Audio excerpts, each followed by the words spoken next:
About a century ago, the heavens opened and dungeons began to appear in the world. The monsters emerging from them could not be defeated with conventional weapons. The only ones who could fight them were people in whose bodies supernatural abilities awakened at the same time as the appearance of the dungeons. These people began to be called awakened. Thanks to them, the world regained stability. While monsters, mana, and a new civilization took root, some of the awakened ones became hunters whose job it was to destroy these creatures. However, decades later, after the discovery of terrifying dungeons, it became obvious that there were too many hunters. Once the secret mechanism was revealed, it became possible to artificially awaken people so anyone who had enough money for this could take advantage of it. The number of people wishing to become hunters naturally also increased, so the great era of hunters began to flourish. However, at the same time, such unforeseen changes in the order of the world led to obvious problems, so governments instituted a professional examination. Only those who passed it were allowed to become an active hunter. Of course, educational institutions appeared that prepared people for passing this exam. They provided all the necessary information and also trained students. Eventually, private institutions appeared that trained future professionals in their field. Such institutions began to be called hunter academies. Kim Seo-jun was the one who tried his best to adapt and succeed in this new world order. He is naturally awakened, and at birth he was given more power than ordinary people.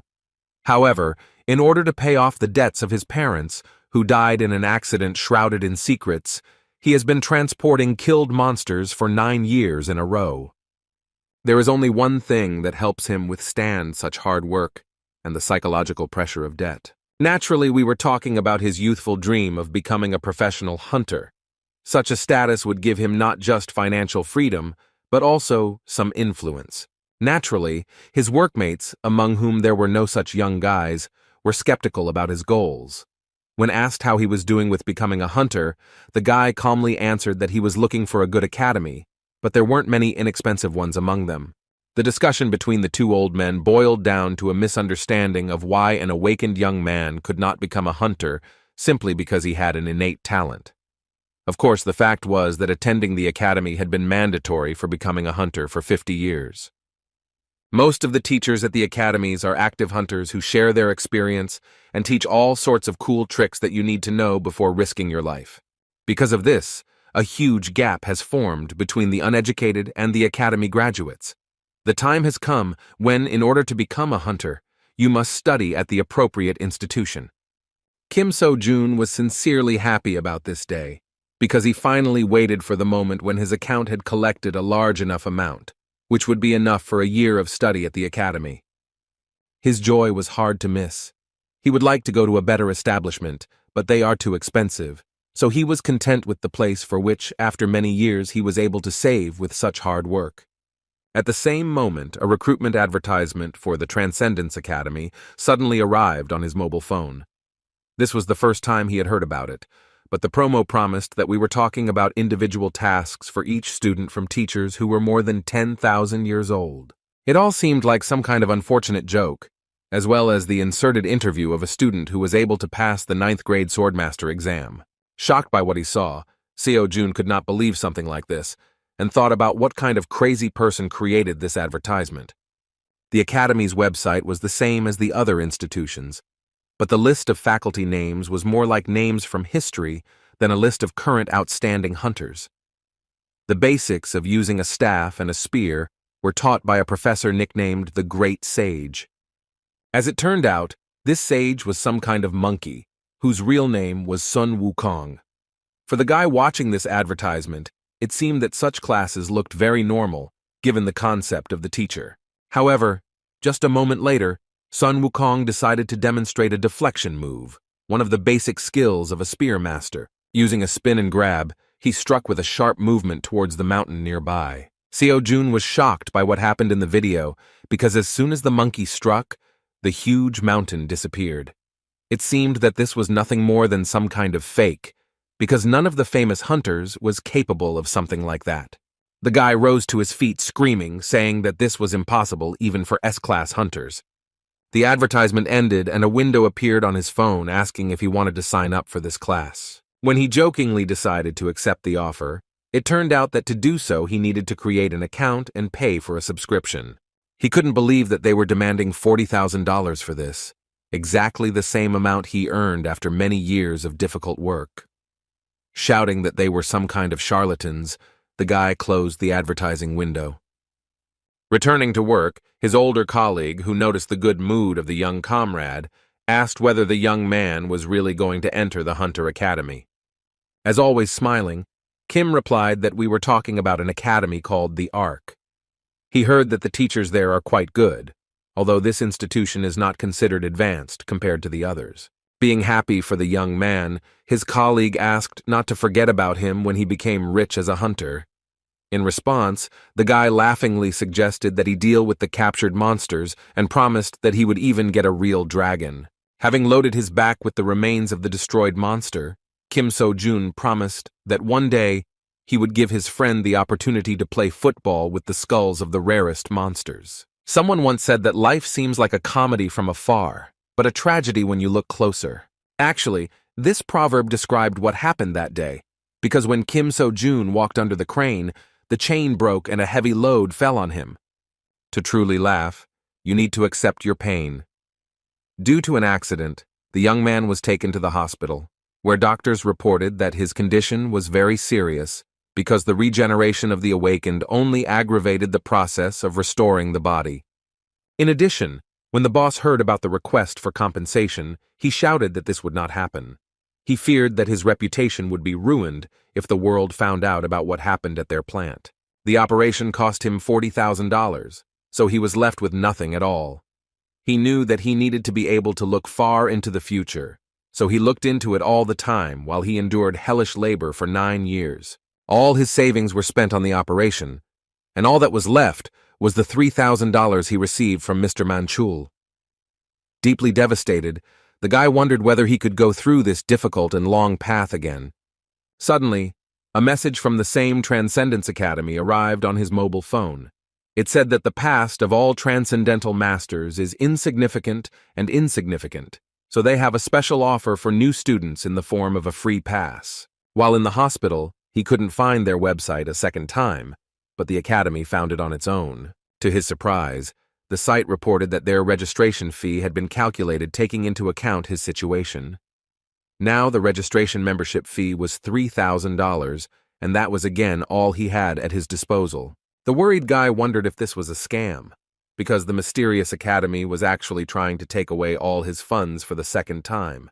With a smile on his face, the positive Seo-jun decided to try his luck despite the difficult situation. He was not afraid of losing money, because there was nothing in his bank account. But as soon as he signed the cash contribution, the bills from the envelope began to fly out the window. After that, he saw congratulations on his admission to the Transcendence Academy, and strange magic was released in front of him, and an unusual creature appeared. A small man came out of his phone and asked if the guy in front of him was the one who had become a new student at their academy. Seo-jun was shocked when he heard that this creature was his mentor, who was in charge of primary education at their academy. A strange kid with mysterious magic who continued to stand on the phone said that his name was Mentor. Confused, Seo-jun could not understand what was happening. The little creature again joyfully said that it was the mentor of their new student. Trying to dilute the tense situation with an absurd joke, Kim So-jun suggested that in front of him was none other than Mentor, who was the teacher of Odysseus, the hero of Greek mythology. In response, the proud little man said that in this case, ideas were unnecessary. The mentor said that Odysseus was the first student he mentored. He even added that a long time had passed since Odysseus became a transcendental master. Proposing to get down to business, Mentor said that the Academy of Transcendence trains those who want to go beyond the boundaries of their race. Suddenly, Seo-jun cried out in panic. Did he really sign up to study at the Academy for Transcendence and not for hunters? Sighing heavily, Mentor said that he did not understand how they could be compared at all because they were on a completely different level.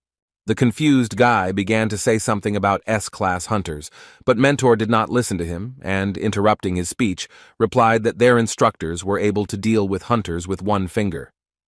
After that, he held out the phone towards the new student and asked him to fill out the Transcendental Aptitude Test. The first question asked about an area in which he would like to succeed. This way, their academy could see exactly what kind of master he wanted to become. The test also allowed them to determine his current level and inclinations.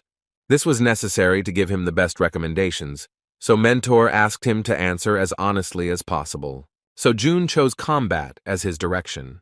However, when he saw the second question, he was faced with difficulty in choosing an answer. The question was about his skill level, but the answers were simply insane, asking whether he could clear an entire plane or split a mountain with a blow. The mentor admitted with a laugh that many doubt this issue, so it is worth choosing something that literally reflects his abilities. After that, he cheerfully asked if Seo Jun could clear the plane with his strongest blow.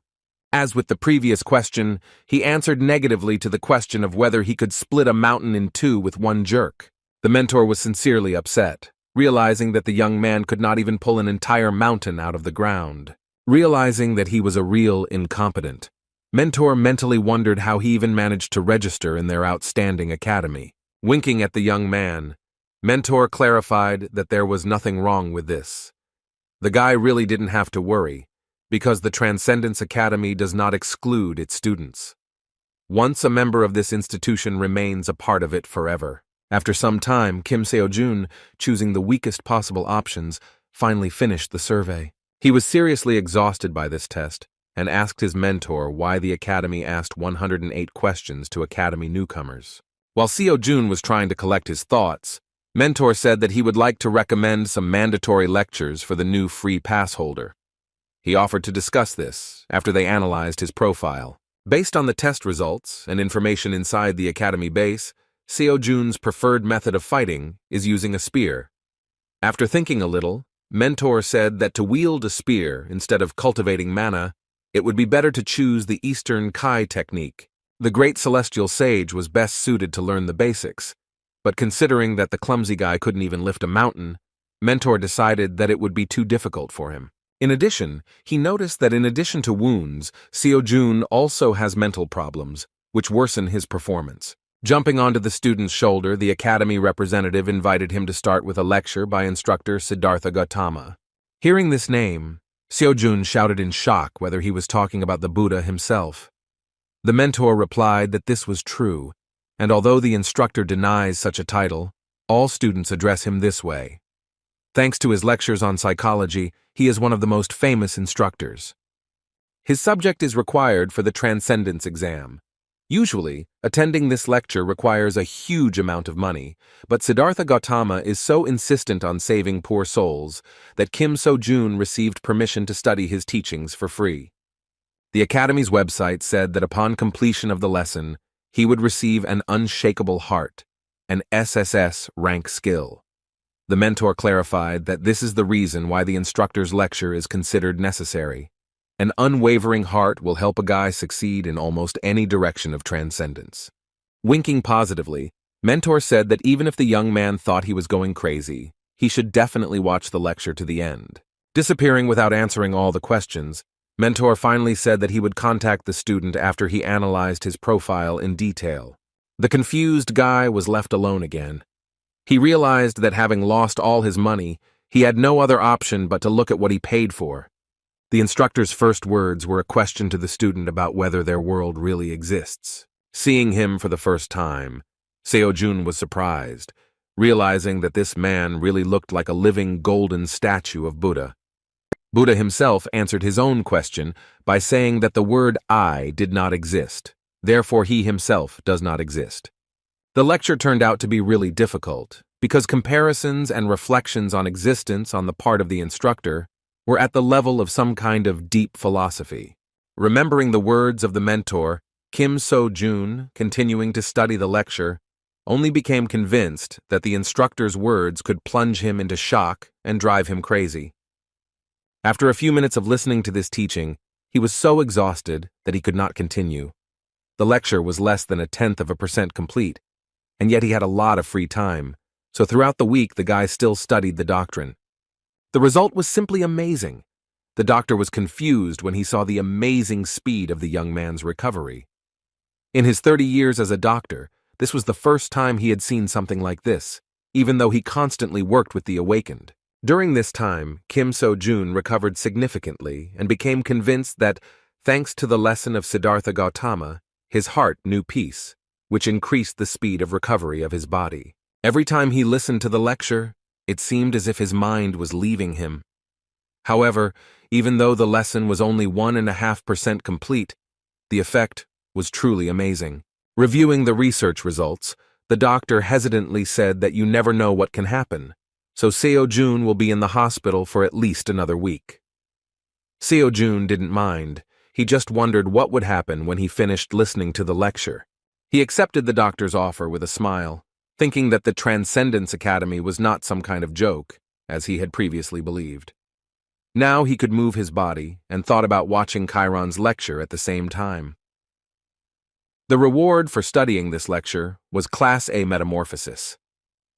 Compared to Unshakable Heart, the rank of this skill was quite low, but even so, it was far from a low-level ability. Remembering Mentor's words that with an unwavering heart, most directions would become a piece of cake, he decided that that skill was simply too powerful. After turning on the video playback, Seo-jun saw the face of the instructor named Chiron. As it turns out, Chiron is a centaur, a creature with the torso of a human and the lower body of a horse. He was the teacher of almost every hero in Greek mythology, so the importance of this lecturer is incredible. First of all, the hero teacher said that the purpose of this lecture is to prepare students to the stage from which they can move to the early levels of transcendence. Relaxed Kim Seo-jun with a satisfied face thought that such a legendary person was in front of him. In the meantime, the lecturer asked to note that in this course, military techniques will be discussed superficially. When Chiron spoke about the first step to becoming transcendental, he began to hold a strangely long pause. Within a moment, he furiously shouted to the student that the bastard should quickly get up and go to train. From such a terrifying scream, Seo-jun jumped out of his seat and the phone fell out of his hands. The guy suddenly found himself on the ground, and a message appeared on his phone about a task in which he must perform a certain number of repetitions of 5 exercises. Looking thoughtfully at his phone, he wondered whether he would really have such a test literally every day. The doctor warned him that he should try not to overexert himself during the week, so he was not particularly keen on starting the exercises. Yawning lazily, he pressed the skip button to move on to the next lecture. During his stay in the hospital, he planned to simply listen to lectures. However, everything was not so simple. With a smile imposed by the situation, he learned that it was impossible to move on to lectures until he completed the assignment. No matter how he clicked on this button, the result did not change. The guy panicked and wondered how the academy even knew that he hadn't done anything on this list. He had no other choice but to start studying. Still, he had no intention of going against the doctor's advice. As soon as he went to the page with Buddha's lectures, he saw a message that the free pass to the teachings would end in 83 days. With tears in his eyes, he ran outside to begin completing his tasks. He could not waste time on rest, because the loss of knowledge due to limited time could play a bad joke on him. Initially, he was given 90 days, but only a week later he learned that there was such a framework. After all, this is an academy, and it is logical that not everything is free. Although Seo-jun did not know exactly how the academy worked, he assumed that in order to progress, he should absorb the knowledge until he understood it. Once he reached a certain level of understanding, he made no progress from listening until he realized something new.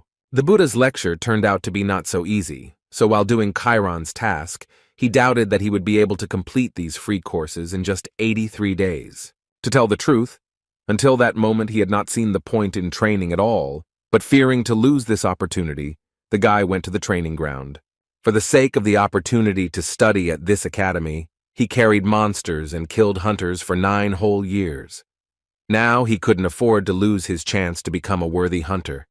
The monsters he carried on his back weighed about 70 kilograms, so he had no need for additional exercise. Although he still does not know how to use magic, he was confident in his physical strength, since he is one of the awakened ones. Having completed all 300 push-ups in one go, the guy rose to his feet with a joyful face, and wiping sweat from his forehead, said that compared to years of grueling work, this was just a trifle. To keep up the pace, he glanced at his phone to see the next task. However, at that moment he was confused, because he saw that of these push-ups he was only credited with 81. Having difficulty repeating the exercise, he realized that only perfect push-ups counted. With a trembling body, he nevertheless completed this part of the training. The following tasks were no less difficult, including squats, abdominal exercises, and pull-ups on the horizontal bar. He was simply shocked, because it turned out that even running does not depend so much on the distance covered as on the quality of the movement itself.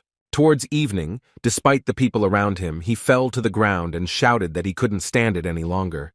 And yet, the day's tasks were completed. So several days passed, the guy constantly left the hospital at a certain time and was already attracting the attention of some patients. One granny who was watching him said with surprise that the young man was getting prettier every day. He worked as hard as he could, making his grandmother feel proud of the younger generation. At that moment, they heard urgent news on TV that at 5 o'clock in the morning, a level 4 giant had been discovered in Seoul. According to the journalist, the Hunting Association claims that he was hibernating, which, as it turned out, the Monster Transport Service did not know. So the giant ended up in the center of the city, where he woke up from his sleep. Many could have died, but by pure chance, an awakened one was nearby and repelled the monster's attack. Kim Seo-jun watched this news carefully, because this incident could one day happen in the company where he worked previously. The awakened one who found himself in that place on time was a student of the Gown Academy. Jung-hyun Yoon-woo, an S-class hunter, was able to prevent the tragedy. After hearing the news, the granny said that the hunters had saved their lives again. With the words that the hunters are great people, she showed extraordinary observation, suggesting that the young man was also one of the awakened ones. Taking his hand, she suggested that he was a hunter, so he too would someday be shown on TV. The confused guy didn't even know what to answer. At that moment, a disgruntled man who was sitting nearby joined the conversation. He asked his grandmother if she really believed that the news showed just anyone. A man with a newspaper in his hand said nervously that it is very difficult to become a hunter now, because the chance is literally 1 in a million, while Kim Seo-jun stood behind him, confused and with a kind smile. The surprised granny said that everything had changed, because in her time, everything was a little different. Looking at the young man, the unpleasant man asked what he was trying to achieve. He said that if the guy is still not studying at the academy, it means that he is wasting his time training. He rudely stated that he would not become a hunter, so it was better to just give up. The stranger advised him not to waste his youth on unrealistic dreams, but Seo-jun disagreed with his words, because he could not give up the path to which he dedicated his life. Despite the stranger's arguments, Seo-jun resolutely said that he himself would decide what to do, while the man should take care of his life and not touch the dreams of others. The stranger fell silent in surprise, because he did not expect such words. And yet he jumped out of his seat and shouted that the young man turned out to be a rude man, that he did not know that he should listen to the advice of his elders. Kim Seo-jun did not intend to continue the dialogue and silently left. For him, words about an impossible dream were nothing more than the delirium of someone who had not achieved his goal. Now he could confidently think about being an academy student. In just a week, he felt the results and was confident that he could become a professional hunter. Going to the next training session, he promised himself that he would never leave the path and achieve his goal. In the evening of the same day, another event occurred when the monster ended up on the streets of Seoul. This time the incident was also avoided thanks to the work of the girl, who was a hunter using a sword. As it turned out, she had a very difficult time, but not in battle, but in her career. She was exhausted from working at her pointless academy, which had no students at all. A few days later, he finally returned home. His own bed was what he had been missing all this time. He stayed in the hospital for 2 whole weeks, so he really missed his small rented apartment.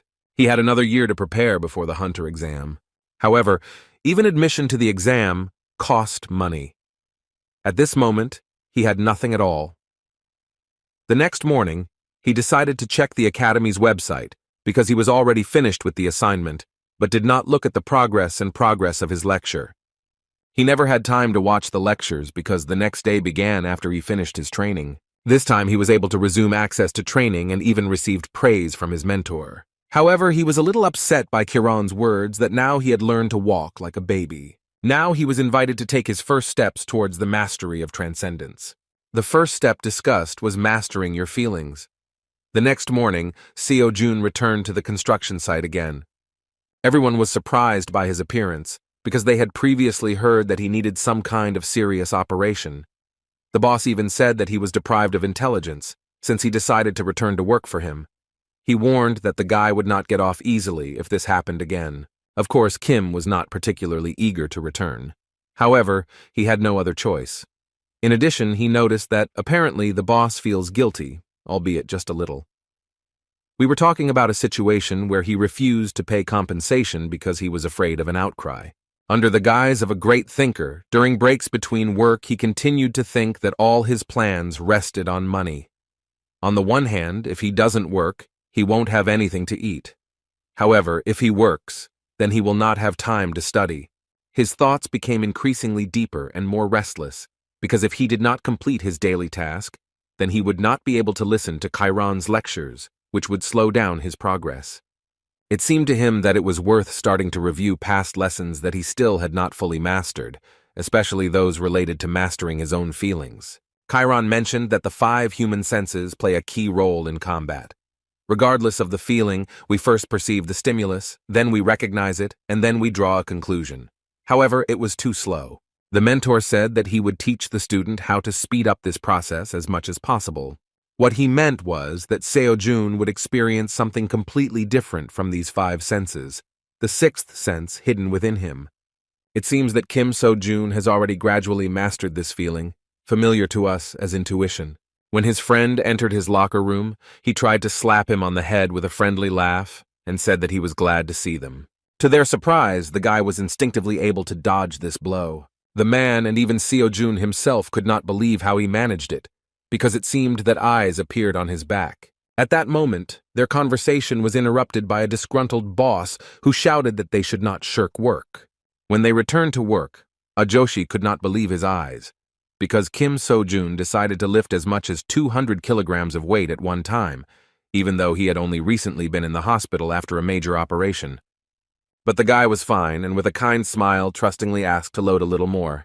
With a heavy load on his back, he looked quite happy as usual. The guys could not believe that such a young guy was able to carry such weights on his back, even though he had only recently been in the hospital. The fact that he was so frisky let them know he was fine, but that didn't make them any less worried. Meanwhile, the break began, but Kim had no intention of stopping. He experienced some strange feeling. For the first time, he felt that strength was filling his body, despite long work. Taking advantage of the free moment, he decided to start exercising with weights on his back to complete his daily task. After doing a few squats, he wiped the sweat from his brow and looked at his phone to see if he was keeping his form right and if those reps were counting. He was indescribably shocked when he saw his own results. 1 squat was counted as 3. Seo-jun suggested that efficiency increases depending on the amount of additional weight. While the guy was trying to calculate the number of repetitions required to complete all the tasks, his friend urged him to get some rest. However, Seo-jun, delighted with his knowledge, was not going to be distracted from the process. He snatched some more cargo from Ajoshi's hands and ran towards the loading of the material. The joyful guy realized that now it doesn't matter how he works, because the system only evaluates the result. He was happy with the news that he could exercise while working. With such an incredibly heavy load on my back, even push-ups were used. The day turned out to be very productive, but the exercise combined with work left him much more exhausted than ever before.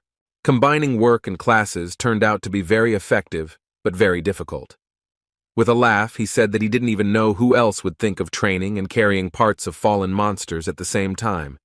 As a result, he not only saved time on training but also earned some money. In addition, he even found time to listen to lectures that interested him. He got it done so quickly that he began to feel like he was wasting his time. Repeatedly watching lectures no longer brought him progress, so he decided to enroll in another course.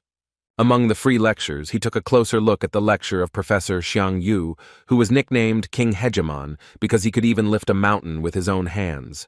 Hegemonic King Xiang Yu is the legendary ruler of Western Chu, known for his superhuman strength. When it comes to fighting against numerical superiority, they say that such daredevils are like him. As soon as Seo-jun signed up for this free course, he had access to the lecture. As soon as the guy opened it, he saw Mr. Xiang Yu, who said with a laugh that since he wants to learn the skill of the spear, he is probably just a loser who doesn't even know the basics. Kim Seo-jun truly felt insignificant from such words from the great master from the past. And yet, the hegemonic king was not going to refuse him, and declared that all narrow-minded people could be free in their choice. After that, for some reason, he decided to offend the monkey known as the Great Sage of their academy, saying that there was no need to listen to him. To the guy's surprise, the mentor said that he should just wave the spear in order to feel it with every cell of his body. Before returning to learning the basics, he had to complete a daily task of 5,000 swings of the spear. Seo-jun felt depressed because he expected a lot from this lecture, but in the end, the mentor only said a couple of sentences and gave him some kind of primitive task. The next morning, he went to work again. This time, they were visited by an important lady who is in charge of this sector. The boss tried in every possible way to suck up to her, saying that there was absolutely nothing to worry about, because they had not had a single accident at work thanks to his competent management. However, B-class huntress Park Seo-yoon came with another question. She asked if the boss had heard about the giant who had awakened the other day. She witnessed his death firsthand, but would still like to do a thorough check in case they missed something. The boss continued to please her in every possible way, causing some condemnation and even laughter from his charges. When the workers started talking about who this huntress was, Seo-jun decided to eavesdrop on their conversation. As it turned out, they learned that Park So-yoon is the granddaughter of the master known as the Star Sword. Even Seo-jun had heard about the man's fame. Park Ming-chul, nicknamed the Star Sword, is a true legend. 100 years ago, he was one of the awakened ones who received their power at the moment the gate opened. Back then, practically nothing was known about the awakened ones, and the monsters were more cruel and could roam the streets unhindered. There was no complete confidence that humanity could survive. Star Sword was among those who grabbed the weapon without hesitation, mastering his new power. He was one of the few awakened people in Seoul, one of those who did not allow our civilization to disappear, the real savior of the world, a hero in the flesh. A lot of time has passed since then. He is already quite old, but he is still a heavyweight in his field, able to compete with any hunter of the highest level. Of course, Kim Seo-jun aspired to reach his level of fame. However, he was not interested in such tales now, because he was completely focused on his training. Noticing what he was doing at the worksite, So-yoon asked the boss what he was doing. The confused boss asked her not to pay attention to him, saying that he had been acting as if he had gone crazy for a week. The girl decided to pass by, believing that he was simply not right in the head, since he was exercising right on the worksite, also with such a load on his back. Min-chul was also not happy with what was happening. He was very worried about the condition of his young friend, but he still behaved strangely. When he approached the young man, he asked when he would finally calm down and have a proper attitude towards work. His productivity didn't really suffer, but it was crazy to see him straining with so much weight on his back, like it was the right thing to do. Having finished the next exercise, the guy happily said that these exercises really make sense. Min-chul didn't understand his behavior at all, because besides, Seo-jun was constantly looking at his phone with the screen off. In response to his comrade's words that he would soon be hoarded, Kim joyfully said that everything was fine and he could bring a little more cargo. This way he not only trains, but also makes the work easier for others. In fact, Min-chul was glad to see him so energetic and happy. Suspecting nothing, he did not notice how the body behind him regained consciousness. The young man's sixth sense made him understand that something was happening, so he looked around worriedly. Within a moment, a huge monster began to rise above his friend, which, having been divided into parts, gathered its body together. His terrifying scream sent chills down the spine of everyone nearby. Such a dangerous situation caused real fear in Seo-jun, and he worriedly shouted his friend's name. Meanwhile, Seo-yoon, who is the only hunter nearby, has finally found a quiet place. She ran away from the site into the building of this enterprise. She was nicer inside the office than next to her boss, who was not to her liking. Her patience was stretched thin, but she couldn't leave irresponsibly without making sure the monster was truly dead. At that moment, she heard the conversations of workers who were standing nearby. They tried to speak in a whisper so that she would not hear them, but her hearing was too acute. The guys were really surprised and thought it was a real shame that her being a Class B hunter didn't live up to her grandfather's fame. For many, the Star Sword is a true hero, but for her, this name was a real burden, a label that she could not get rid of. From the cradle, her grandfather taught her how to be a hunter, but the bar he set was too high. She just couldn't get over it. All her life she has been compared to her grandfather's hero, but she did not strive for this. Her real dream is to teach people. She repeatedly told her grandfather about this, but he was not going to listen to her. Each time he turned away from her request and asked her not to raise this topic again. Because she is the granddaughter of Star Sword, she has not been able to enjoy a normal life all this time. However, they came to a compromise, and she still founded the Hunter Academy. However, this was not without problems. All the children who came who wanted to become hunters hoped that they would be taught by that same Star Sword. As soon as they heard that the Star Sword had nothing to do with it, and his granddaughter would be doing the training, the guys turned around and left. No one stayed here long, no matter how much she begged them. Everyone immediately lost interest as soon as they learned that the Star Sword had nothing to do with their granddaughter's academy. Besides, even the few that remained left the academy after threats from her grandfather. Therefore, now her academy is still empty and unknown, although it is listed as an educational institution. All this time, she hoped that she would have at least one worthy student. At the moment of her dreams, a frightened employee of the enterprise ran nearby and panickedly urged everyone to run as far as possible. What Mrs. So-Yun feared so much happened. The monster regained consciousness. Achoshi, fearing the terrifying monster, fell to the ground. This monster is a manticore. Its sudden revival put everyone in a terrifying situation. Addressing his young comrade, Minchul screamed and begged him to run as far away as possible. Seo-Jun understood that if nothing was done, his friend would die at the hands of the monster. Adding tension to the situation was the well-known fact that an ordinary person will never defeat a monster, just like an awakened person who is unable to use magic. The manticore is a 4th-level monster, which even a professional will have a hard time dealing with. Thinking about whether there were any hunters nearby, Seo-Jun immediately thought of So-Yun, but she suddenly disappeared. The guy understood that she would not have time to save his friend, and that in the end, the monster would bite him to death. Facing a terrifying monster, the guy saw no other option but to start acting at that moment. Someone had to do something quickly, otherwise there was no way to save him. It was a moment of determination. Seeing no other option, Seo-Jun grabbed the metal pipe lying behind him. Grabbing such an unreliable weapon, he screamed and rushed towards the 4th-level monster. When he struck, he missed the manticore but caused it to jump back. Looking around, he asked Minchul to immediately run away. Rising to his feet, he declared that he would not leave him alone, but So-Jun shouted that in this case they would both be devoured. Once Minchul trusted him and ran to help, Seo-Jun was left alone. His body began to shake as he realized the difference in their strength. He needed to hold out until the hunter arrived at the site, but this terrifying monster terrified him. Seo-Jun had no experience at all in battles, and this was the first time he had ever picked up something like a weapon.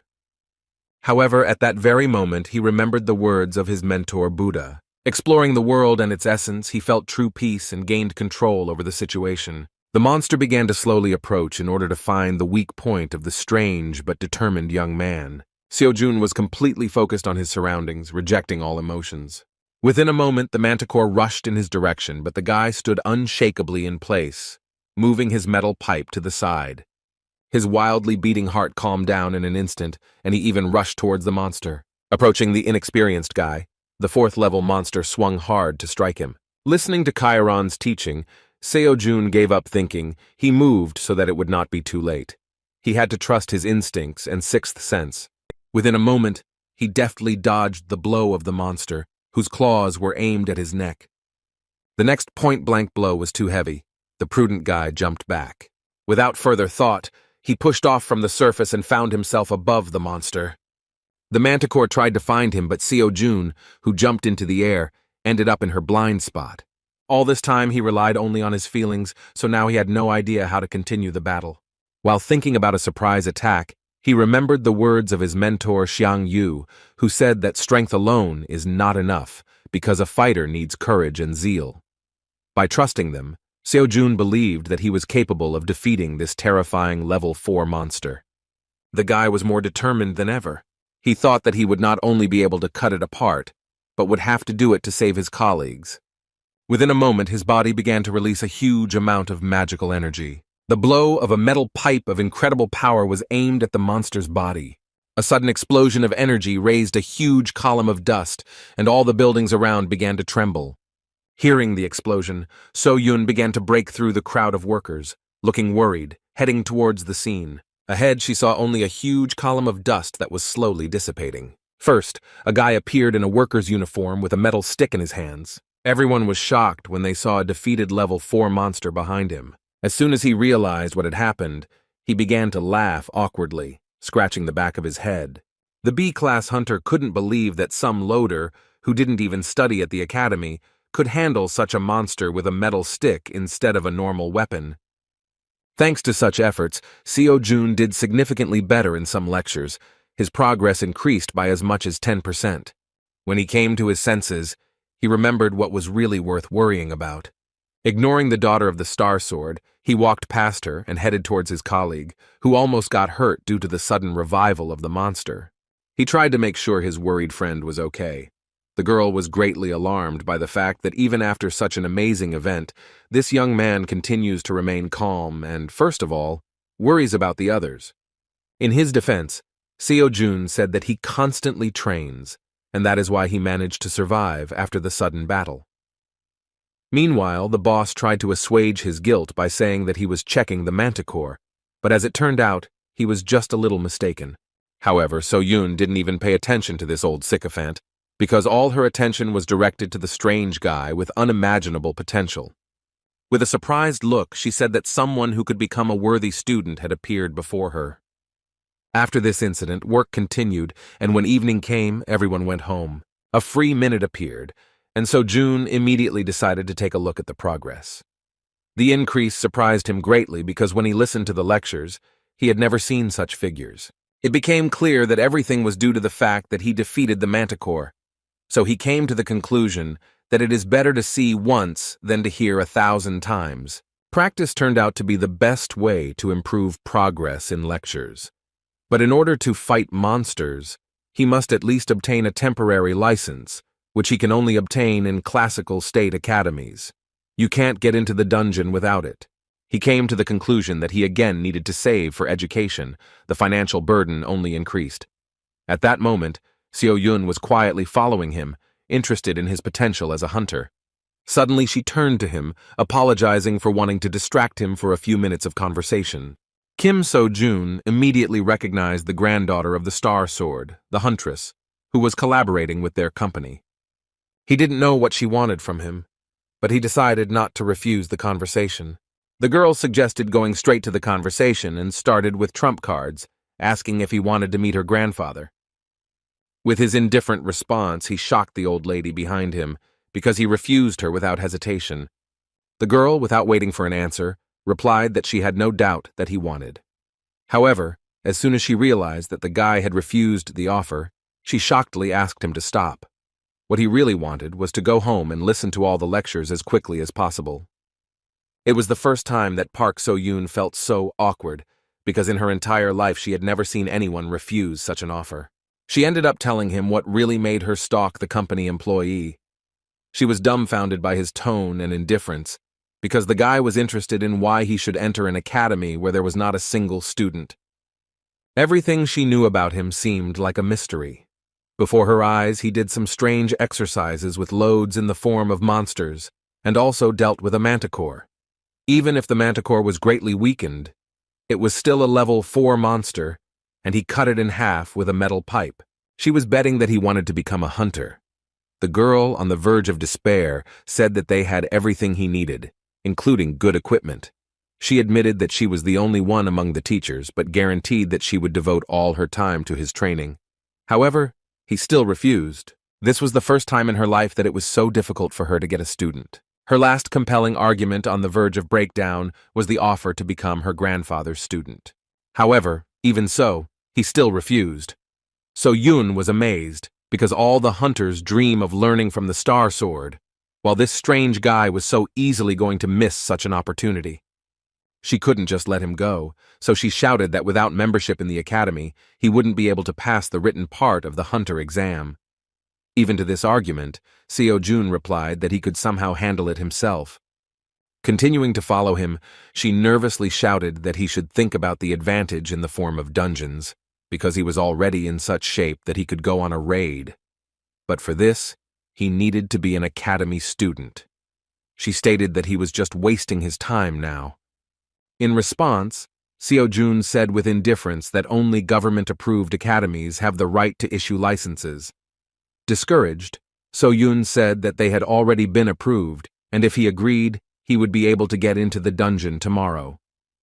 These words made the guy think, and he stopped. Seeing the doubts that appeared in the mind of the promising student, the girl decided that she could not retreat. She promised that if he really didn't need teachers, then she wouldn't interfere and would give him a place to train on his own. The most powerful argument that really worked in this situation was the phrase that she would not take a penny from him for training. At that moment, the guy turned around and asked whether he could really just join their academy. He didn't really believe in such a possibility, so he said that free cheese only comes in a mousetrap.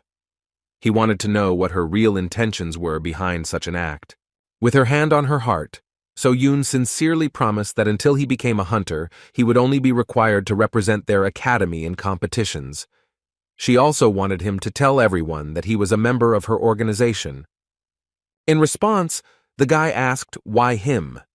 Seo-jun understood perfectly well that this was an extremely advantageous offer, because in this way he would solve all his problems at once, while practically nothing was required of him.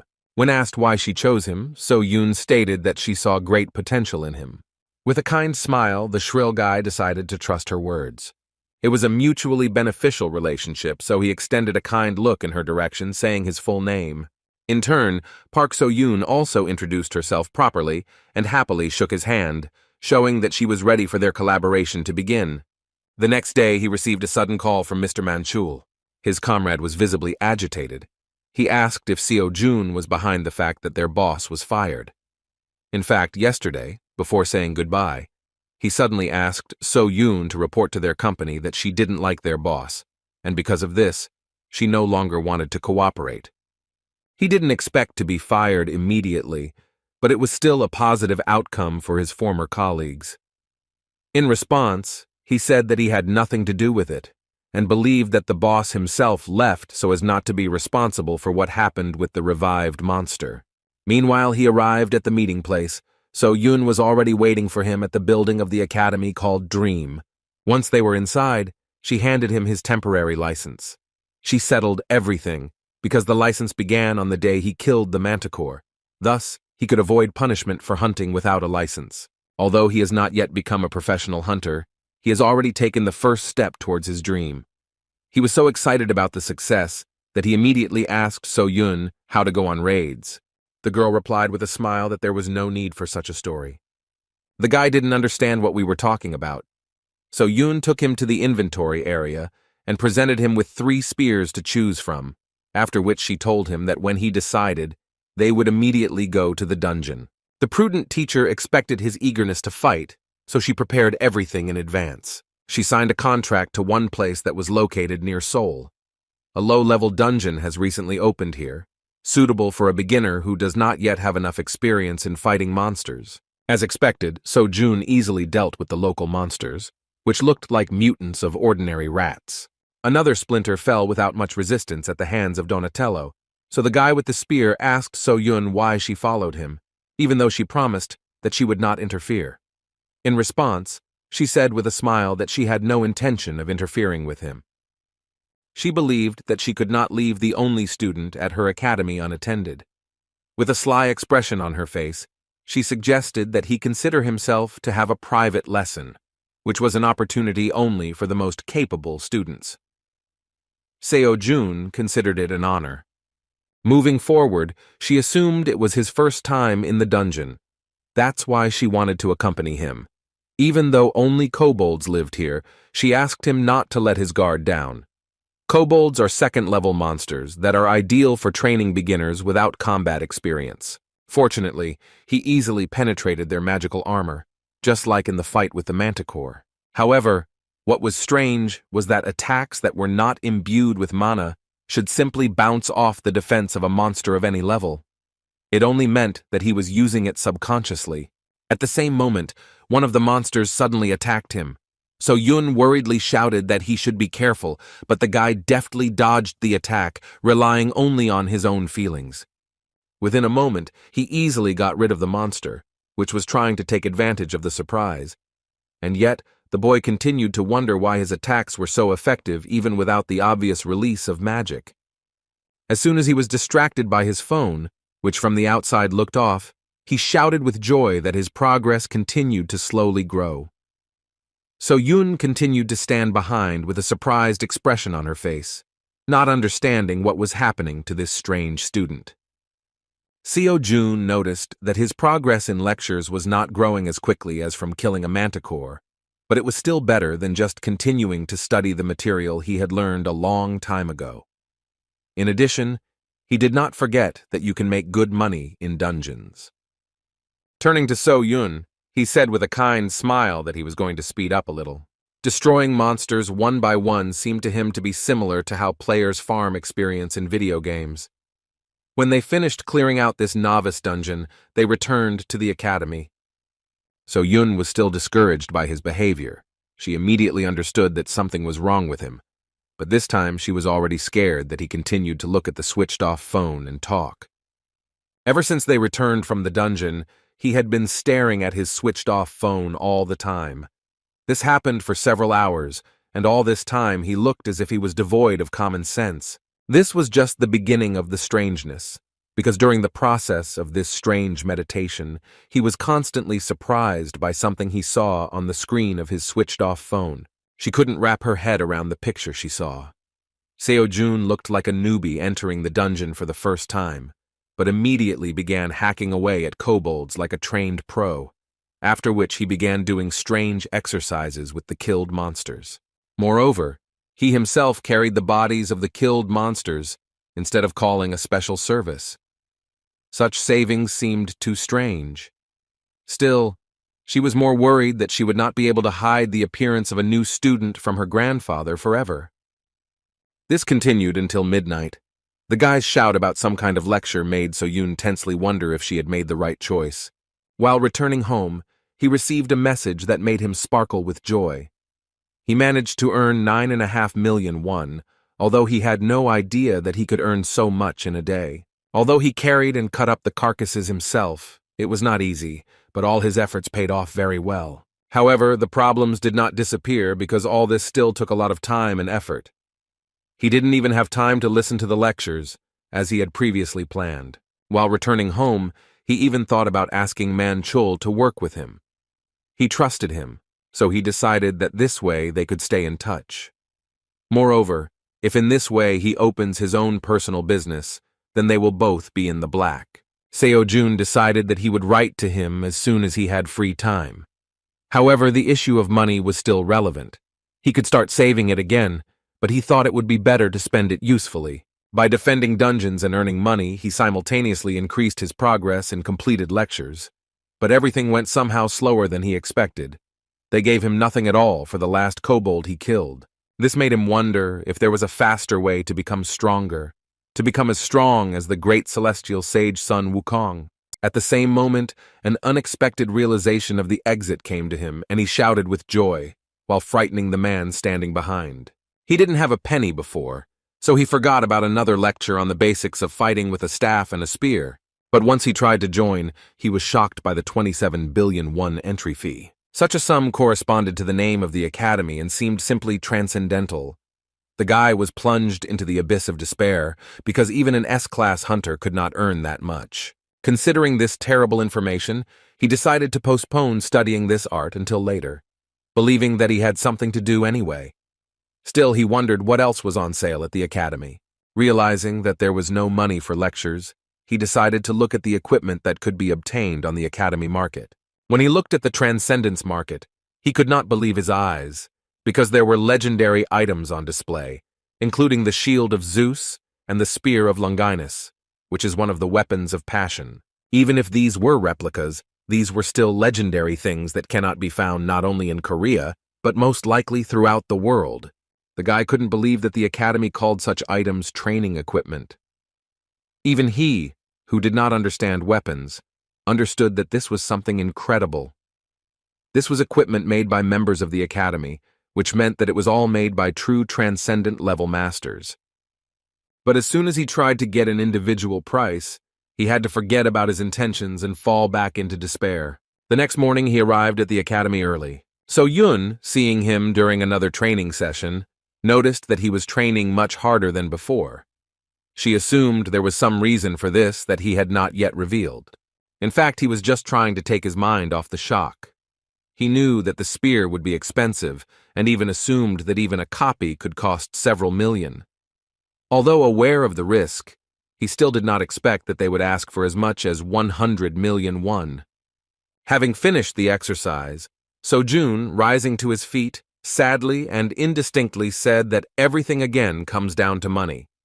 Even 100 million was a real robbery for the poor fellow, so he could not imagine that he would one day save 27 billion to listen to the lectures of the great sage. So Yoon distracted him by asking if he had heard about the academy tournament. Seojun had indeed heard about it, but didn't know the details.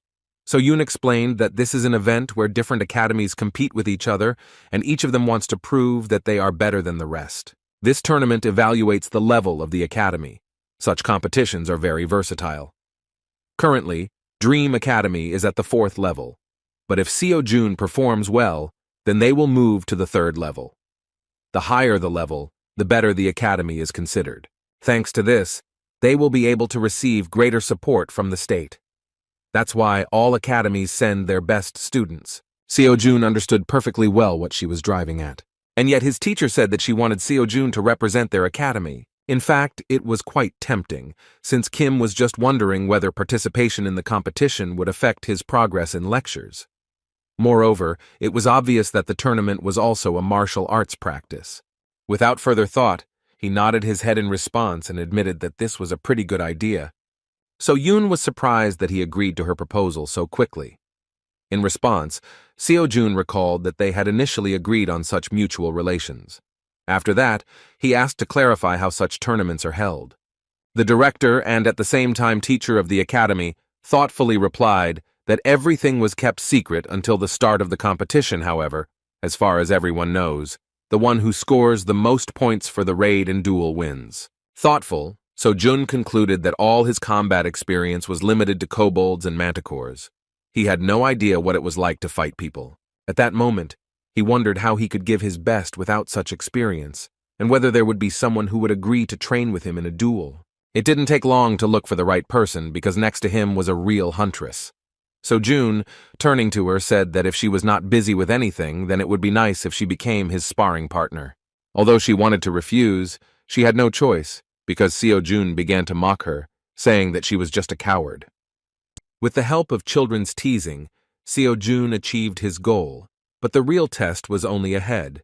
This was a great opportunity to practice, but he shouldn't forget what level his opponent was. So Yun is a B-class huntress, and although this is far from the pinnacle of peaks, she was taught by the star sword itself. Of course, he was only a beginner who could not objectively judge real hunters, but he had no doubt that it would not be easy. And yet he was truly delighted with such an opportunity, because he had long wanted to find out what his teacher was capable of. Before starting, So Yoon asked if he knew that she was an active B-class huntress. In response, the determined guy prepared for battle and said that in this case, she should give him a small head start. Sighing heavily, she invited him to attack as soon as he was ready. Such an offer could not be refused, and the guy rushed into the attack with great enthusiasm. Seeing his speed, Seo Yun was a little disappointed. Easily dodging his attacks, she thought that she expected something more from him. In fact, his movements were quite fast, but extremely careless, so they were very easy to read. Remembering his recent battles, she assumed that she had simply overestimated his abilities. With some sadness on her face, she thought that he was just an ordinary beginner.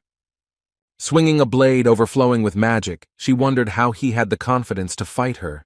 Having lost interest in his abilities, she decided to end the battle with one light blow, which would be enough for a beginner. To her surprise, the outcome was not at all what she expected.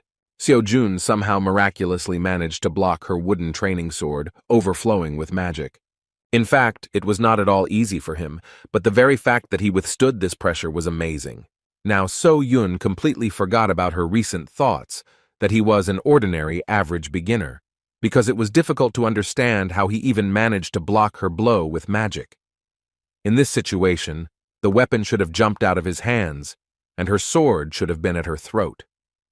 Moreover, having withstood such pressure, he even began to resist and tried to strike. Still, Park So-Yun couldn't let him get away with it and threw him aside with one swing.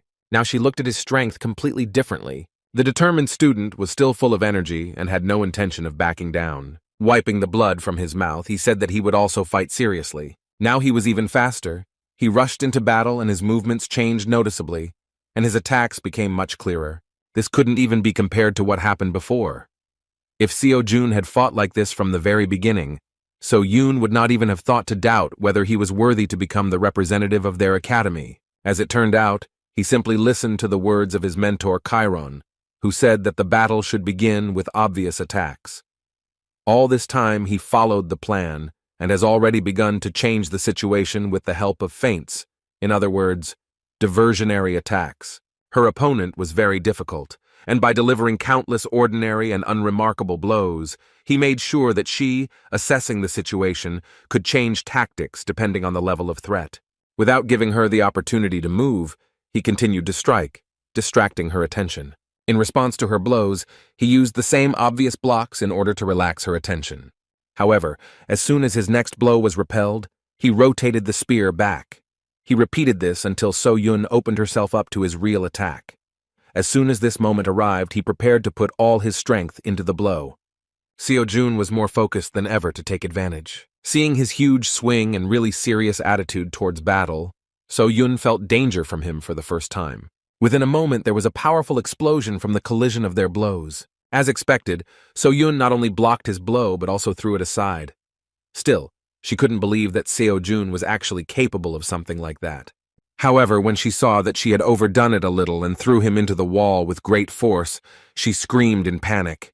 She hit with all her might, without even thinking, so she immediately rushed towards him to make sure that he was at least alive. Rising to his feet as if nothing had happened, Seo-Jun began awkwardly scratching the back of his head and laughingly admitted that he had indeed lost in the end.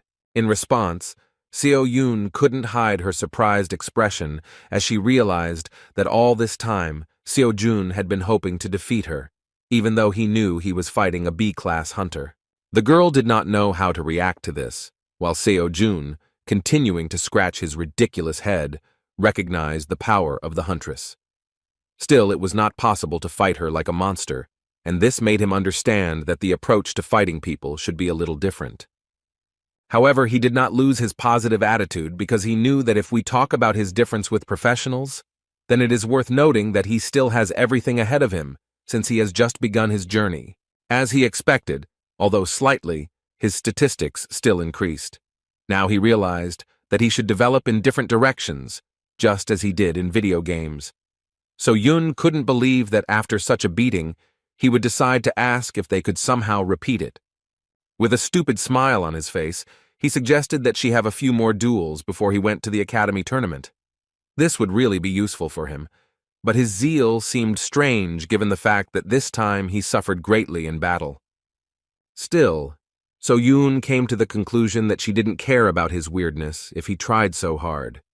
She had previously promised that she would work on his skills every evening, so she enthusiastically replied that she would have no problem doing anything he asked.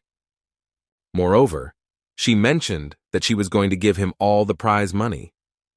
When the guy heard about the money, he was surprised because he didn't even think that there would be any reward besides the rating for the academy. After thinking a little, the girl tried to remember exactly what amount we were talking about. As soon as she remembered and said that the reward would be 100 million won. The guy is on the spot, realizing that this is exactly what he needs to buy a spear from the Transcendence store.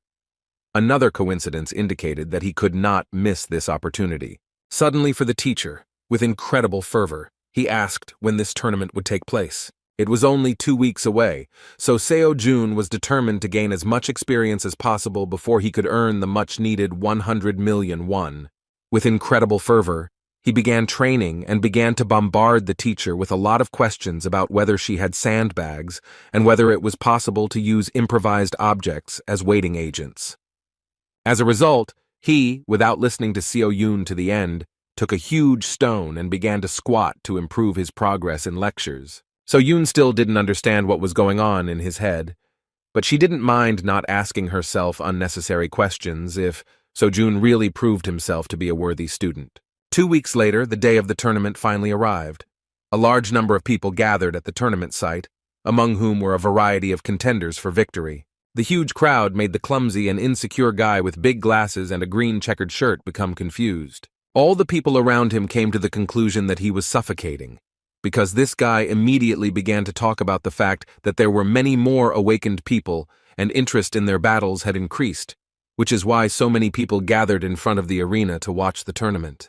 When he finally found the entrance, he began to hesitantly follow the directions and walked towards the room where the participants were. He was very nervous because he came alone, and he was also so scared that he could not move. This was not strange because compared to the insecure guy, all the other participants seemed like real warriors. Students from various academies that gathered in one place surprised him with their equipment, confidence, and big muscles. All the guys looked really strong, and this guy with the ridiculous eyepieces admitted that it shouldn't be surprising since academies send their best students. And yet, among this crowd of outstanding students, he managed to notice a calm guy sitting on a bench with an old weapon and a bag for a spear made from clothes. Everyone around was whispering that Seo-jun was some kind of hillbilly from the backwoods. It seemed to them that he was simply trying to withdraw into himself so as not to attract unnecessary attention. In fact, Kim heard everything perfectly well and even understood that from the outside he looked like a fool. But this did not bother him. However, among all these guys, only the guy in the checkered shirt had a different opinion about the strange participant. He was inspired and touched by the thought that he had managed to find a poor fellow like himself. It reminded him of him from the past, and the feeling when you come to a new class where you don't know anyone and try to pretend to be busy by being glued to your phone. Seo-jun looked exactly like this. The camaraderie began to grow, even though Seo-jun wasn't even aware of it. Still, the modest and shy guy decided to say hello to someone who seemed like a brother to him. This is Lee Mingi. He is 19 years old and has also been awakened since birth. He asked permission to sit next to him. Meanwhile, the guys in the background began to fuss, and things began to move towards a fight even before the start of the tournament. Lee Mingi, like a real choker, knew perfectly well who they would be dealing with. Pointing his finger at a guy in a ridiculous helmet, with an axe who relies only on his brute strength for everything, he said that this is Jang Dak-chul, a promising student at Gochuri Academy. It was unclear what this conflict was about, but the guy with long hair remained calm and tried to calm the disgruntled student of the Gochuri Academy, although he did not deny himself ridicule, saying that Dak-chul's brain was swollen with muscles. The bold speech came from a very strict student at Mint Academy, a guy with a scar on his left eye named Lee Keel-min. It was not for nothing that he was confident in himself, because he was known for being considered the best student of his educational institution. Lee Mingi continued the story by saying that Chol-min is very unusual and fights with twin daggers. In fact, Seo-jun only at that moment looked away from his phone with the thought of why this obsessive guy was telling him this unnecessary information. At one point, the situation became much more interesting, because a red-haired guy in a black tuxedo intervened in the conflict. After saying that they should keep quiet, everyone around them looked around and fell silent. This guy's words meant a lot because he was Lee Ju-hwan, a student at Revenant Academy. Seo-jun, not knowing who he was only surprised at how quickly he managed to pacify the raging students. This time, Lee Mingi shared some really important information. He explained that Lee Ju-hwan is a gifted student at Revenant Academy, and to everyone present, he is the winner of this tournament from the very beginning. Seo-jun asked if he meant the contender for victory. However, as it turns out, this guy is so strong that he usually avoids such events. However, something happened at the academy, and he was forced to join. Now, the outcome of the tournament was obvious to everyone who knew him. After that, he even mentioned that the granddaughter of the Star Sword invited Lee Ju-hwan to her academy, but he refused. The fact that he refused this offer gave Li Mingyi reason to think that this guy was very confident and was hiding something. In fact, he had no idea that Mrs. So Yoon invites literally everyone she sees to her academy. At one point, Ju Huan shouted loudly and furiously that he did not understand why he had to compete with such non-entities. As it turned out, their academy was forced to send him to this tournament, because earlier, his uncle prevented them from moving to the 3rd level. Li Yung-hwan was truly furious, thinking that winning such a primitive tournament would not bring him recognition. The situation around his Revenant Academy haunted him, and he even began to regret that he had refused So Yun's offer. In fact, he refused because he didn't want to study at some unknown academy.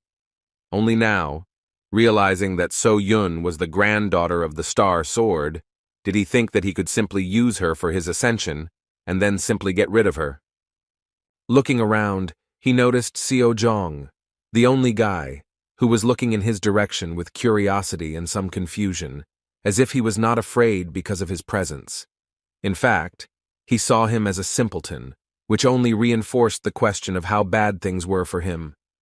While Li Mingyi was excitedly asking his new friend how to avoid a conflict with Li Jun-hwan, Seo Jun was deep in thought about how much money he could get if he fought a man of such a reputation. Still, there was no time for dialogue, because the first stage of the Academy tournament had been announced. Over the past 2 weeks, Seo Jun has been trying to achieve 30% according to Qiron and Xiang Yu's lectures. However, he has not noticed any significant changes in strength or anything else. Previously, the difference in progress was more noticeable, but even so, he was still not afraid to move forward. Compared to the others, he lacked experience, and he understood this perfectly well. Still, he tried to make up for their gap by training with So Yun and fighting in the dungeons during those 2 weeks. Now it didn't matter to him who was in front of him, a man or a monster. Seo Jun was confident that he could get the 100 million one he needed so much. Meanwhile, the speaker said that it was time for the first test, which would be a maze with monsters. The audience was delighted, because they had never seen something like this before. Those who had not yet managed to take their seats were just rushing to the arena in order to be in time before the start of the test. One of these spectators, who was a little late, nervously barked at his friend for choosing seats in the corner. He was so enraged by the situation that he didn't even notice how he hit the girl standing next to him with his shoulder. Realizing that he had acted rudely, the man began to apologize in order to somehow make amends. The girl did not consider this to be excessive rudeness and said that everything was fine. When the man walked on and took a seat, his friend asked if he knew the girl he kept looking back at. He replied that he didn't know who she was, but for some reason he continued to think that she reminded him of someone. Having missed this moment, the guy with the camera told him that the first stage of the Academy tournament would be a race in the labyrinth. Participants must escape the maze without attacking other participants while eliminating monsters in order to gain some clues. Although this was a 4th-level competition, those present doubted that the organizers had created an ordinary maze that would be passed by the luckiest one. The 2 spectators believed that the judges wanted to test whether the contestants had all the necessary skills to raid the dungeon. Lost in thought, the man in the purple shirt said that this year all the students look pretty blue. At the same moment, his comrade with the camera excitedly shouted that he should pay attention to how the main contender for victory was fighting. Zhang Huan was simply incredible. He was already an excellent master of magic and could easily destroy level 4 monsters with just one attack. Such a test seemed like some kind of trifle against the background of his incredible brute strength and cold prudence. The audience was delighted, because this guy's level was undoubtedly higher than that of the other students. As soon as the talk turned to the fact that this guy was none other than Li Ju-hwan, So Yoon realized who they were talking about. She took off, realizing that he was someone who could one day become her student. So Yoon began to wonder what such a monster would forget at such a tournament. As soon as she took off, the man in the purple shirt looked around, again thinking that she reminded him of someone. In fact, So Yoon was trying to hide her identity, so she immediately turned away because she didn't want anyone to realize who she was. Meanwhile, Seo Jun hasn't made much progress through the labyrinth. However, after several blows with a spear, he came to the conclusion that it was simply impossible to break through the walls and thus get out. Now he came to the conclusion that he should take the test in the same way as others do. He even began to regret that he had not watched the lecture of Theseus, the hero of Roman and Greek myths, who is famous for defeating the Minotaur and getting out of the labyrinth. After a few tens of meters, he came to a fork where he had to choose the right path.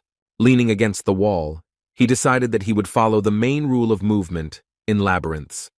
He should have just stuck to one side and eventually found a way out. However, the problem was how long it would take him to get through the entire maze in this way. The test result depended on the speed. In order not to hesitate, the guy headed to the left. However, after a few steps, he felt an indescribable feeling. He still didn't understand why, but it seemed to him that instead of sticking to the left, he should take a different path. He suggested that this was the sixth sense, the intuition that Chiron talked about. There was no other choice, so he began to slowly walk forward. By relying on intuition, he was able to experience the true value of the sixth sense. Meanwhile, the challenge host continued to report that some academy students were dropping out of the tournament. Seo-jun assumed that they were all constantly fighting monsters that were stronger than them. However, unlike the others, he was the only one who never met a single monster in this labyrinth. As he thought about this, he suddenly realized that his intuition was not only telling him how to find a way out, but also telling him how to avoid the monsters.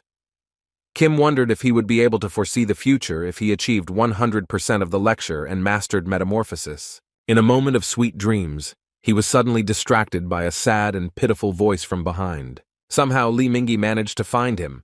The frightened guy, addressing Seo-jun as his brother, warned him that a monster could be waiting around every corner, one of those that had already dealt with a dozen students. Looking around in fear, fearing to meet a monster, Mingi said that Seo-jun walked as confidently as if he knew the way. In order not to attract unnecessary attention and not prolong the conversation, Kim justified himself that he was going wherever he wanted. Lee Mingi was simply amazed by his irresponsibility and screamed that he couldn't go wherever he wanted because it could end badly. Then he said that he would help him because he knew how to get out of the maze.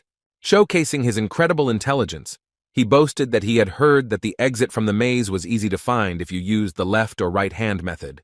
In response, Seo-jun said that it was too long, so you should just trust your feelings.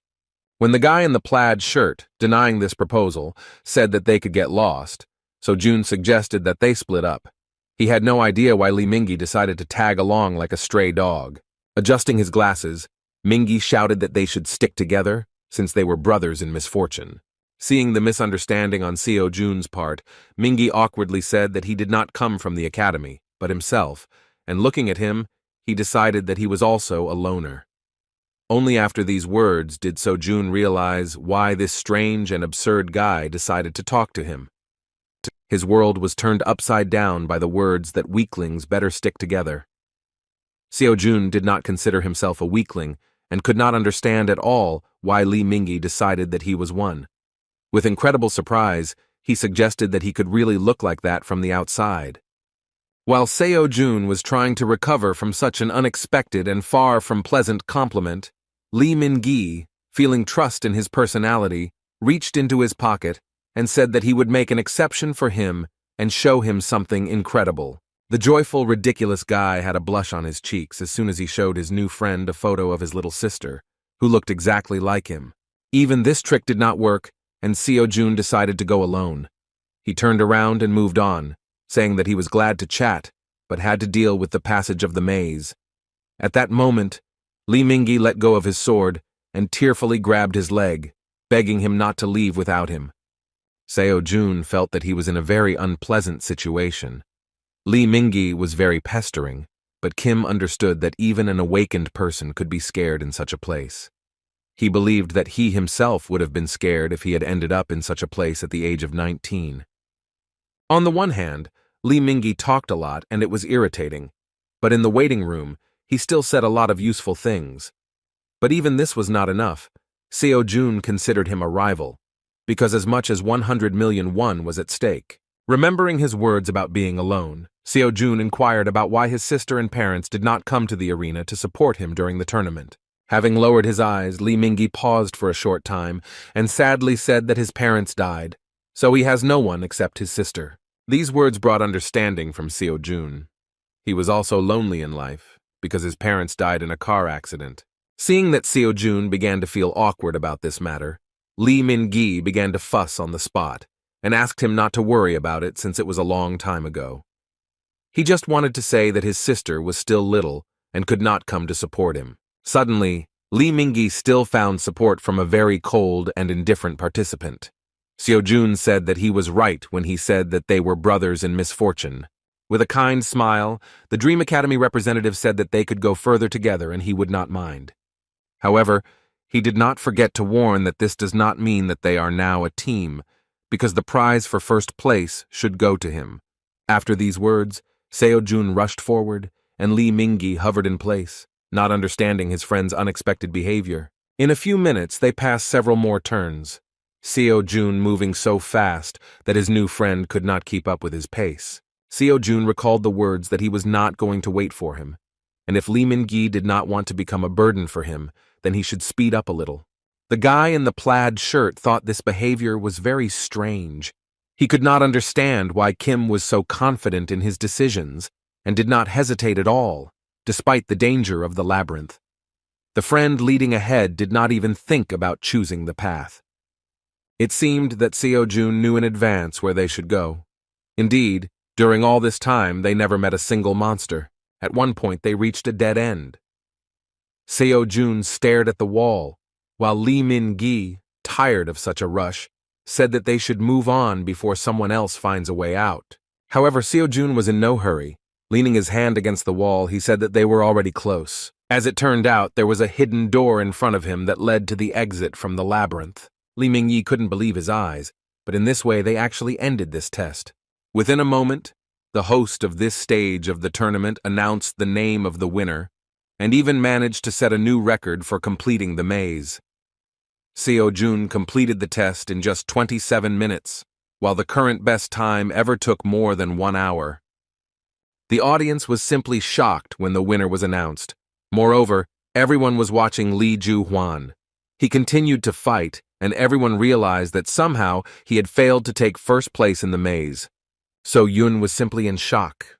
She could not believe that her ridiculous student was capable of such a miracle. In fact, Kim Seo-jun did not consider this a big victory, because all this time he was hoping that he would be able to gain at least some progress by fighting monsters. At the end of this test, Lee Min-gi could not come to his senses for a long time, and come to terms with the fact that he really took second place only thanks to luck. Everyone present in the waiting room could not believe that a new record had been set by some student at the CD Dream Academy. This was the first time they had heard about this educational institution, so they believed that this modest guy was probably the son of some influential person. The whispers of the other students prevented Seo-jun from concentrating on the lecture. At one point, he noticed that Jung-hwan suddenly approached him.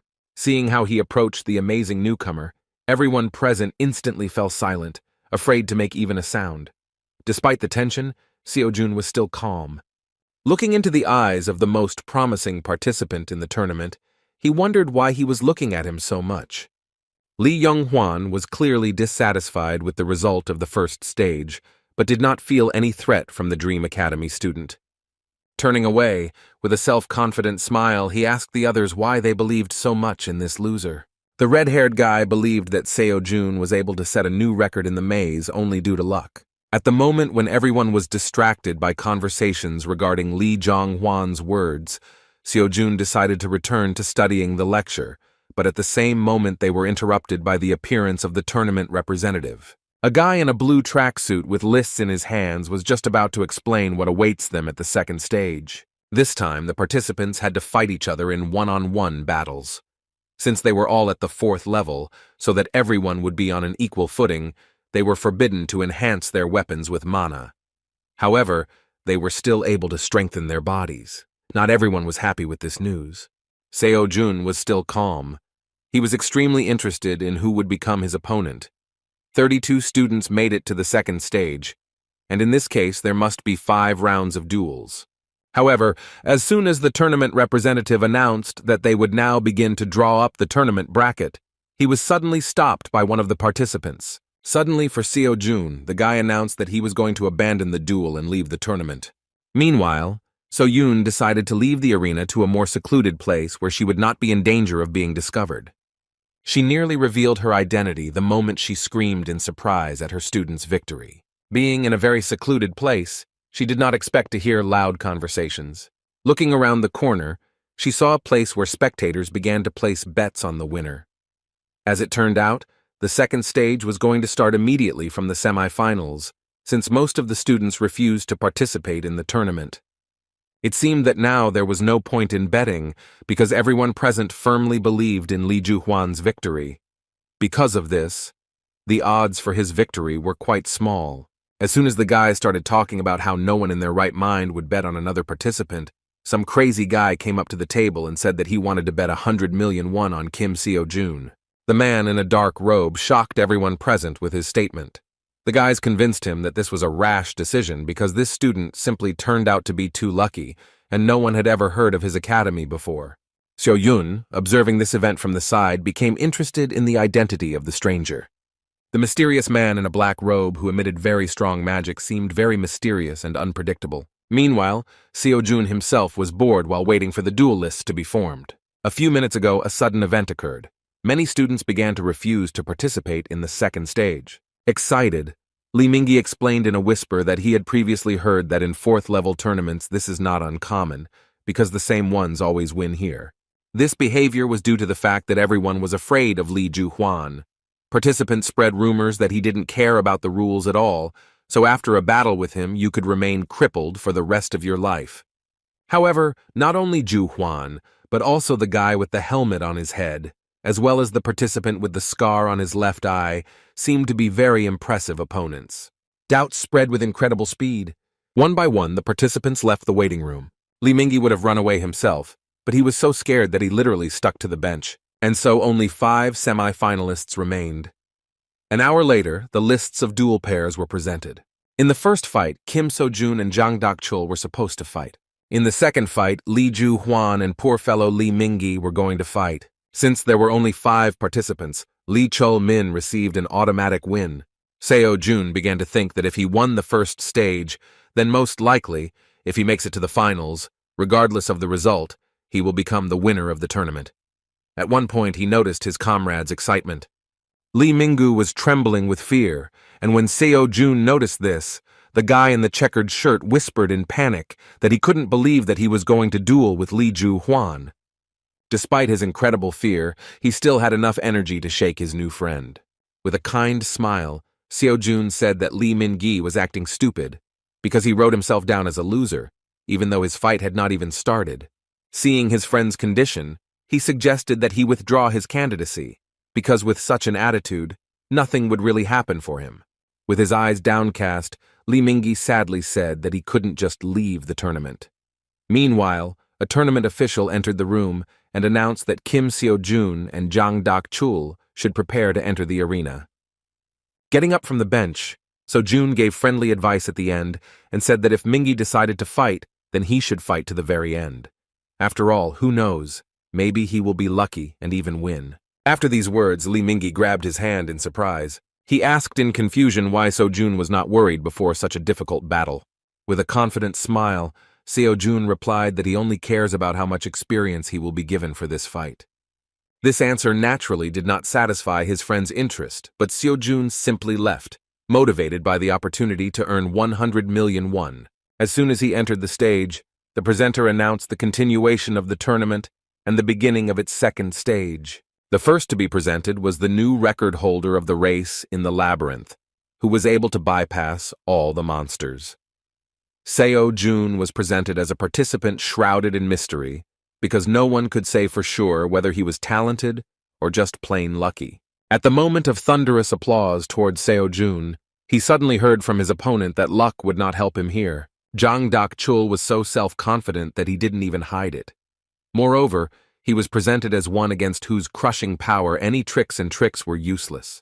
With a loud laugh, an arrogant guy with a ridiculous helmet on his head said that student Kim spent all his luck on the first stage, where he managed to set a new tournament record. In response, Seo-jun said that it was too early to judge which of them was unlucky. These words seriously angered his opponent. As soon as the referee announced the start of the battle, Dak-chul furiously attacked, shouting that he would make Seo-jun regret his bold words. However, these threats did not bring any results, because the Dream Academy student was more determined than ever, because a prize of 100 million won was at stake. As soon as Li Mingyi heard that his friend's battle had already begun, he began to worry even more. Glancing at his opponent, who was standing to the side with an angry expression on his face, he decided that now was a bad time to worry about others. He had to face Li Juhuan, which seemed terrifying from the very beginning. Even though he was trembling with fear, Seo Jun's words were what kept him in control. But just as he thought that he and Seo Jun were no match for these guys, those in the waiting room screamed in surprise at the shocking news. None of those present could believe that the duel would end in the blink of an eye. The winner of the semi-final of the second stage of the tournament was Kim Seo-jun from Dream Academy. In response to the result of the first fight, the red-haired guy, who was previously considered the winner of the tournament, arrogantly said that the scum should have a place among the scum. Despite his words, Li Mingyi felt much better once he learned that his fellow sufferer was able to defeat his opponent. Looking at his future opponent, he said that he too would be a winner. As expected, the fight of the first couple began with an aggressive attack by an offended guy in a ridiculous helmet with horns. One could not expect anything less from Chan Dak-chul. His strength was truly crushing. However, Seo Jun also surprised everyone present, because instead of blocking the blow, he easily dodged it. Moreover, the Dream Academy student continued to maintain a frantic calmness, which caused self-doubt on the part of the enemy. Dak-chuk attacked without respite and even managed to run out of steam, while his morale was plummeting due to the fact that all this time Kim looked like he was not taking him seriously. Enraged by the situation, the opponent with the axe could not gain control of the situation at all, and wondering why his attacks were not working, continued to move forward. At one point, he seemed to go crazy, so he strengthened his body with an aura and rushed to the attack with a powerful swing of the axe and shouting that now the vile Seo Jun would not be able to dodge. However, at that very moment the games were over, because the student from the Dream Academy took the matter seriously and easily knocked the heavy axe out of the hands of his opponent. Dak-chul couldn't believe what happened. His body trembled with the realization that his axe was behind him for the first time in his life. It was simply incredible. No one expected this, and did not even think that the battle would end in the blink of an eye. The muscular fighter was in despair, as he could not accept that he had lost to someone he considered just a lucky fool.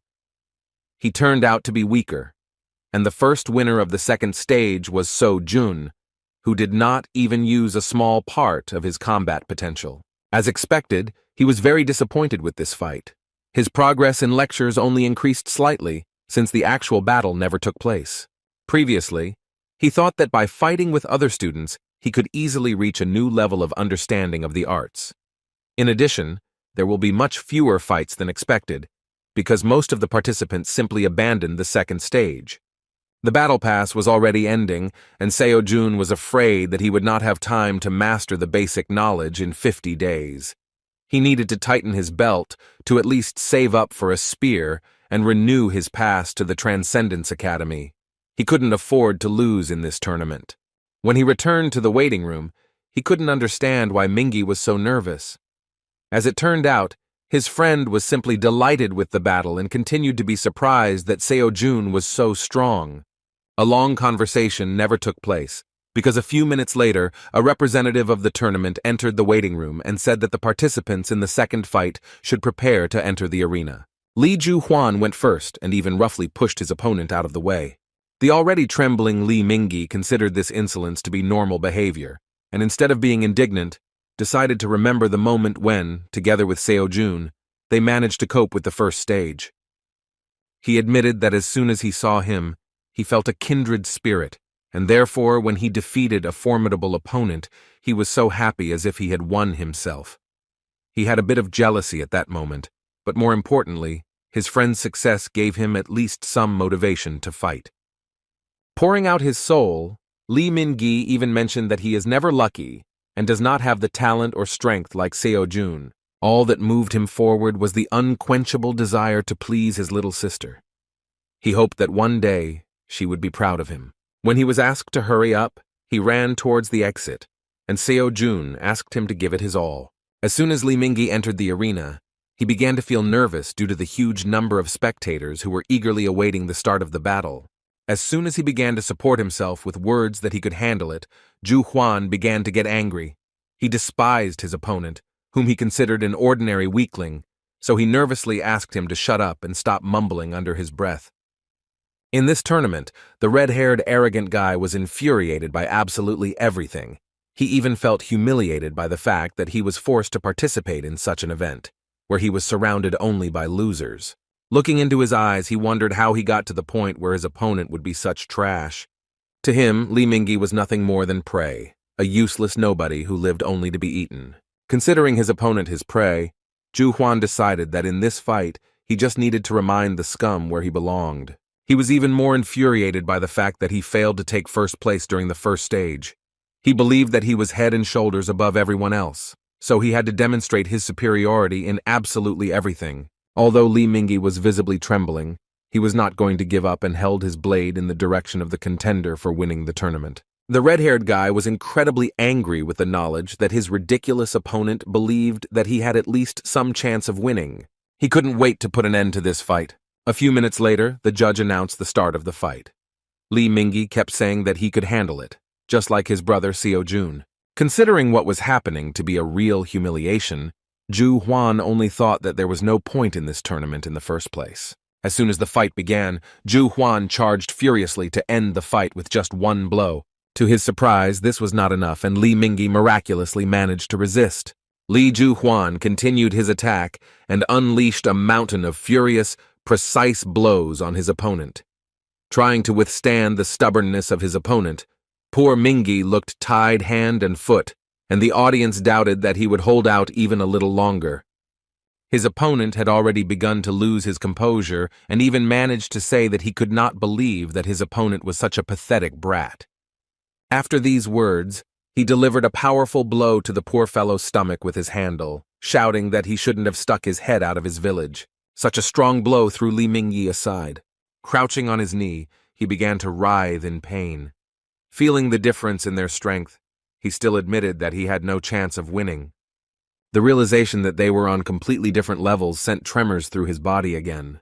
However, he could not leave just like that, because all this time he was only thinking about the fact that he wanted his sister to be proud of her older brother. At that moment, he remembered his brother and his success. Unexpectedly for all the spectators, Li Mingyi began to rise to his feet, despite the pain. He knew that there was no point in counting on victory, but now his task was to hit this vile bastard at least once. Putting all his strength into the blow, Li Mingyi rushed into the attack in order to at least catch the enemy with the tip of his sword. He couldn't count on more, yet they were on completely different levels. Within a moment, the fight was over. The crowd began to cheer. As they predicted, the winner of the second battle was Li Zhu Huan from Revenant Academy. The audience was delighted and only confirmed that the rest of the participants in this tournament are not even suitable for such a monster. Zhu Huan had no place in the fourth-level competition because everyone understood that this brute was a master of his craft. However, Li Mingyi still managed to achieve his goal because, albeit slightly, he still hurt his opponent. Moreover, the public also noticed a small cut on the face of the invincible Zhou Huan, which was left to him by a completely ordinary boy. The arrogant, red-haired Revenant Academy student was beside himself with rage. Considering himself an elite, he was filled with rage at the realization that some ignorant weakling had managed to hook him. Then he suddenly turned to the judge and said that he was withdrawing from the tournament. The man in the yellow t-shirt was shocked by the words of the main contender for victory, so he asked in surprise how to understand this. Everything came to a head at that moment, when the inadequate red-haired guy walked up to his already beaten, losing opponent and furiously kicked him in the face.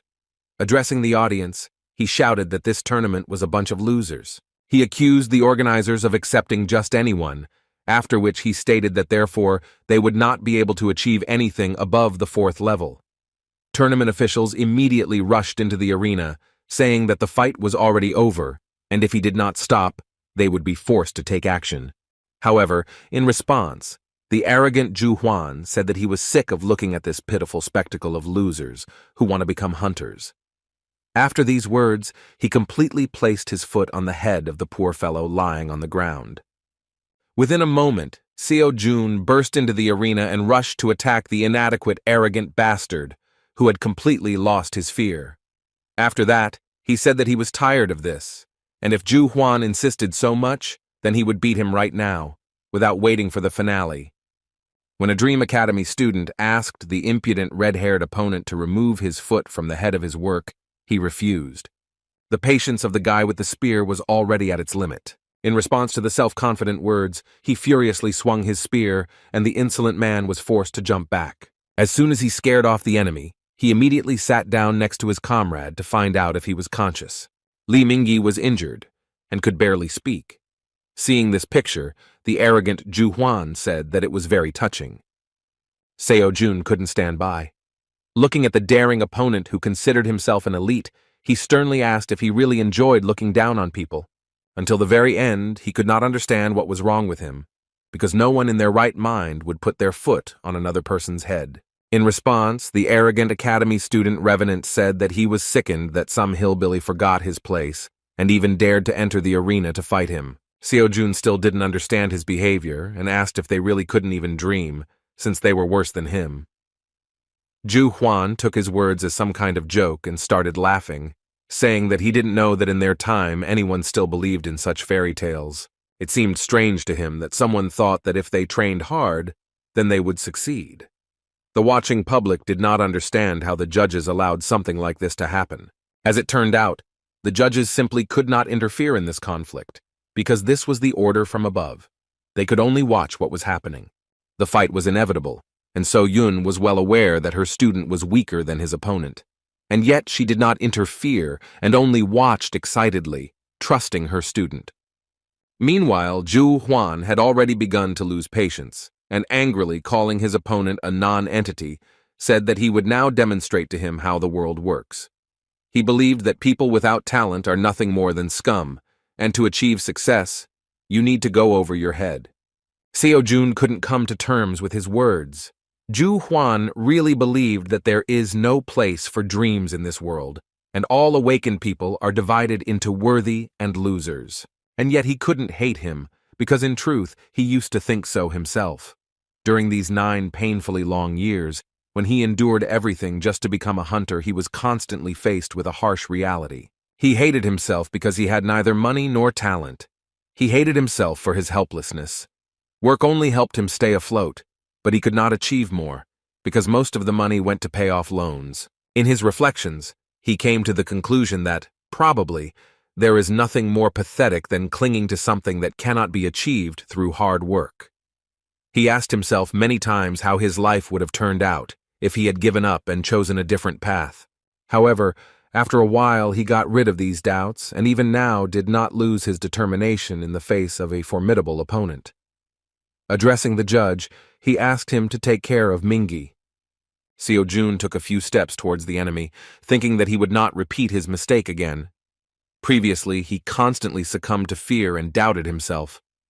This is how many people fall into despair. However, now he was ready to tear his opponent to pieces in order to erase his arrogant grin and the opinion that people without talent are nothing more than scum. With a cold look, he said that he would teach a lesson in politeness to someone who had never felt superior to ordinary guys.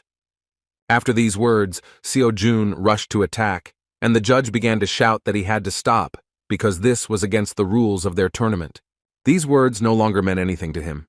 The Dream Academy student began to spin his spear to deliver a quick and unexpected strike. Seeing this, Ju Huan sighed arrogantly. After that, he angrily said that Seo-jun must be joking since he dared to challenge him. Seo-jun landed a powerful spear strike with a high jump, while Ju Huan was able to block using his huge two-handed sword. The red-haired guy did not feel threatened by him at all, and said with a laugh that the pathetic bug would regret that he decided to show up in front of him. He then swung his sword with ease, throwing Seo-jun aside. Without losing speed, he charged furiously, grabbing his sword with both hands. The madman tried to strike at high speed, but Seo-jun managed to jump back. Then he was forced to constantly block furious blows, and several small cuts appeared on his face. Kim recognized that his opponent was very strong, so it was not surprising why everyone thought so highly of him. In the fight with Dak Chul, he did not even doubt his victory. Now the situation had changed, and Seo-jun felt overwhelming pressure from the enemy. Catching himself on this thought, he immediately decided to listen to the advice of his mentors. Seo-jun trusted his feelings and began to simply go with the flow, so as not to strain himself with unnecessary thoughts in a responsible battle. Within a moment, he threw his opponent aside. Naturally, the arrogant Zhu Huan was infuriated by such insolence. When the judge said they had to stop immediately, the red-haired guy furiously shouted for them not to interfere. Anyone who considered himself a predator, the top of the food chain, could not come to terms with the resistance of his prey. However, in this battle, his opponent was different from the others. He couldn't understand why someone he considered trash was looking at him as if he were a predator himself. Now Zhu Huan was really angry. He mockingly said that dreaming is not harmful, but the pathetic non-entity should see for himself what will happen to his dreams when he is faced with cruel reality. Within a moment, he closed the distance with incredible speed. Then he launched a furious blow, which Seo-jun still managed to block.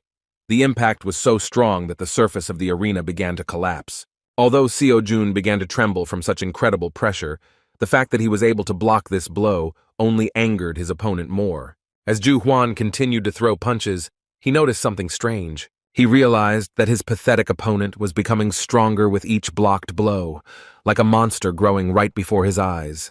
Within a moment, Seo-jun himself rushed to attack, and this time they exchanged blows. Zhu Huan was furious and began to lose his temper because he could not accept the fact that some brat managed to push him away. Just like Li Mingyi gave him a small cut, Seo-jun also did something that completely freaked out the red-haired guy. Enraged, Zhu Huan went mad and began to release mana against his weapon. Seo-jun did not expect that the opponent would break the rules of the tournament and start using aura. He himself did not yet know how to control his own mana, so he had nothing to oppose. The judges and other tournament workers began to panic and rushed into the arena screaming, realizing that the crazed red-haired guy was going to kill his opponent. Seo-jun himself understood perfectly well that running away was the best option. However, at that same moment, he began to have an internal dispute, as a result of which he realized that if he ran away, he would betray everything he had learned. At that moment, he began to remember the words of his teacher, and it seemed to him that he was nearby. One day, Xiang Yu, like his student, entered into a battle, the outcome of which was a foregone conclusion. He lost, and there was no changing that. Then, for the first time, he felt despair because he was afraid of defeat. However, he rushed into battle and fought, because this is the true spirit of a warrior. Xiang Yu taught him that even if everything points to his defeat, he must continue to fight like a beast and believe in his victory no matter what. Remembering the words of his mentor, Seo-jun resolutely clenched his spear, because he did not intend to show his back to the enemy. The force that tears mountains out of the ground will erase any barriers, and the spirit that can turn the whole world over will dominate it. As soon as Seo-jun charged, he unknowingly began to release his mana, and a blue aura surrounded his spear. Seeing how much his opponent had changed, the enraged Zhu Huan, who believed only in talent, shouted that he was the only predator here, while the rest of the students were just litter on which he would continue to wipe his feet. Tournament officials rushed to stop them, but it was too late. A moment later, two furious fighters attacked each other with a wild cry. There was a powerful explosion of energy, which raised a column of dust and made it difficult to see what the result of this collision was. But just as the heat began to dissipate, the public saw that the clash had emerged with a winner. An inexperienced fighter, who was considered an ordinary lucky newcomer, managed to win this battle. Zhu Huan lost consciousness and fell to the ground, while Seo-jun silently tried to stand, leaning his trembling body on a long spear. The audience was shocked by what happened and began chanting the name of the winner of this fierce battle. Seo-jun also couldn't contain her surprise. She was shocked, because she saw how rapidly her student developed. 2 weeks ago, he could barely block her mana-soaked blows, but now he was able to use the aura himself. It was simply amazing, and now she was thrilled to know that she had made the right decision when she decided to choose him as her student. Looking around, she again saw the mysterious man in a black robe. Previously, she found him very suspicious when she saw that he had bet on Seo-jun at an underground bookmaker.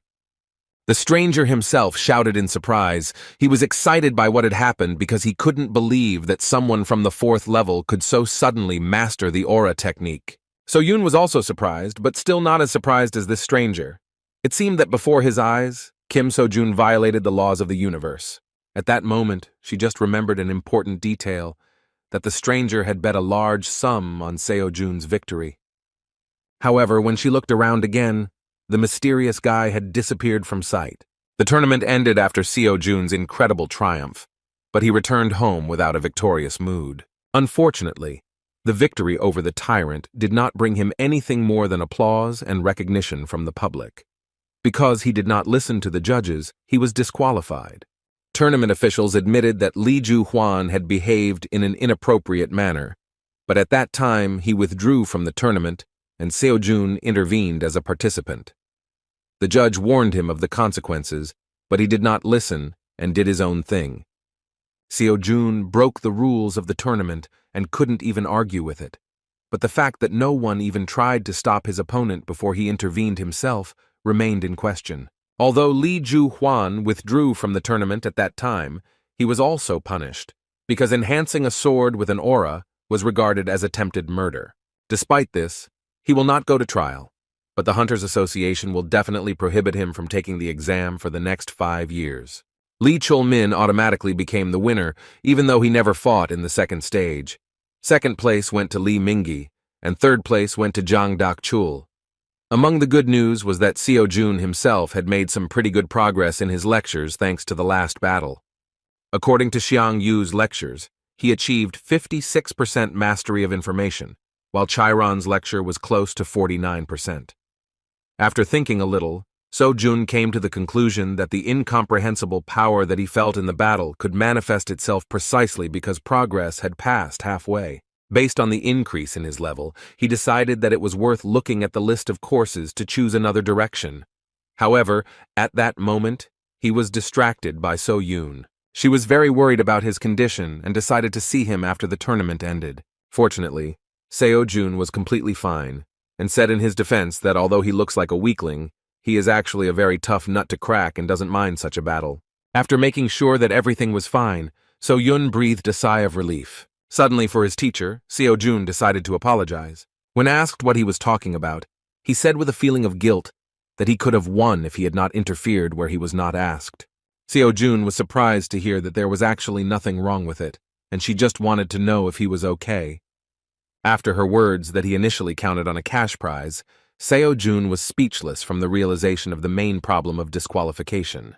The poor guy grabbed his head and started screaming because he really forgot that the main reason for attending this tournament was the money for a spear from the Transcendence store. He plunged into despair, and when asked what he wanted to spend the money on, he admitted that he liked one incredible spear. Despite the failure, he quickly recovered from the moral trauma and rose to his feet, saying that there was nothing wrong with it. With a kind expression on his face, he admitted that he would be lying if he said that he had no regrets. However, on the other hand, if he had not intervened, he would have regretted it much more. The moment of his sincerity and discussion of financial problems was suddenly interrupted by Lee Mingi, who already felt much better and could even return home on his own. As soon as he approached his friend, So-yun decided to lower the visor of her cap so as not to attract too much attention to herself. Holding his head, Lee Mingi shyly thanked his savior. After a short silence, he finally decided to ask whether he could become as strong as his brother if he trained hard. Seo-jun was genuinely surprised by the words of this trembling guy. Seeing his look full of hope, he couldn't upset him. To support the poor fellow, he warned him that everything is possible, but this is not an easy path. Still, he saw that Mingi clearly lacked the talent to become a hunter. However, they say that anything can be achieved if you work hard enough. However, the world is cruel, and you can't go far on dreams alone. To support him, he said that he should not focus on becoming a hunter, because he could do something else, since he was still young and had plenty of time. Lee Mingi was not at all upset by such words, and even admitted that So-jun was right about something. Perhaps he could become an excellent journalist, because he has already shown that he can accurately collect information about other people. Still, he did not want to stay long and decided to say goodbye, thanking his friend for everything he had done for him. Finally, Seo-jun asked him to never let anyone tell him what to do, even if it was his own words. He even decided to warn him that he would hear more than once that he had no talent, and that he would not cope. Therefore, he asked him not to forget that no one's opinion should become his reality, because if he really wants something, then he must achieve it, and everything else does not matter. The sincerity on the part of his brother touched Li Mingyi so much that he could not hold back his tears. Saying goodbye, he promised that someday he would visit him with his sister. Looking after Li Mingyi, So Yun said that she was pleasantly surprised by how her student acted. Seo Jun, awkwardly walking towards his house, replied that he constantly blames himself for always sticking his nose into other people's affairs. With a kind laugh, the mentor said that she saw nothing wrong with this, because now her student had his first devoted fan. In response, Seo Jun surprised her by saying that it would be better if he became her second student and not just his fan. He believed that he should have seized the moment and invited him to their academy. So Yun really didn't expect such words from him. She felt happy thanks to his support, because now he said that this was their academy. Now she was definitely not alone.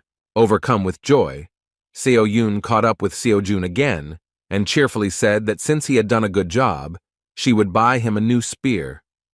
When asked why she suddenly decided to do this, she asked him not to worry and consider it a scholarship. Meanwhile, one of his wards came to visit the master of the Star Sword. He was warned that the master was meditating, and at this moment he could not be disturbed, but the guest said that the matter did not require delay. So Moon Chul, a one-armed guy who is considered one of the most loyal subordinates of the Star Sword, still disturbed his master. In response to his sudden intrusion, the old man said threateningly that he thought he had made himself clear when he asked not to disturb him. Releasing his incredibly powerful aura, he asked his subordinate how dare he ignore his orders. The pressure from the master was simply monstrous, and even an experienced hunter could not move. He could barely muster the strength to report that Lady So Yun had participated in the academy tournament. These words greatly interested the old man, because he could not wait for this, knowing that So Yun had no students. Moon Chul, seeing the master's uncertainty, confirmed his words. They had actually gathered some information regarding what had happened at Dream Academy recently. No one expected that after all the unsuccessful attempts, So Yun would still decide to try the old business again. Realizing the importance of the matter, the old man rose to his feet and said that he would personally deal with this problem. With a thoughtful look, Star Sword Park Min Chul said that he personally should see what his granddaughter's new student is like. The next morning, Seo Jun again went to the Dream Academy, where he wasted no time in refining his spear skills. The next daily task regarding 5,000 swings of the spear was completed, but So Yun, as usual, did not understand what was going on. The strange behavior of the student all this time put her in an awkward position, but during all this time she never managed to find out anything. Noticing her intense gaze, Seo Jun asked why she was staring at him so dissatisfied, but the girl replied that he just imagined it. In fact, she still held a grudge against him because he was so eager to get money for a new spear, but when she offered him a lucrative gift, he was so meticulous in choosing it that he ended up leaving with nothing. In response, Seo Jun said that he was simply not worthy of the gift. Pointing a condemning finger at him, the girl demonstrated that she saw right through him and said with displeasure that he was a liar, because he was clearly not one of those who would simply refuse such things. She was willing to bet that the problem was something else. She was really right, but Seo Jun didn't know how to explain to her that since he saw the beautiful weapon from the Transcendent store, he couldn't even look at an ordinary spear. Things got even worse as the price had increased to 120 million won due to a recent recalculation. Money that was not earned through honest labor was not counted. So now, So Jun was completely afraid to do anything. Seo Yun, as expected, was infuriated by the situation regarding the fact that her student refused the offer, even though she said that she would pay for everything. Naturally, when the granddaughter of the greatest hunter gives you such an offer, it's a chance of a lifetime. And yet there was one more pressing issue that they did not have time to discuss. So Yun inquired about what mana enhancement technique her student used in the battle with Zhu Huan. Seo Jun had no idea what he was talking about. So Seo Yun explained that without the technique, he would not be able to use magic. She noted that she personally saw how he pierced the armor of monsters, but judging by how he fought in the tournament, his technique was clearly not of a low class. At the same time, her interest was even stronger because she had never seen him train her. At that moment, Seo-jun thought, because he really doesn't know how this happens, because he has never studied any technique for enhancing mana. The mana enhancement technique is a technique that allows you to use your mana most effectively. There are many different types of this technique. Depending on its effectiveness, it is divided into lower and higher class equipment. Each hunter has his own mana enhancement technique. Some even patent it. In fact, Seo-jun wanted to get into the elite academy precisely in order to acquire effective high-level equipment. Therefore, he asked his mentor if she taught the technique of enhancing the mana of the Star Sword. In response, the girl sighed heavily and said that her grandfather forbade her to do this. Still, this was not surprising, because otherwise there would have been crowds of students in this academy. But as it turned out, So-yun herself came up with her own technique and was ready to teach him. She always wanted to teach, so she needed to do something like this. Seo-jun was surprised because he thought that she had no talent at all, but it turned out that she lives in the shadow of the Star Sword, and yet she pushed him to the idea that a hunter really needed mana control skills. In the fight with Ju Huan, he experienced the difference in strength between those who know how to use it and those who do not. So-yun didn't understand why he was thinking so deeply, because she was just asking whether he was interested in learning her technique or not. In fact, Seo-jun was thinking that he had a window for a new lecture. Now he could take some course on the study of mana mastery. After a few minutes, So-yun got tired of waiting for an answer from him, so she decided that he would continue to be silent, and she left with wishes of good luck in his strange training. When asked where she was going, the girl replied that she had her own business. When Seo-jun started laughing at how busy she was, Seo-yun replied that if he leaves before she returns, then he should close the door to the academy. In fact, she simply could no longer be in the same room with him. She really had nothing to do and just wanted to escape, so she was surprised that she really looked like she had nothing else to do besides the academy. As soon as she left, Seo-jun chose the mana course. Speaking about what mana is, the teacher said that it is something that is located in a world that is subject to the law of cause and effect, but is capable of destroying the laws of this universe. Of course, such words turned out to be difficult to understand, and so Jun became convinced that the Archmage Merlin was someone similar to the Buddha himself in terms of the complexity of teaching his skill. It seemed that these words were only the beginning of the lecture, but after a moment the old man said that with this, he had said everything he wanted. Seo-jun felt like he was going crazy again because of his studies. The training time was over, and the Archmage suggested taking up practice. Seo-jun received a daily task in the form of creating 1,000 mana spheres. Without wasting any time, the guy started trying to make at least one sphere.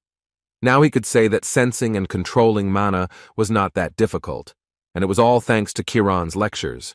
However, it was still not easy, because although he felt mana, he could not give it a form.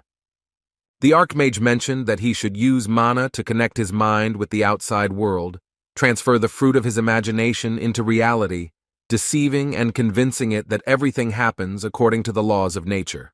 At one point, the student concentrated so much that he began to feel how he could give shape to his energy. In the most striking example of how to do this, the Archmage Merlin described a force that truly does not exist anywhere in nature. It was about the mana aura that Seo-jun had already used once. A few minutes later, the guy saw a small accumulation of energy in his palms, which really left his imagination and ended up in the real world. The crumb between his palms actually turned out to be a sphere of mana. He was surprised that all his efforts gave him such an insignificant result, because the Archmage was unlikely to count this as a correctly performed exercise. Despite this, he was proud of himself because this was a real achievement. He understood that over time he would do better. He just needed to constantly hone his skills. At that moment, Park Min-chul suddenly entered the academy and addressed the stranger with a dissatisfied tone. Seo-jun, holding a small sphere in his hands, was surprised by the appearance of a gentleman whom he had previously only seen on television screens. Mr. Min-chul really came to the academy to see who became his granddaughter's student. He did not expect to see something like this, because he felt that there was a clot of mana in the guy's hand. What was suspicious was that something like this was not easy to create. This meant that this guy was talented. However, this only deepened his understanding of the situation. The old man began to suspect something was wrong, thinking that there was only one reason why such a gifted guy came to So-Yun Academy. He feared that Seo-Jun was one of those who wanted to take advantage of his granddaughter. Releasing his terrifying energy, he sternly repeated his question, and, shocked by the situation, Seo-Jun was forced to dutifully introduce himself. The guy really felt afraid because he didn't expect Grandpa Starsword to visit So-Yun Academy so suddenly. Addressing him without any formality, Seo-Jun mentioned that he had only seen him online, so it was amazing to him that he was finally able to meet the greatest hunter in person. He further suggested that the distinguished guest had come to see So-Yun, after which he said that unfortunately, she had left on some business. The guy didn't understand what had happened, but the old man suddenly became furious as soon as he heard him call his dear granddaughter by name. His reaction was not strange. He treated Park So-Yun very carefully. While in Korea they only address people with whom you have a close relationship by name. But at that moment another question began to worry him. Once he released his terrifying energy, he put incredible pressure on the student, but for unknown reasons, he continued to stand on his feet. Seo-Jun didn't understand what he was talking about, so Park Min-chul said that his lust for killing, soaring in the air at that moment, usually paralyzes anyone below the S-class of hunters. After these words, the student understood what was happening, and the only explanation for why he was on his feet, he believed that this was the action of an unshakable heart. Silence began on his part, and the old man again asked a question regarding what such a guy forgot at the Park So-Yun Academy. Seo-Jun really didn't understand what he was talking about, so he looked very confused. In response, Mr. Park began to slowly walk towards him and reached for his sword, saying that with such and such talent, he would have been accepted into any academy. But for some unknown reason, he decided to get closer to So-Yun. Releasing his menacing power, the old man threatened that the guy would regret it if he decided to lie to him. Sensing danger, Seo-Jun began to panically ask him to stop and shouted that it seemed to him that they had misunderstood each other. However, Mr. Park was not going to listen to him to the end and said sternly that he did not think that he would receive an honest answer so easily. Within a moment, he swung his sword and Kim, sensing terrible danger, was forced to fall to the ground to avoid being hit. He only miraculously managed to avoid being seriously wounded, which greatly surprised the old man. As it turns out, Seo-Yun was going to visit her grandfather when she decided to leave on business. When she came to his house, she found out that he was not there. The lady who worked here said that she should ask the chairman about what Mr. Starsword is doing now. In fact, she just wanted to tell her grandfather about her new student. At the moment when she wondered where her grandfather might have gone, Seo-Jun was in a mortally dangerous situation. The old man continued to apply incredible pressure and repeatedly asked the question of what goal he was pursuing. So-Yun had no idea what was happening at that moment. However, she understood that something was wrong here. She wanted to keep everything a secret for as long as possible. But after participating in the tournament, it was no longer possible to hide Seo-Jun. That is why she decided to deal with the problem by revealing the truth to her grandfather. At that moment, the chairman approached her. The chairman was a one-armed man who was very trusted by the Star Sword.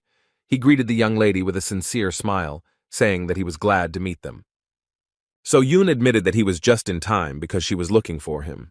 As soon as she told her that she had come to her grandfather, she was shocked by the truth that Mr. Park had just gone to her academy for a visit. At the same moment, she hurriedly ran back, realizing that during this time something terrible could have happened.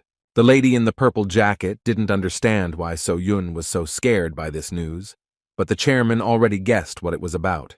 So-Yun was in a hurry like never before. She was already blaming herself for letting her guard down. Still, she knew that grandfather would come to their academy sooner or later, but she did not think that everything would be so soon.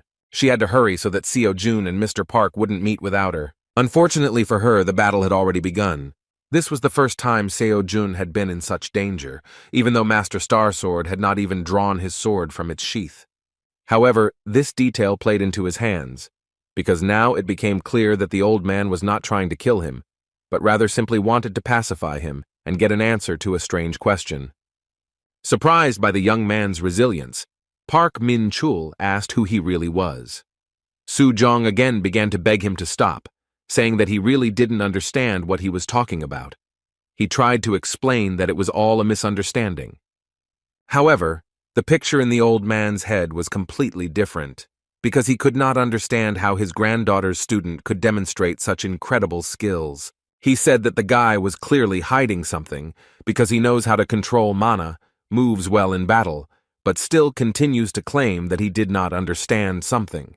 All this made him angry, because he thought that the little shit was blatantly lying to his face without even thinking. Flying to the side after another blow, Seo-jun rose to his feet and shouted that he had no idea what So-yoon told him, but in this situation he needed to calm down.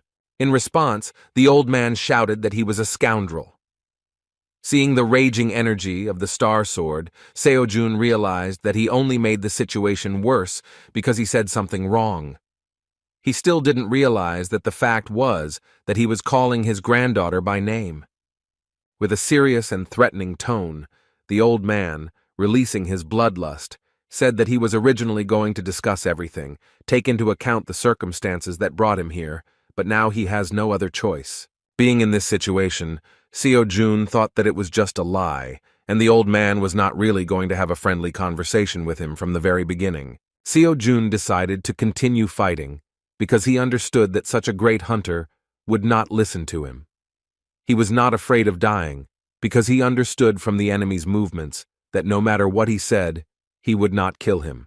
If the Star Sword really wanted to kill him, it would have done it the moment Seo-jun sensed its presence.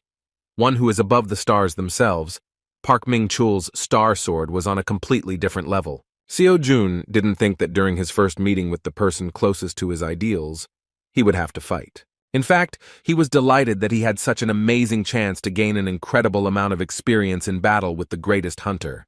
Of course, Mr. Park was not particularly happy with this behavior on the part of the young man. He considered him a real scoundrel. Seo-jun's attitude has changed. He even enhanced his own body with an aura, showing that he does not deny the fact that he is ready to fight. During his life, Mr. Park saw many hunters, but only one looked into his eyes without fear. Seo-jun looked exactly the same, so you'd think he was strong enough to really try his luck. Rushing into the attack, the old man struck the first blow with thoughts about what this young man needed from his granddaughter. Seo-jun could hardly resist such pressure. He still couldn't cope with his opponent's speed and couldn't even feel his attacks. His face was covered with cold sweat from every movement of the great hunter. He couldn't even notice the simple blows performed by the Star Sword.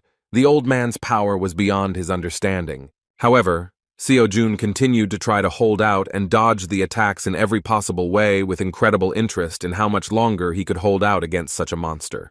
At one point, he himself rushed to attack. However, Star Sword did not feel any danger from him. He was surprised by the young man's self-confidence and decided to teach him a lesson, hitting him in the stomach with incredible speed with the hilt of his sword. Seo-jun flew to the side with a scream, and Mr. Park looked away and said that his pathetic attacks were ridiculous banality. Despite the hopelessness, Seo-jun did not give up and tried to gain as much knowledge as possible from this fight. He could not allow the battle to end quickly, and tried to find out at least something else. Rising to his feet, he realized that tricks would not help him. However, while the enemy was not yet serious, he felt that he still had a chance to surprise the old man. Park Ming-chul did not want to waste much time on this issue, so he rushed to the attack again. Seo-jun felt like he needed to impress him, but he didn't know how to do it. However, as soon as he stopped thinking about it, he trusted his feelings and surprisingly managed to evade his opponent's sword. He then desperately swung his spear to strike at close range. Subduing the mana to his will, he forced it to fill the spear, strengthening the counterattack. The old man was unexpectedly surprised at what the young man was capable of, who didn't even have a hunter's license. He couldn't figure out what kind of mana technique he was using, but it looked extremely interesting. Seo-jun directed his punch with a furious cry, putting all his strength into this attack. A powerful surge of energy directed at the old man limited visibility at that moment. However, the result was a foregone conclusion. He did not even manage to catch a powerful enemy. After Seo-jun used his aura, Mr. Park shouted that the young man had finally shown his true mean face. In response, Seo-jun said displeasedly that Mr. Star Sword was the first to attack him. After these words, Seo-jun, who did not understand the old man's feelings, again said that he could not wait for his teacher to return. calling the granddaughter of the Star Sword by name. The greatest hunter began to lose control, demonstrating his terrifying strength. He said that if the young man wanted it so badly, then he would personally send him to the next world. Just as Kim was beginning to say goodbye to life, fortunately for him, So-yoon burst inside the training room and shouted that it was enough. The fighting stopped, and So-yoon started screaming that she wanted to know what was going on here. She was incredibly angry at her grandfather for starting to scare the crap out of her students again. Looking at Seo-jun, she began to get angry at her grandfather and accuse him of beating the poor fellow until he had bruises all over his body. Kim tried to smooth the situation over, saying that he had no serious injuries, although he was already in pain. Turning his gaze away, the old man said that such a mattress should not dare call himself a man. In response, Seo-jun allowed himself the impudence of telling the Star Sword that it doesn't matter whether you are a man or a woman, anyone would be hurt if they were beaten by a great hunter.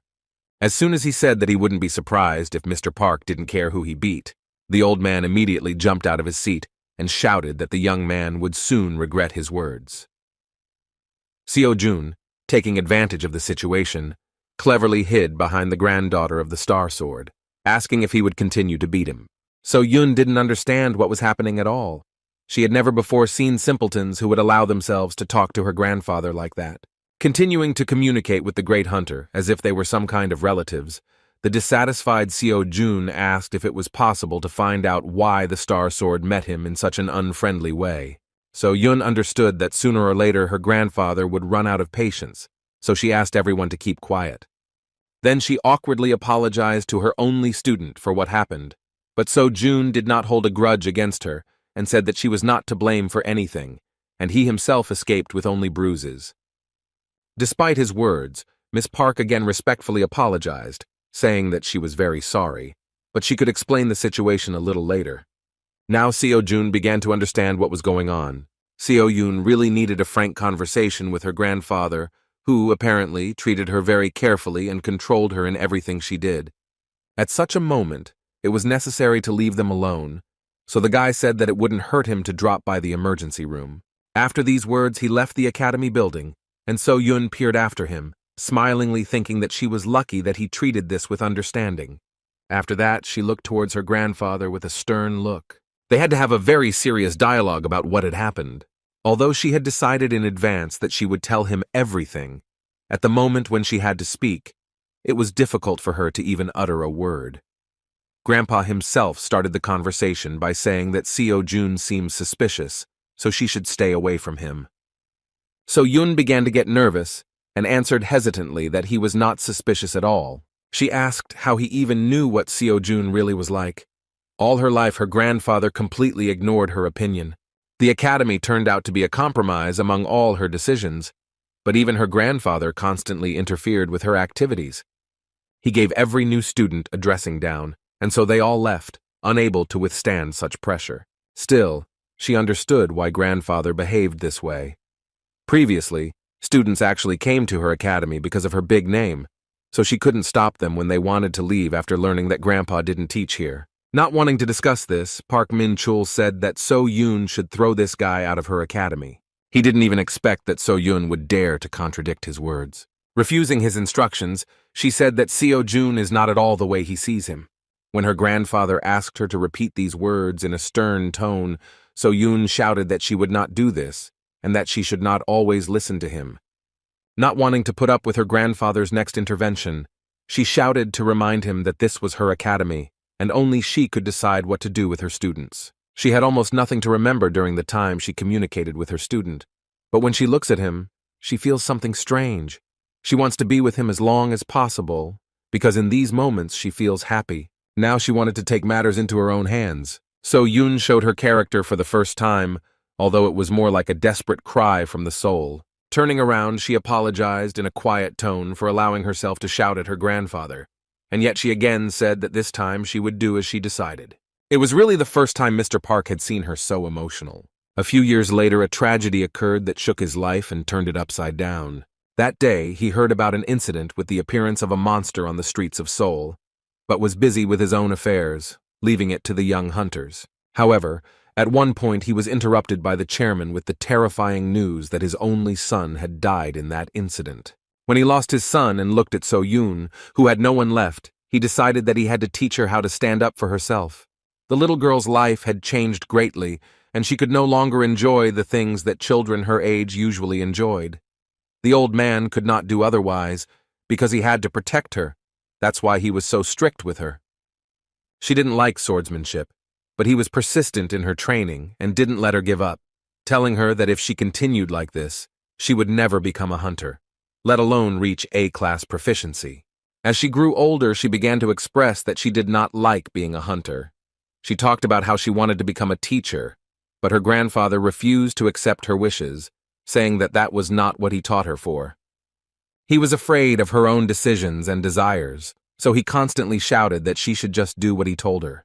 Park Min-chul understood perfectly well that all this time he had been oppressing his granddaughter, even though he had the awareness that sooner or later she would turn against him. Actually, this is what happened, because he once agreed to a compromise when he gave her a little freedom, allowing her to found her own academy. Sighing heavily, he accepted this situation, realizing that he could not take away the only thing that brought her joy. As expected, So-yoon reached her breaking point and still rebelled. Meanwhile, Seo-jun has already completed his examination and treatment at the emergency room. Now he felt like new and naively thought that another conversation with the Star Sword would no longer be a problem. Recalling their meeting with a smile, he noted that at that moment he thought that he was no longer a tenant. He understood perfectly well that he escaped with only minor bruises, only because the old man held back. However, if So-yoon had been late, then everything could have ended much worse. Now he understood how difficult it was for So-yoon to be under his strict supervision all the time. That evening, So-yoon called him and told him everything. She spoke about her difficult relationship with her grandfather and about what happened to past students. Despite such revelations, Seo-jun was still sure that she kept silent about a lot. But this was enough to understand how she felt and why the Star Sword treated him this way. Returning to the academy, he could not forget that situation, thinking that even though he understood the old man's motives, it was still wrong because even such experiences are not a reason for beating. As he walked back to the training room, he doubted he would hear an apology. On the other hand, he still learned a valuable lesson because he made little progress not only in his skills, but also in mastering the lectures. Joyfully opening the doors, he suddenly heard a low male voice. He couldn't believe that this time he would be greeted by the Lord of the Star Sword again. Park Min-chul sat calmly on the floor and, seeing the young man's indecisiveness, asked him not to stand at the door. The guy began to feel trembling, realizing that the old man probably wanted to beat him again, but the Star Sword made an offer to sit next to him. During a calm conversation, Mr. Park learned that So-yoon and her strange student had entered into some kind of mutually beneficial agreement. Yet he was still suspicious and with a stern look asked if Seo-jun was hiding something else. Kim was as impatient as the Star Sword himself, so he nervously replied that he had expressed everything and had nothing to hide. Taking a closer look at the calm flow of the young man's magic, the old man admitted that he was not lying. However, the question of where he got such talent and so much strength still remained a mystery to him. In his entire career, Park Min-chul had never seen so much power in an ordinary academy student. Even more questions were raised by the moment when they first met, and so June, seeing his anger, not only wasn't afraid, but was even somehow inspired and didn't back down. When Seo-jun said that he wanted to go away to start his training, the old man decided that this would be a great time to find out more about him. He wanted to see how this scoundrel trained to see what he might be hiding. However, after several hours of careful observation, he was sure of only one thing. This young man was clearly not himself.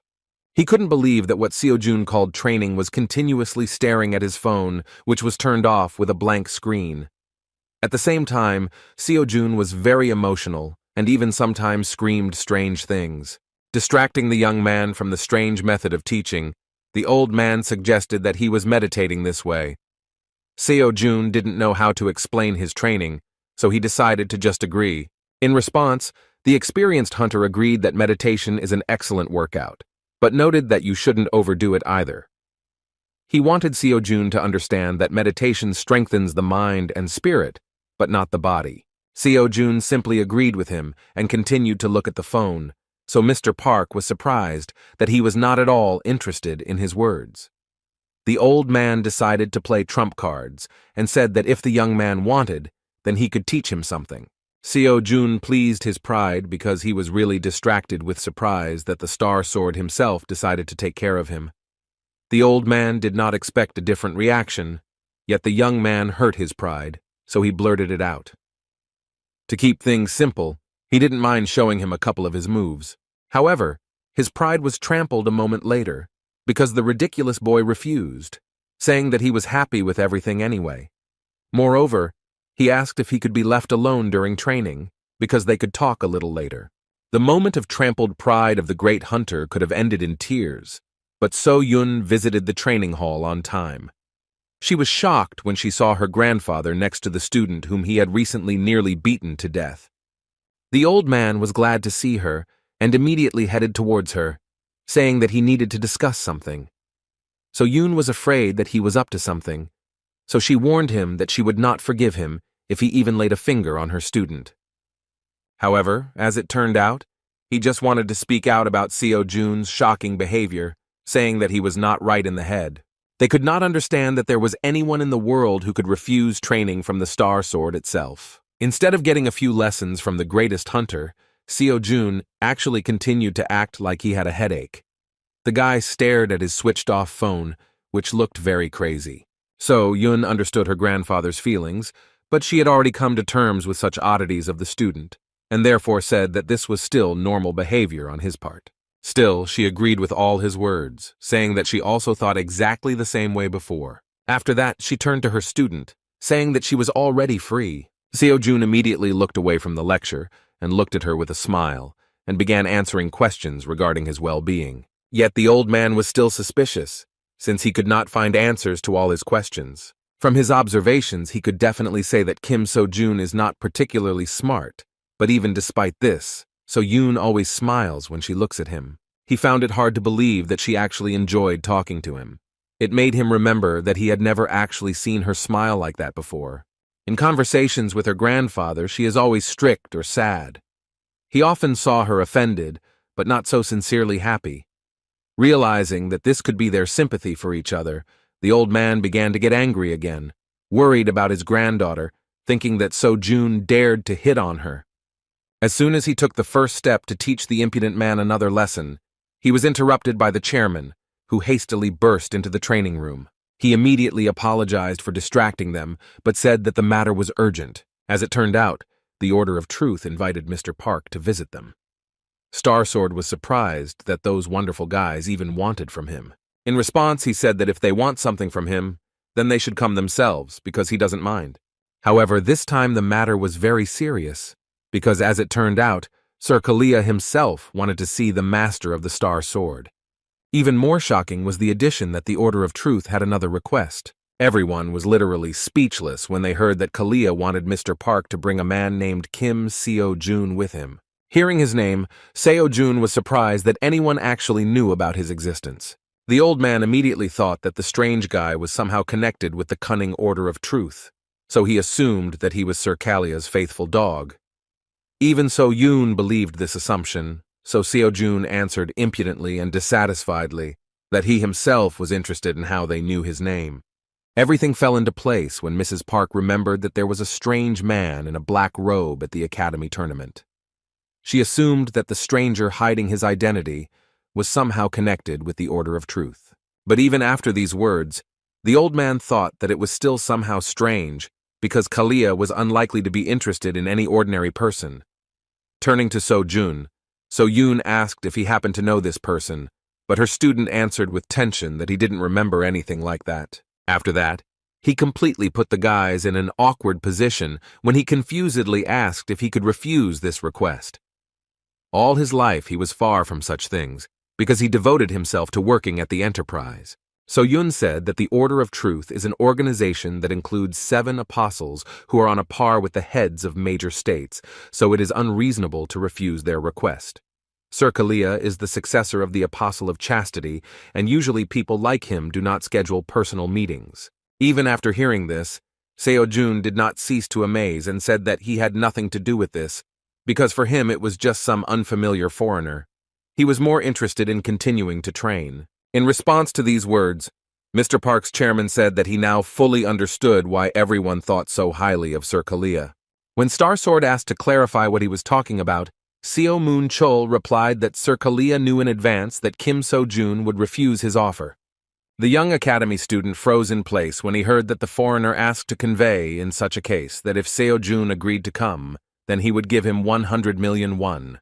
The mere mention of such a large sum caused neural activation in the monkey's brain, and Seo-jun immediately smiled reflexively, agreeing to the offer.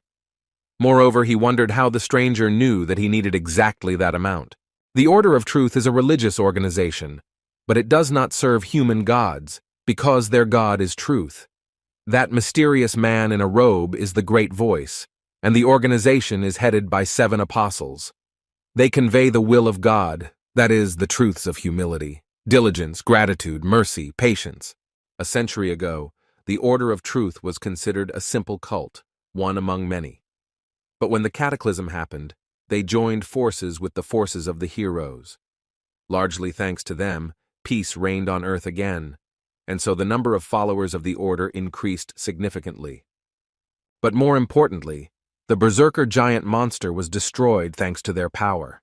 When everyone thought that the trouble was over, Berserker suddenly appeared. He was so strong that even all the heroes combined could not cope with him.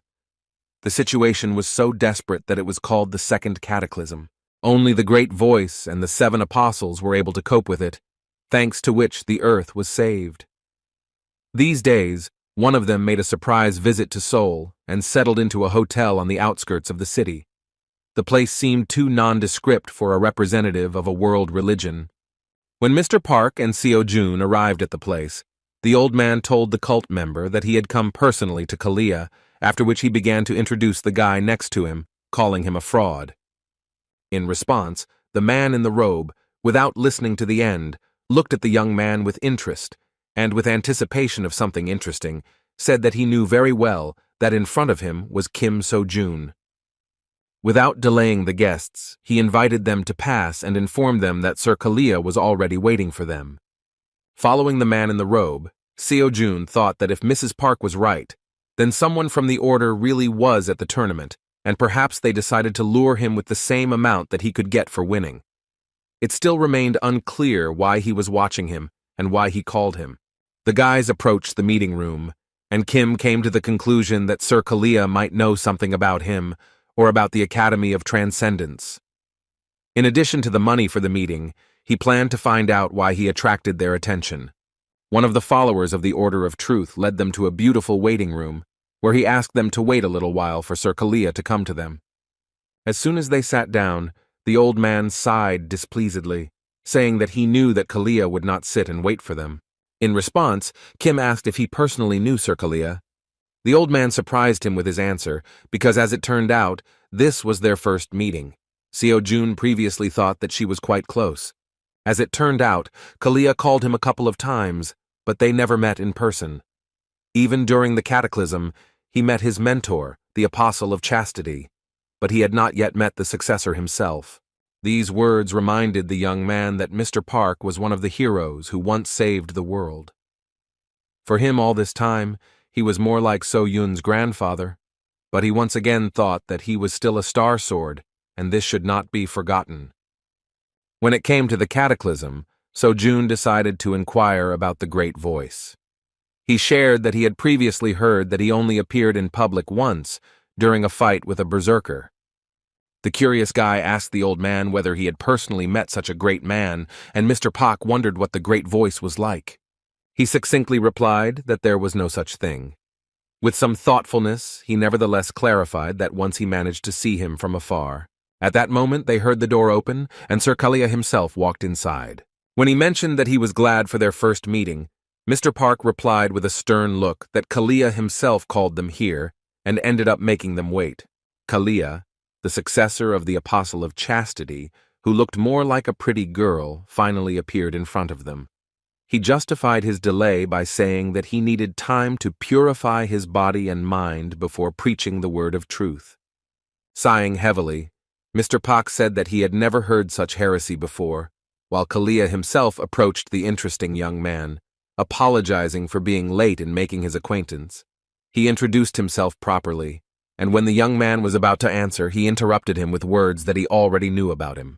Kalia specifically thanked him for agreeing to their meeting, even though it was extremely unexpected and incomprehensible for a newcomer among hunters.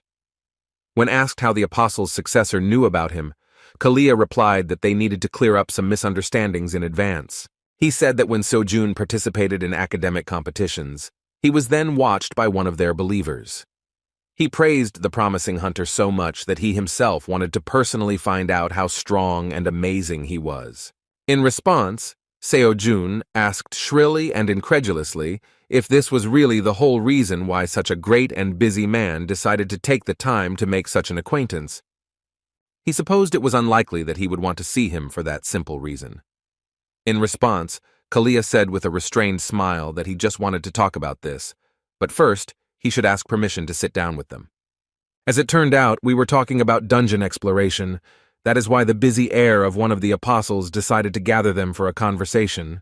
He sincerely hoped to cooperate with Mr. Starsword in dungeon exploration. The old man, dissatisfied and impatiently, asked why he should do this. In response, Kalia said with restraint that he knew better than anyone that this was far from the end. These words sounded mysterious, and Mr. Park asked what they were talking about. Kalia reported that he had a report of corruption in one of the dungeons in Korea.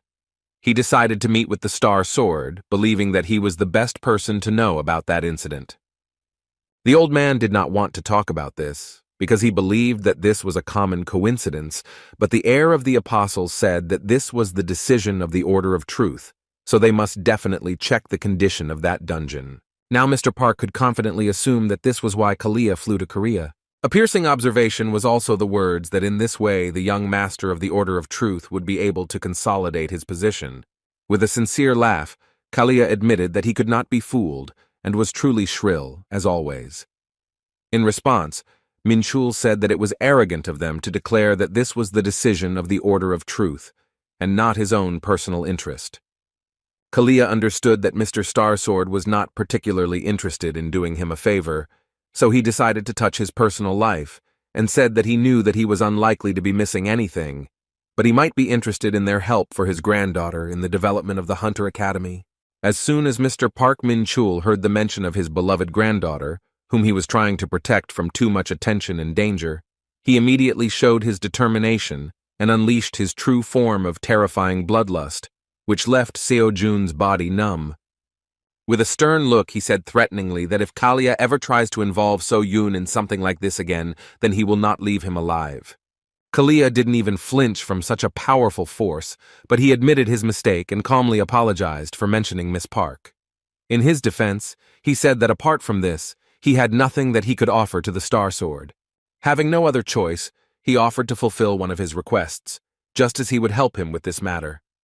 In response, the old man said that this was simply ridiculous, because Kalia could say tomorrow that there was no deal. He had no reason to trust the influential heir of the apostle. Kalia understood his words and said that if the Star Sword wishes, he can swear an oath to him in the name of the Order of Truth. This was more than enough, but Mr. Pak did not understand whether this would be enough for Kalia to determine the place of the apostle. But for Kalia this was not particularly important, because in this way he could not claim that there was no deal between them. When it came to the right of oath in the name of truth, Mr. Park could not refuse to help him. Once they completed their deal, Sir Kalia decided to move on to talk with the academy student. With a pleased look, he said that he would speak directly. They in the Order of Truth suddenly wanted to sponsor his future path as a hunter, seeing incredible potential in him. It was about sponsoring various activities that the academy would not be able to take care of. Seo-jun remained cool and asked what he would do if he received their sponsorship. Kalia replied that they did not require anything in return, because it would be enough for them that Mr. Kim and the Order of Truth were close and could contact each other. It all seemed strange, and so Jun understood that they would still want to receive payment for their services. In response, he decided to satisfy his own interest and said that if Sir Kalia answered one question honestly, then he would think about their proposal. Of course, Seo-jun wanted to inquire about the Transcendence Academy, but he knew that it would be suspicious if he asked about it directly. He could not be sure that Sir Kalia would answer his question honestly, and if he turned away or avoided answering altogether, then he would no longer be able to find out the details of the interest in his person on the part of the Order of Truth. In this case, he decided that there was only one way to check whether Sir Kalia knew something about the Academy, thanks to which he acquired incredible power. With a sudden and not entirely formal movement, he took out a mobile phone from his pocket and held the screen towards Sir Kalia's face. After that, he asked the heir of the Apostle what he saw on the screen of this smartphone. This question was very sudden. Sir Kalia looked intently at the screen. At that moment, Seo-jun turned on the Buddha's lecture on what the soul, death, and reincarnation are. However, Sir Kalia calmly replied that the question seemed very strange to him, and it was difficult for him. Taking the phone away from the face of the heir of the Apostle, Seo-jun said that in this case, he could not do anything with his decision if Sir Kalia did not want to answer. A moment later, the heir of the Apostle laconically replied that he saw only a black screen.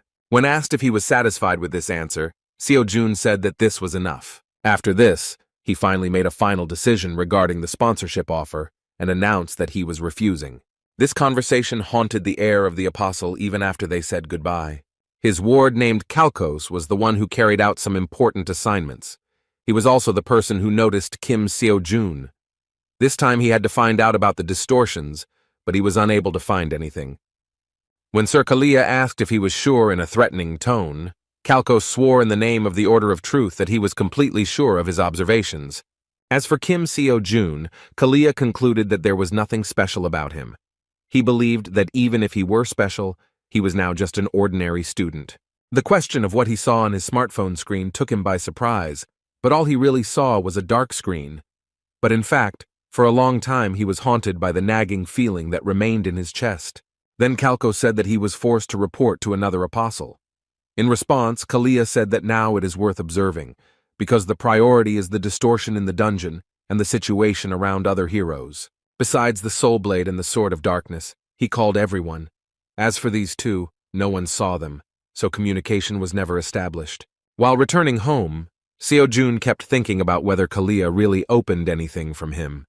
He was distracted by Mr. Pak's question regarding why he refused Kalia's offer. The guy replied that it seemed too suspicious to him.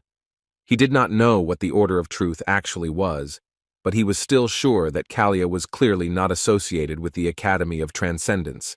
He did not want to enter into an almost free deal with suspicious individuals. When asked if he was embarrassed by the studentless academy he belongs to, Seo-jun replied that he had never met a more honest person than Miss So-yun. Taking advantage of the moment, he decided to ask Mr. Starsword what the concept of dungeon distortion meant. Park Ming-chul seriously replied that this means that the magic inside is distorted. The magic wave inside the dungeon is distorted, so its difficulty is different from the value measured when the dungeon was formed. Such distortions have many side effects, but mainly, they are a sudden increase in difficulty and breaking the dungeon earlier than expected. Seo-jun had never heard of this before, so the Star Sword explained that in fact, they had observed this paranormal phenomenon many years ago, and now you really don't see such a thing. The words that such a phenomenon usually occurs during a cataclysm interested Seo-jun very much. At that moment, he said that in this case, Kalia meant that this could mean that the previous incident had not ended, but had only been weakened. In response, the old man asked him not to worry, saying that the heir must have made a mistake, because the cataclysm had already ended a long time ago. They were heading to So-yun's academy, but the old man suddenly turned around and left, saying that Seo-jun had no need to know about his affairs.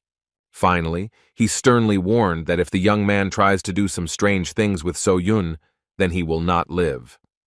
In response, the insolent boy said that this meant that the Star Sword recognized him, but the old man displeasedly explained that he meant that he continued to follow him. With an absurd laugh, So-jun again crossed the line of what was permitted, and asking the old man to be honest, suggested that it was precisely because of this that So-yun was moving away from him. Seeing the anger and bloodlust on the part of the great hunter, the ridiculous guy said that he did not want to be beaten again, after which he hastily left, heading towards the Dream Academy. Returning to the academy, Seo-jun came to the conclusion that it would not hurt him to become stronger as quickly as possible, so as not to be afraid that one day the Star Sword would decide to beat him to death. When he walked inside, Seo-yun wondered why he was alone. The student explained that she and her grandfather were heading to the academy, but he suddenly changed his mind and went in the opposite direction. When asked by the worried Seo-yun about what was being discussed, he replied that nothing terrible had happened, and she needn't worry.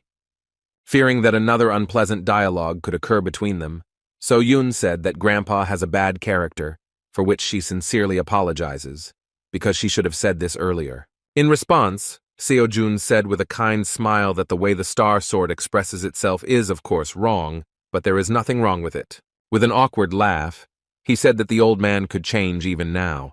Still, he admitted that he would still take a few hard hits if he did something terrible. After these words, he began to apologize for speaking some kind of nonsense, but at that moment a blush appeared on Seo-yun's face and a sparkle in his eyes. After a little awkwardness due to genuine emotions, she decided to change the subject and reminded him that he needed money and was trying in every possible way to earn as much as possible.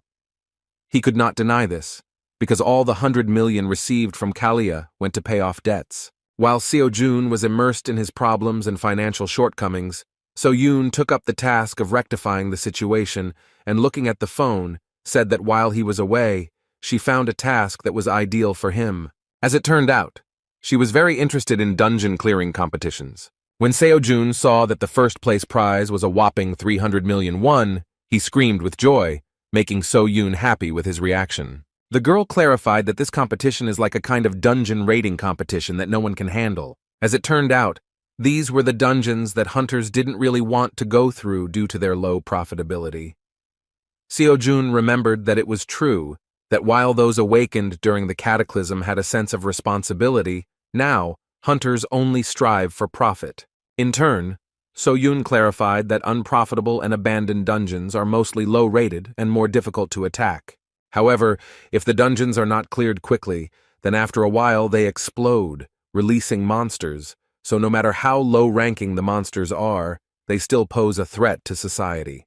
At first, such dungeons were monitored by government hunters, but it was ineffective to send them to such a seedy place. And in the end, the state solved this problem in a different way. That is why the so-called dungeon clearing competitions were created. The dungeons are just the right level for even the average student to tackle. The strength of the students now is more than enough to deal with them, and they also said that the results will be reflected in the ranking of the hunter academies. Upon learning of this, Seo-jun admitted that only a real genius could have come up with this. Seo-yun was sure that he could handle it, so she asked what his answer would be. The prize of 300 million and the opportunity to increase the progress of lectures as the raid progressed did not give him a reason to refuse.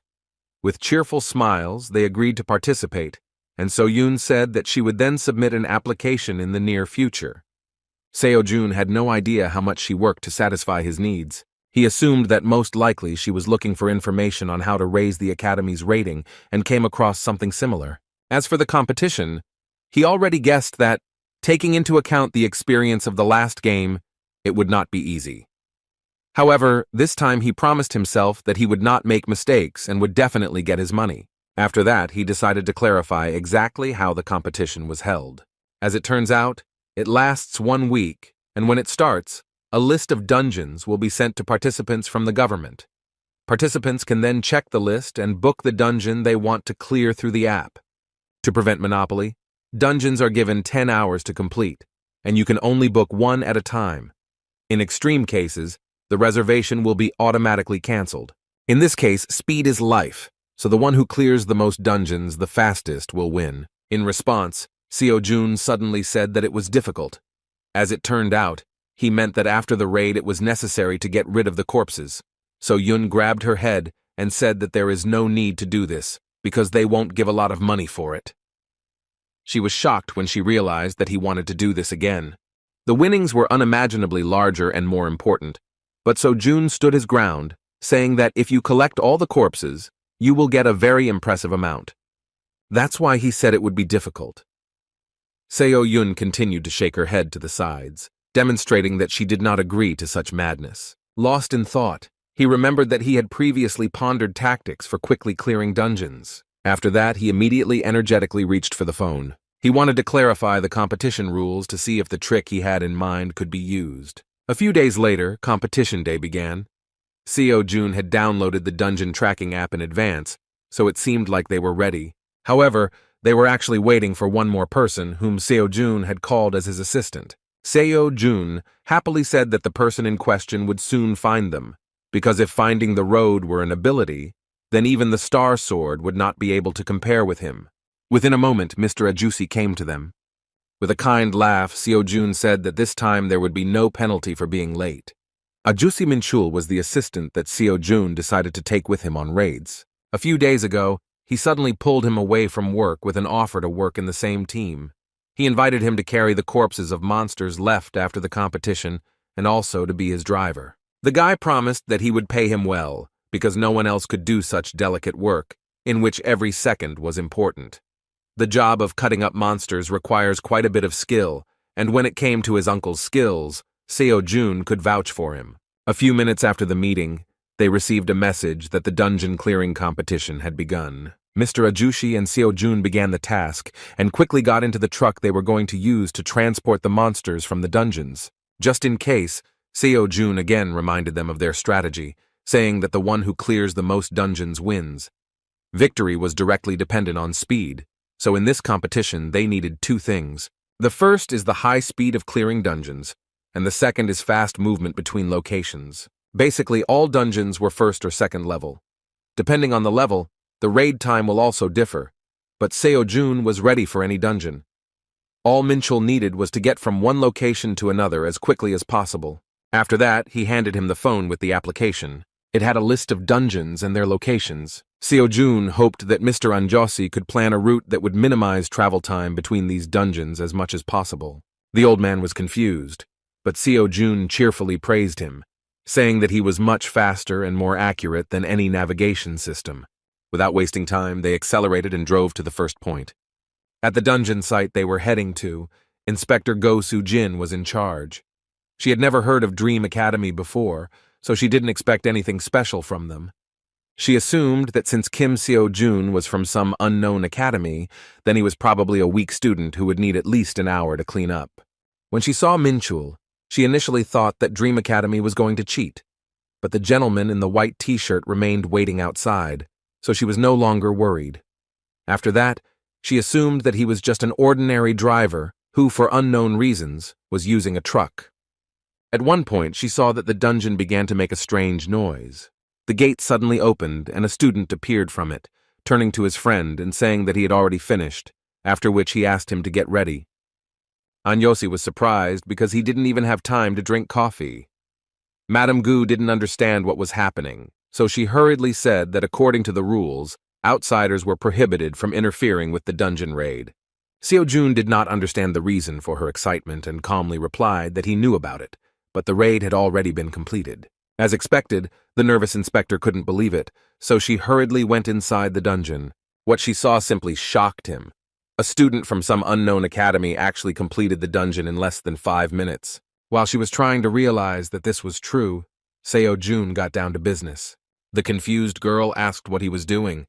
In response, the guy she thought was crazy began carrying the monsters outside while doing exercises. Mr. Anjosi, who was just preparing the table for cutting up the monsters, was also amazed that the joyful youth continued to engage in madness in the form of exercises with monsters on his shoulders. To keep things simple, Seo Jun replied that in addition to his main quest, he also has side goals in the form of exercise and selling dungeon monsters. When asked how much time they would need for this, Mr. Anjosi said that since these are low-level monsters, they have few profitable parts, so cutting one goblin will take no more than 15 seconds. While Mr. Anjosi was preparing for the cutting, Seo Jun was going to move the rest of the monsters to the place of work. The inspector was simply shocked when she saw such a picture before her eyes. Despite her dissatisfaction, she could not utter a word regarding this, because the rules did not exclude the possibility of butchering destroyed monsters. There were no complaints, so the guys got to work. As soon as they finished, they immediately clarified what their next route would be. As a result, Mrs. Gu, who saw something crazy, was freed from her work in just about 10 minutes. The inspector of the next dungeon was having a nice time in nature after another hard day at work at the computer, when suddenly a truck flew past him, blowing away the butterfly that was sitting on his hand. Within a moment, Seo Jun and Min Chul rushed past him, preparing to clear the gate. Inside were low-level undead that Seo Jun had never encountered before. However, he did not see any particular problem in fighting such monsters. With one powerful swing of his spear, he created a wide-area attack, destroying everything around him. Another batch of bones completed the work of Mr. Anjosi. In front of the confused inspector, he began to extract all the bone marrow, which was the only valuable thing of this undead. In just 5 minutes, the guys finished and hastily left this dungeon. Mr. Inspector found himself alone with nature again, realizing that his great time was over so quickly that he was forced to return to work in the office. Towards the end of the day, the deputy of the dungeon management team at the Ministry of Public Administration and Security finished his report regarding the first day of the competition and left it on his boss's desk. The head of the office began to look through the quite expected results, and first of all came across the statistics of the East Academy and its representative Lee So-yeon, which was able to once again surprise him with the incredible statistics of 16 cleared dungeons. He expected her to get first place, but was surprised when he noticed that she was currently in second. It was expected that in this case, someone would be found who was able to cope with this task, clearing, most likely, 17 dungeons. He was simply shocked when he saw that some Kim So-jun was able to clear as many as 32 dungeons. Not understanding these results, he distracted his deputy to clarify the results. Showing him the documentation, he wondered if they had made a mistake, indicating that someone had accomplished the impossible by clearing as many as 32 dungeons in a day. The head of the office was simply stunned when he heard that, according to the inspector, those guys moved between dungeons extremely carefully without losing a second, finishing all the raids in no more than 10 minutes. The entire office couldn't believe it, but as it turned out, after a thorough investigation, it turned out that Kim Seo-jun did not violate any rules for participating in the competition. To understand who we were talking about, the head of the office decided to ask which academy this mysterious student belonged to. As soon as the deputy mentioned that he was from the academy, which is located near Seoul in the Yunpenggu area, the head immediately realized that he was talking about the Dream Academy. Remembering that that organization belonged to the granddaughter of Starsword, they immediately realized that it was quite possible. The guys stared at each other in surprise, thinking that this was only possible if the Star Sword itself intervened in the process of clearing the dungeons. Meanwhile, Lee So-yeon, a student at East Academy, was forced to apologize for the fact that she somehow miraculously failed to take the championship on the first day of the competition. The head of the academy threatened that she would not get by with a simple apology, because they would suffer enormous damage if she did not get first place this time. In response, So-yeon promised that she would do everything possible to win. However, in response, she heard a question about whether an ordinary person could cope with the dungeons the way the winner of the first day did, because we were talking about as many as 32 cleared locations. Lee So-yeon thought that this would require completing raids every 10 minutes, but even so, given the distance between the dungeons, this is simply impossible. Rising from the table, the head surprised her with his opinion, saying that this is possible, but only if someone helps this student. Walking towards the window, he suggested So-yeon do what she did before. When he said that he would take care of the rest himself, his reaction suggested that he was going to go the route of deception. This vile man is her father, as well as a former A-class hunter who now serves as the headmaster of Vostok Academy. Lee Seok-man, addressing his daughter, asked her not to take such methods into her head, because in the end, this is the law of life, where the most cunning survive and what matters is who wins, and not who is right. Despite the internal conflict, she could not go against her father's words, because she completely agreed with such a true truth of the modern world. After leaving her father's room, she remembered his words that he believed that she would not act as stupidly as the idiot Jin-soo. Jin-soo remained in her memory as the guy who said that in the heart of a professional hunter, there must be something that she should never compromise with. His words seemed nonsense because everyone knew that in this world, money decides everything. However, the naive and simple guy insisted that if money darkens your heart, then the world will not seem the same. He promised that he would become a professional hunter, which would make people's hearts tremble. His words gave her false hope. She felt better being around him. This guy turned her life upside down, because he inspired her that she had hope of getting rid of the heavy shackles of such a reality. However, now that he was dead, she tried to forget about his words that were so firmly in her memory. The working day was finally over and the guys could sit down to rest. As for earnings, not taking into account costs and taxes, they managed to earn about 8 million won. As expected, Kim Seo-jun offered to split this profit equally. Despite this, Min-chul called himself a miserable driver, who would be satisfied with 30% of the total amount. After lengthy bargaining, Seo-jun, although he did not want it, still agreed to such an agreement. Uncle was no longer able to carry on a long conversation, so he didn't even mind that the little bastard still added a little money before his reward. Suddenly, Seo-jun asked why he looked like he wasn't surprised by anything. He wasn't even talking about money, but about how quickly he was able to clear dungeons. Uncle unexpectedly replied that he had actually already seen him in action at academic competitions, but did not want to burden him with calls. Seo-jun was very happy that he could work with such a person. For him, his uncle is a very straightforward person, but he is one who always encourages. After the loss of his parents, the guy had to pay his debts himself, and Mr. Min-chul took care of him, becoming a great support. Continuing the pleasant conversation, Seo-jun, paying attention to the recent success, asked if his uncle would like to open a transportation company. Min-chul didn't understand what they were talking about, because it was a lot of money, but Seo-jun promised that one day it would be possible for them. On the second day of the competition, the sensational dungeon robbers had already begun to be recognized. They were called dungeon cutters, because in addition to raiding, they managed to cut up monsters. In fact, a lot was said about them now, and it was hard for the next inspector to believe it until the moment he saw it with his own eyes. Now he was convinced that there were no problems regarding their work and did not mind them continuing to take care of the dungeon for which he was responsible. On the second day, their gap from second place increased significantly. The difference between them and Lee So-yeon was as much as 20 cleared dungeons. At this rate, victory was not far off, and it would even be strange if they began to lose ground. Seo-jun enjoyed every minute of working with his uncle and was glad that he was the one asked to come to the rescue. There were still 5 days left until the end of the competition, and all this time Mr. Min-chul worked without a break, trying to keep up with the incredible pace of the young student. To cheer up his uncle a little, he promised that if they won, he would treat them to something very tasty.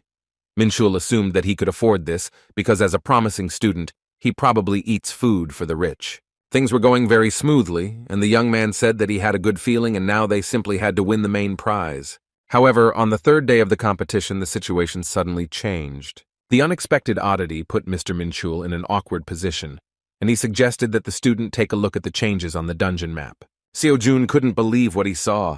All the dungeons in the area were booked. The nearest available place was at least an hour's drive away. It was clear that the fact that only those seats next to him were booked was not just a coincidence. A suspicious change in the activity of their competitors indicated that they were trying to stop their success. This was not according to the rules, so the uncle expected that competitors would soon remove the reservation. His instinct told him that this was not by chance. Seo-jun replied that they don't know for sure yet, so they should get to the nearest dungeon first. However, even after the next dungeon, the same thing happened. As a result, they managed to clear only 10 locations, while Lee So-yeon began to rapidly approach first place with a result of 25 successful raids. Seo-jun understood that something very strange was happening, so it would be impossible to do without help.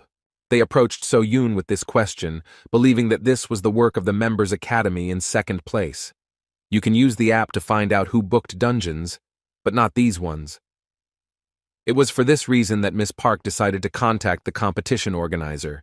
Seo-jun was still in first place, but he understood that at this rate, he would quickly give way to his competitors, because this was only the third day of the competition. Turning to his uncle, he said that now they would be forced to change their strategy a little, because there would simply be no time left to cut up the monsters. The gain was much more valuable, but even so, no matter how quickly he cleared the dungeons, the distance was inevitable, and even his uncle's talent could not overcome this obstacle. Suddenly, Seo-jun announced that he had a good plan to counteract. A very cunning thought came into his head, which surprised So-yoon and Manchul. Its implementation was supposed to make the efforts of competitors pointless. The next day, Vostok Academy representatives gathered together again to begin booking the dungeons. The Academy representative asked everyone present to be on guard, because as soon as Seo-jun appeared on the map, they would have to reserve the dungeons around him. The guys did not take their eyes off the phone, anticipating that they would be able to repeat the trick that worked last time. While all the participants in the cunning scheme were discussing the situation, a representative of the Vostok Academy noticed activity on the part of their main competitor. He shouted that everyone should get ready to book everything around his location. Like last time, he asked to make the reservation gradually so that it would not look too suspicious. The guys knew very well the essence of their business and asked the gentleman not to worry, but instead to make sure that he paid for their services on time. However, once they logged into the app, they saw that Seo-jun had booked a dungeon right next to Lee So-yeon, which could hinder her success. Moreover, they could not book dungeons near it, because according to the rules you cannot cancel a reservation within 10 hours if you have not completed the raid. The cunning plan of the Vostok Academy collapsed with unprecedented speed, and their representative suddenly felt a tremor. Meanwhile, as usual, the cold and imperturbable Lee So-yeon cleared the next dungeon without any problems. Returning to the chauffeured car, she surprised him by completing the task in less than 15 minutes. However, as soon as her driver looked at the map to select the next location, his face broke out in a cold sweat. They couldn't believe that their competitor would reciprocate and book all the dungeons around them, using the same approach. The competition's top players finished day 4 with nearly identical results. Seo-jun was able to stabilize the rankings with this approach, and using the advantage he gained during the first 2 days, he could comfortably win this competition. As it turned out, the director of the Vostok Academy was not very excited about such a move on the part of the competitors, and came up with another way that would allow his daughter to get first place if she continued to clear dungeons in the same spirit. On the 5th day, both sides competing for first place were forced to meet due to their dungeons being next to each other. The inspector, feeling some tension, said in advance that quarrels between participants were prohibited, and violation of the rules would result in disqualification. When both students approached each other to meet each other, Kim Seo-jun said that no matter who wins, everything should be fair between them. He recalled that this competition was started with good intentions. Lee So-yeon wasn't even going to admit that she was the first to cheat in order to slow down her competitor's pace. And yet, looking at Seo-jun, she thought about his words and remembered a friend who also constantly talked about good intentions. She believed that such a thing did not exist in this world, so she was not even going to believe his words. During her life, she learned that people are by nature selfish no matter what they do, and their actions are based on personal gain. That is why people help only when it is beneficial for them, so that they can then abandon you at the right moment. In this cycle, she saw no room for good intentions, so she, with a once again cool mind, continued to exterminate the monsters in the dungeon. As soon as she left the gate, she saw the surprised inspector who could not believe that the rumors about Seo-jun's madness were true. At that moment, something unimaginable was happening that even attracted the attention of Lee So-yeon. The madmen separated the monsters right before her eyes and then loaded them into their truck. The girl was surprised, while Seo-jun, with the dead monster on his shoulder, noticed that she finished the raid even faster than he expected. He then caught her off guard by asking if he could also take the monsters from the dungeon she had just cleared.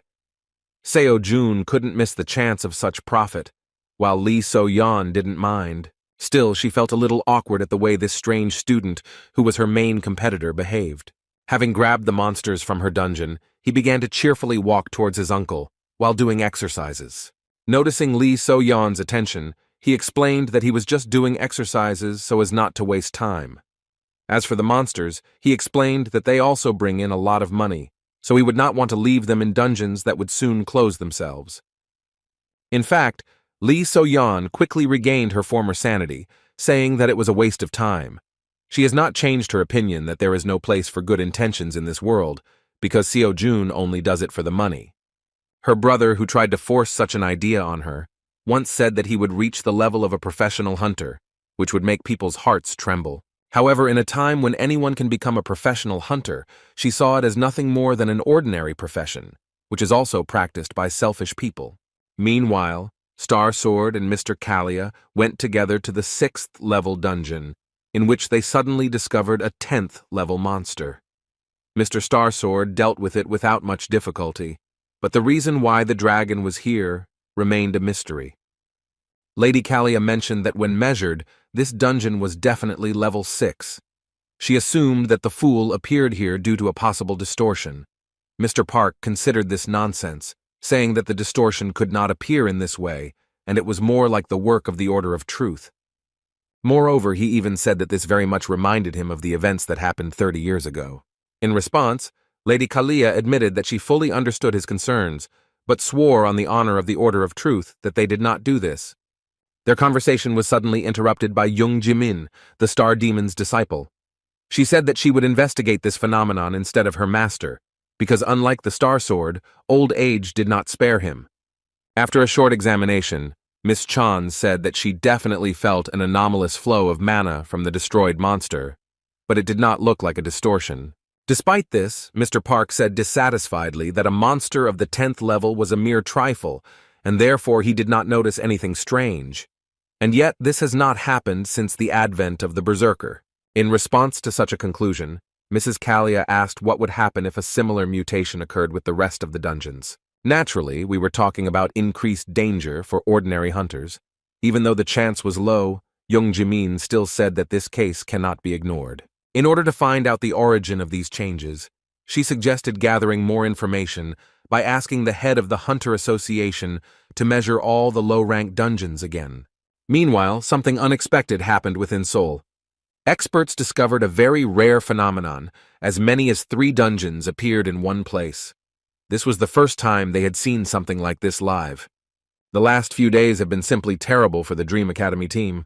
Wherever they went, the seats were occupied. Moreover, now they were haunted not only by the hunters, but also by the inspectors themselves. Returning to the academy, Mr. Minchul could not contain his dissatisfaction due to the fact that the inspectors turned out to be corrupt. Nevertheless, the second method turned out to be more effective, and it was simply impossible to win in this case with a counter trick. Seo Yoon literally flared up because of this. She shouted that she wouldn't do this anymore and now she would rebel even if she had to use her grandfather's name. As a result, they still managed to take advantage of their connections and stop such activities on the part of inspectors and hunters, as a new decree was issued on the rules of the competition. The past could not be returned, so Seo-jun counted on a few days of quiet work, but it turned out that everything was not so smooth.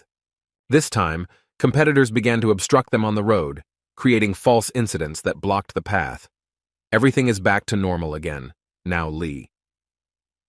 So-yeon has even taken first place with a margin of 1 point. Dream Academy met again to discuss strategy. Those who prevented them from going further insisted that they had nothing in common with Lee So-yeon. The head of the dungeon management promised to deal with this matter directly. Seo Yoon also revealed that she recently learned that Lee So-yeon's father, Lee Seok-man, is actually the director of the East Academy where she belongs. Moreover, according to her, Lee Seok-man is a former A-level hunter, one of the few people his grandfather recognized. In fact, it wasn't really about the fact that this professional hunter is so strong, he's just tongue-tied, which is why he managed to acquire such connections. Because of these details, the director of Dream Academy was afraid that they would not be able to conduct an investigation, because even if they found out his involvement in the case, it would be too late. The tension from the hopeless situation took over and plunged the guys into a kind of temporary despair. So-yeon, sighing heavily, apologized to the student for the fact that this was all she could do to help him. In response, the confused guy asked her not to blame herself, because all this time she had been helping them, supporting them, and giving them a chance to continue this competition. Mr. Minchul, in turn, supported his nephew's words, saying that So-yoon really did everything she could. The rest depended only on themselves.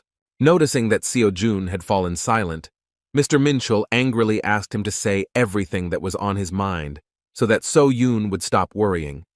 Judging by his sly smile, he really was up to something crazy. The impudent Seo-jun again caused trouble for the Vostok Academy, because he managed to overtake them again. According to reports, he only started booking dungeons when he was already near them.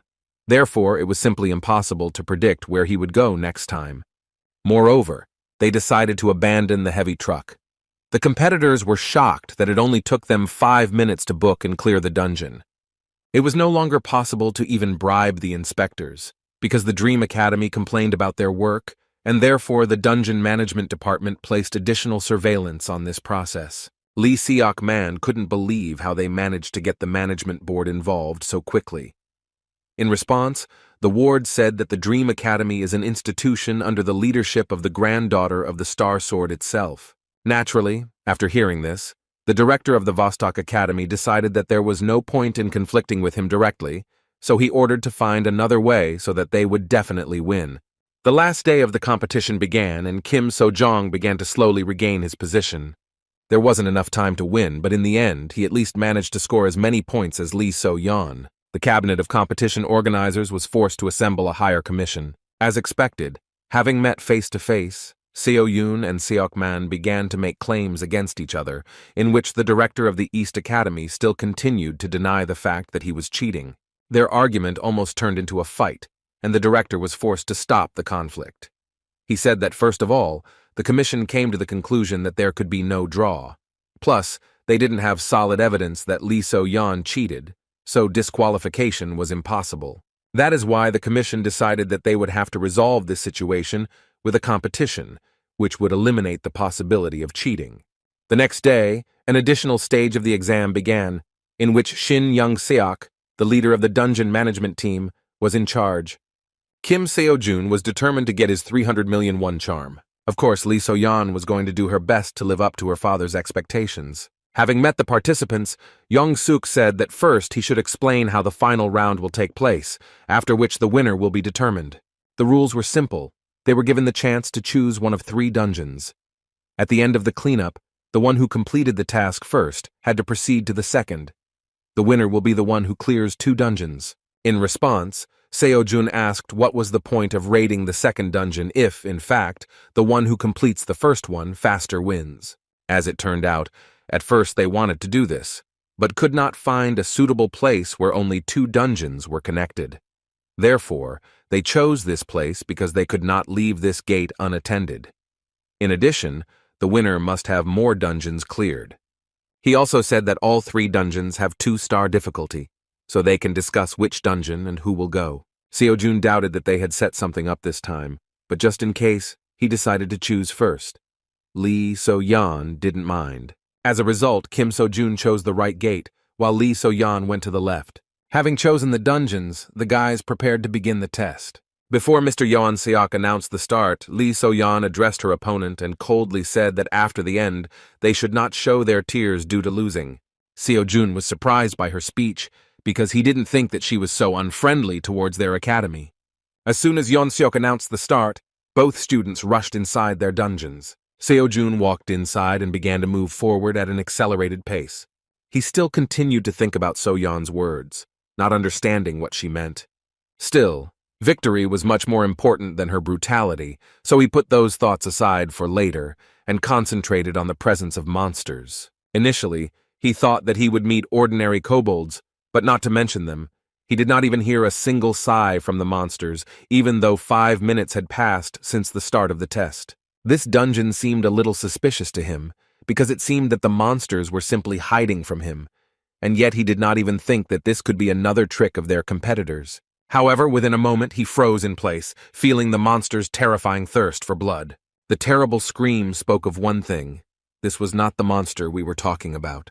Within a moment, a 4th-level monster, Manticore, with which he had already fought once, furiously rushed at him, but then she was extremely weakened. Seeing such an opponent, he could only assume that there was an error in measuring the dungeon. However, there was no time to think, so Seo-jun rushed forward with incredible speed and dealt a fatal blow to this monster. The Manticore was easily destroyed. Although he completed it in a matter of seconds, completing this dungeon took too much time, so Seo-jun rushed towards the gate, believing that Lee So-yeon had most likely already completed the raid.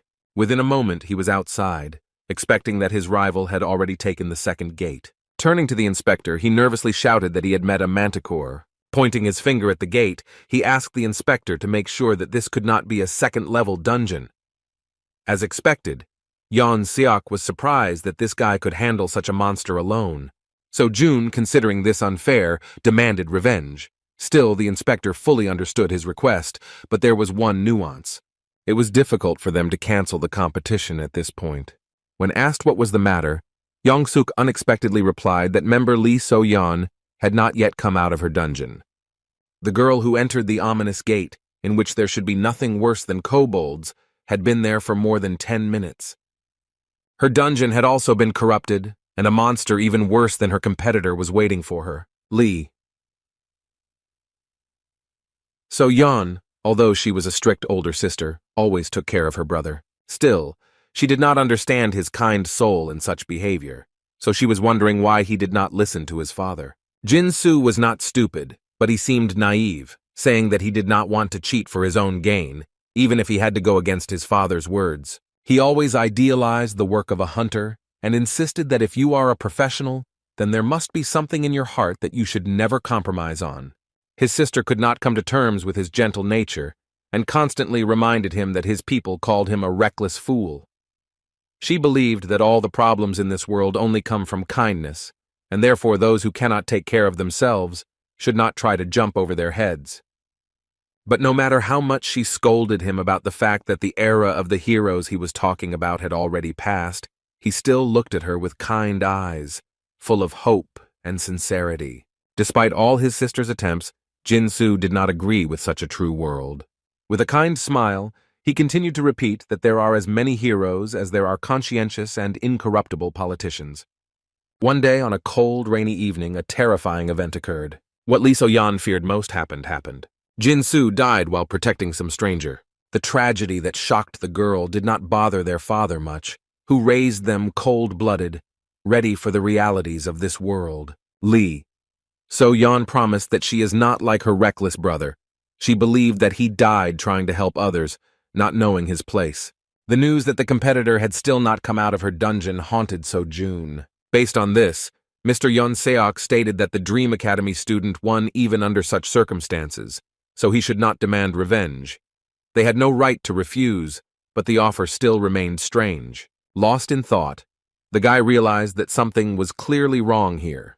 He was sure that the dungeon measurement error was not just an accident, but most likely another trick from Lee So-yeon. However, it has now become clear that she also got into similar troubles. The deputy head of the dungeon management, who arrived to remeasure, suddenly reported that his device began to produce some strange results, and suddenly showed the 4th level of difficulty of the dungeon that Seo-jun had cleared. At that moment, Seo-jun was lost in thought, remembering the conversation with the Star Sword about distortions. The conversation between Mr. Yong-seok and Deputy Kim only confirmed his terrifying guesses because during the 20 years of their joint career, the device for measuring the level of danger had never failed. The situation was quite dangerous, so they decided that they should call professional hunters to investigate the incident. But at the moment when Mr. Yong-seok wanted to inform Seo-jun that they had identified an error due to which the competition would have to be postponed, the guy disappeared from sight. Meanwhile, Lee So-yeon was already seriously wounded and lost her left arm in the battle. She couldn't believe that there was such a terrifying monster in this dungeon. On the verge of death, she asked her brother if this was the same poetic justice that he always told her about. Her level was not enough to survive the battle with the Nurker monster of 6 danger stars. Within a moment, Nurkura shouted furiously and rushed to the attack. Lee So-yeon couldn't even move from her place. All she thought about was that this terrible world has no place for justice, because this only happens in fairy tales. When the monster rushed towards her, she had already said goodbye to life and closed her eyes. With a smile on her face, she said that at least she would not die such a stupid death as her reckless brother. However, within a moment, she heard a sudden whistle and repeated scream of this terrifying monster. Opening her eyes, she could not utter a word. A student who was her main competitor suddenly appeared in front of her. Seo-jun struggled to hold on to the heavy paw of the monster that was trying to kill Lee So-yeon. Holding Nurkur tremblingly, Seo-jun asked in a weakened voice if she could move. While the shocked girl could not utter a word, he shouted that time was running out and she should hurry up. His strength was running out, but with such a monster it was impossible to relax for a minute. Throwing the monster forward, he only became convinced that it was much more powerful than Manticore. In this case, he decided that he should attack him without stopping, so as not to give him the opportunity to strike back. Rushing towards the monster, he tried to distract it in order to take it away from the wounded Soyeon. This trick worked perfectly and the monster switched to him. Within a moment, Mercura closed the distance and delivered a heavy blow, which Seojun could hardly block. The guy understood that if he ever made a mistake, the missed blow would be fatal. Still, the monster's movement seemed somewhat familiar to him, so he hoped that if he continued to cause damage to him, then in time, he would defeat him. However, within a moment, the monster pierced him with its horn with incredible speed. Seojun was shocked at such speed because he did not even have time to notice this attack. With a wave of its head, the monster threw the wounded Seojun aside. Seojun fell next to Lee So-yeon. His body began to tremble in pain, but he could not give up. Meanwhile, Mercura began to rage, spreading a huge amount of terrifying magic. Rising to his feet, Seojun, remaining calm, said that the monster was more agile than he thought. Keeping his spirit up, he suggested that the fight would not end soon, so So-yeon should hurry up. The confused girl, holding back her bleeding, asked in a weakened voice why he was doing this and what benefit he would get from it. She shouted that he could have just cleared the last dungeon and won the competition, because after all, he came here for the money. Seojun, pointing his spear at the monster, agreed with her words that he came to the competition for big money. In response, the girl shouted that in this case he must get out of this dangerous dungeon in order to win. To save him, she even mentioned that he was well aware of everything she had done. She called him a fool for thinking she would thank him for saving her. However, Seojun did not agree with her words. He didn't deny that what she did was definitely wrong, and that he had no desire to forgive her for it. Like her dead brother, he said that even so, this is not a reason why he should allow her death. So-yeon remembered Jin-soo's words, that one day the day would definitely come when they could meet again. It seemed to her that the guy in front of her was the embodiment of the ideals that her brother pursued. Seojun didn't think that So-yeon's dishonesty was the reason why he shouldn't help her. Looking at the stupid girl, he shouted displeasedly that there is no reward in the world more valuable than saving a person. While they were talking, Mercura became much more serious and rushed to the attack again. Seojun was not going to run away to protect So-yeon. He again concentrated on fighting the monster. At that moment, Chiron's words about intuition as being part of the mind suddenly came to his mind. He said that most students do not quite understand the meaning of his words because the part of the mind means assessing what is happening. He once said that assessing what is happening is a waste of time, and he did not deny this, because if you assess the situation, you will have no time to make a decision. However, most perceived the words incorrectly and began to refuse to evaluate and think. At that moment, he said that he had been saying from the very beginning that intuition should be part of the mind of the transcendent. As soon as Seojun concentrated on the monster with this thought, he subconsciously connected his mind with his feelings. The true form of intuition he awakened gave him a clearer view of the situation. Even before the monster struck, it reflexively began to move backwards. Mercura's claws almost touched him, but he managed to dodge. Having dodged the fatal blow, he escaped with only a small scratch on his face, realizing that he now clearly saw what was happening. The terrifying monster's subsequent attack was blocked by the spear. Now Seojun could even notice every muscle movement of the monster, immediately understanding what attack he was going to deliver. Jumping up, he managed to avoid the long horns of the monster, which once pierced his body through. At this rate, he could hold out until the professional hunters arrived, because the inspector, most likely, had already called them, so they should soon come to the rescue. But on the other hand, time was running out because So-yeon was seriously wounded and her strength was running out. Seojun didn't know how long she could hold out, so he had to hurry. There was no time left for inaction, so Seojun, pushing off the nearest wall, rushed to the attack. Attacking was the only right decision, and he, releasing an aura of mana, aimed at the terrifying monster. The monster did not have time to move, but its mana armor was at a completely different level, so it did not yet feel the danger.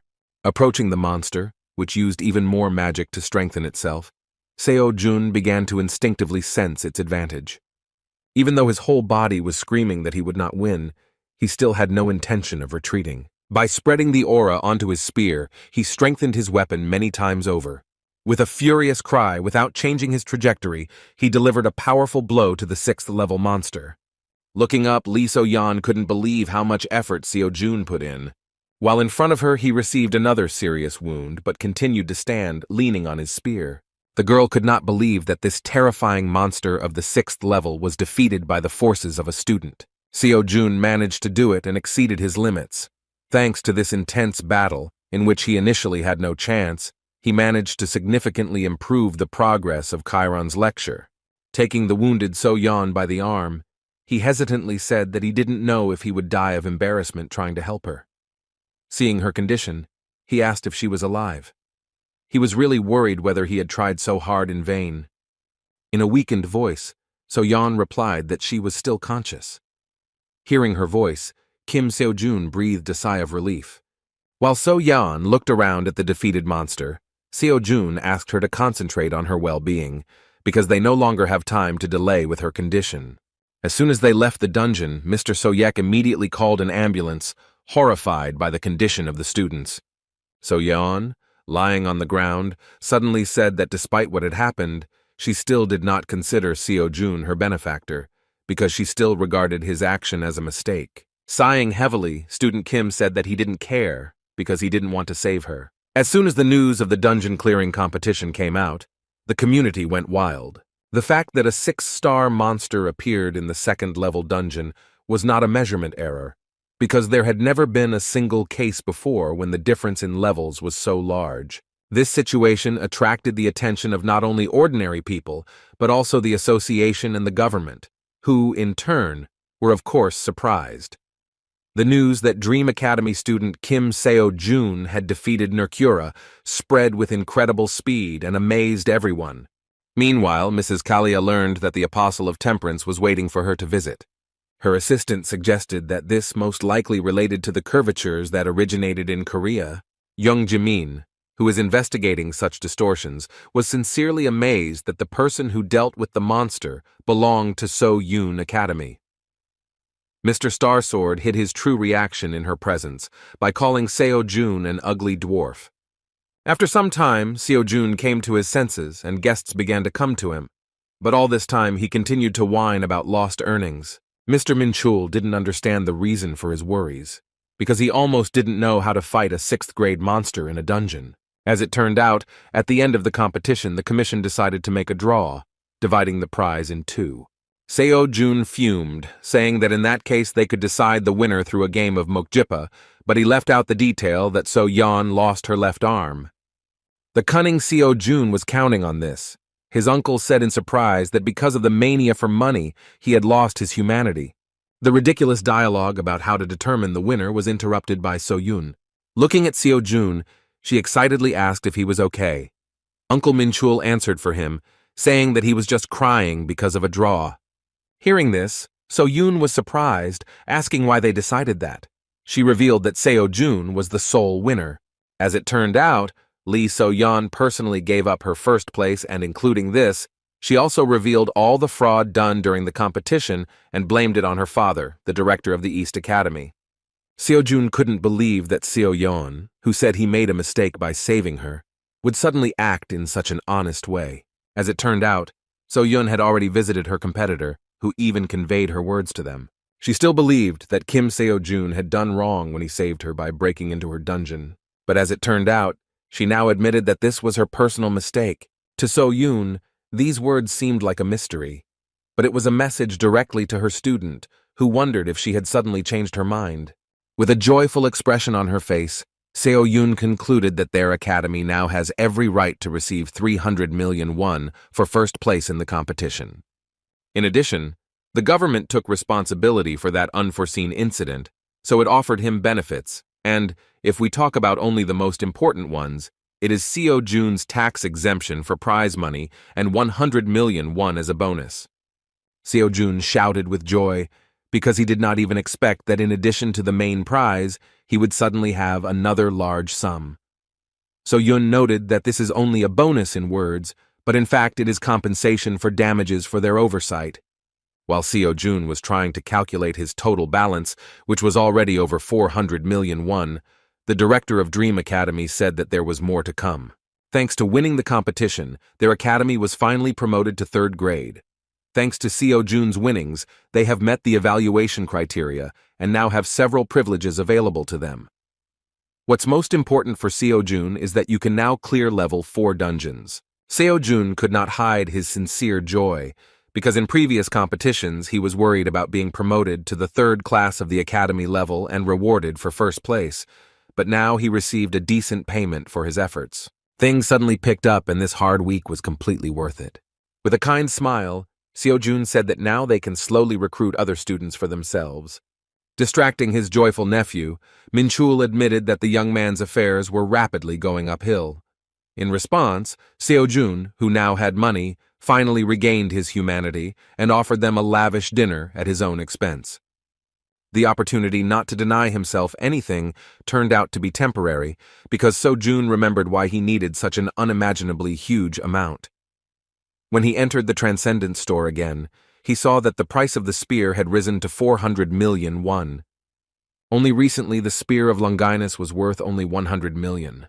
The problem is that he did not know how the cost calculation works and how he could wait for the moment when the price would be the most favorable.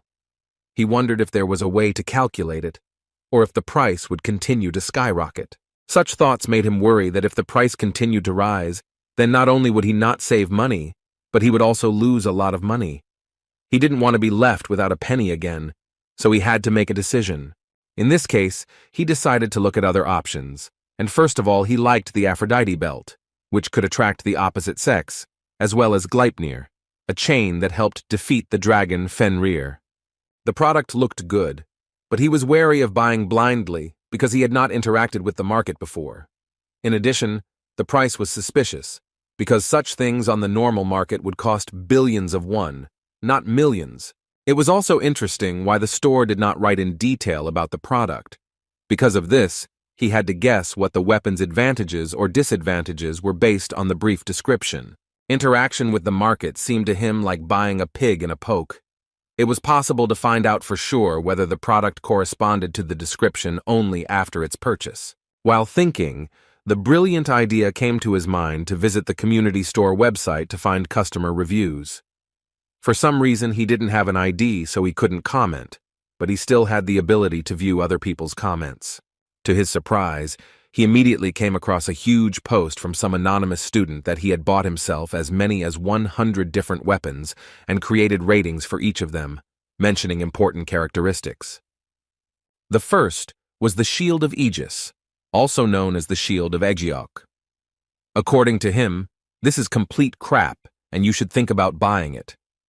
Although he is able to block any strong attack, the shield has a jellyfish head in the shape of a sun, which brings problems.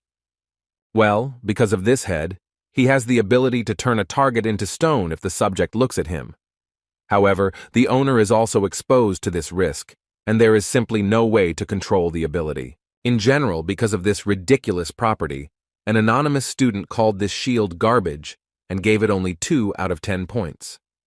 There was even room for a joke in this comment, and the author noted that this shield would be quite suitable as a gift to a close friend. As he read further, Seo Jun began to laugh, because initially he thought that the author was joking, but he actually bought as many as 100 items and made a very long list.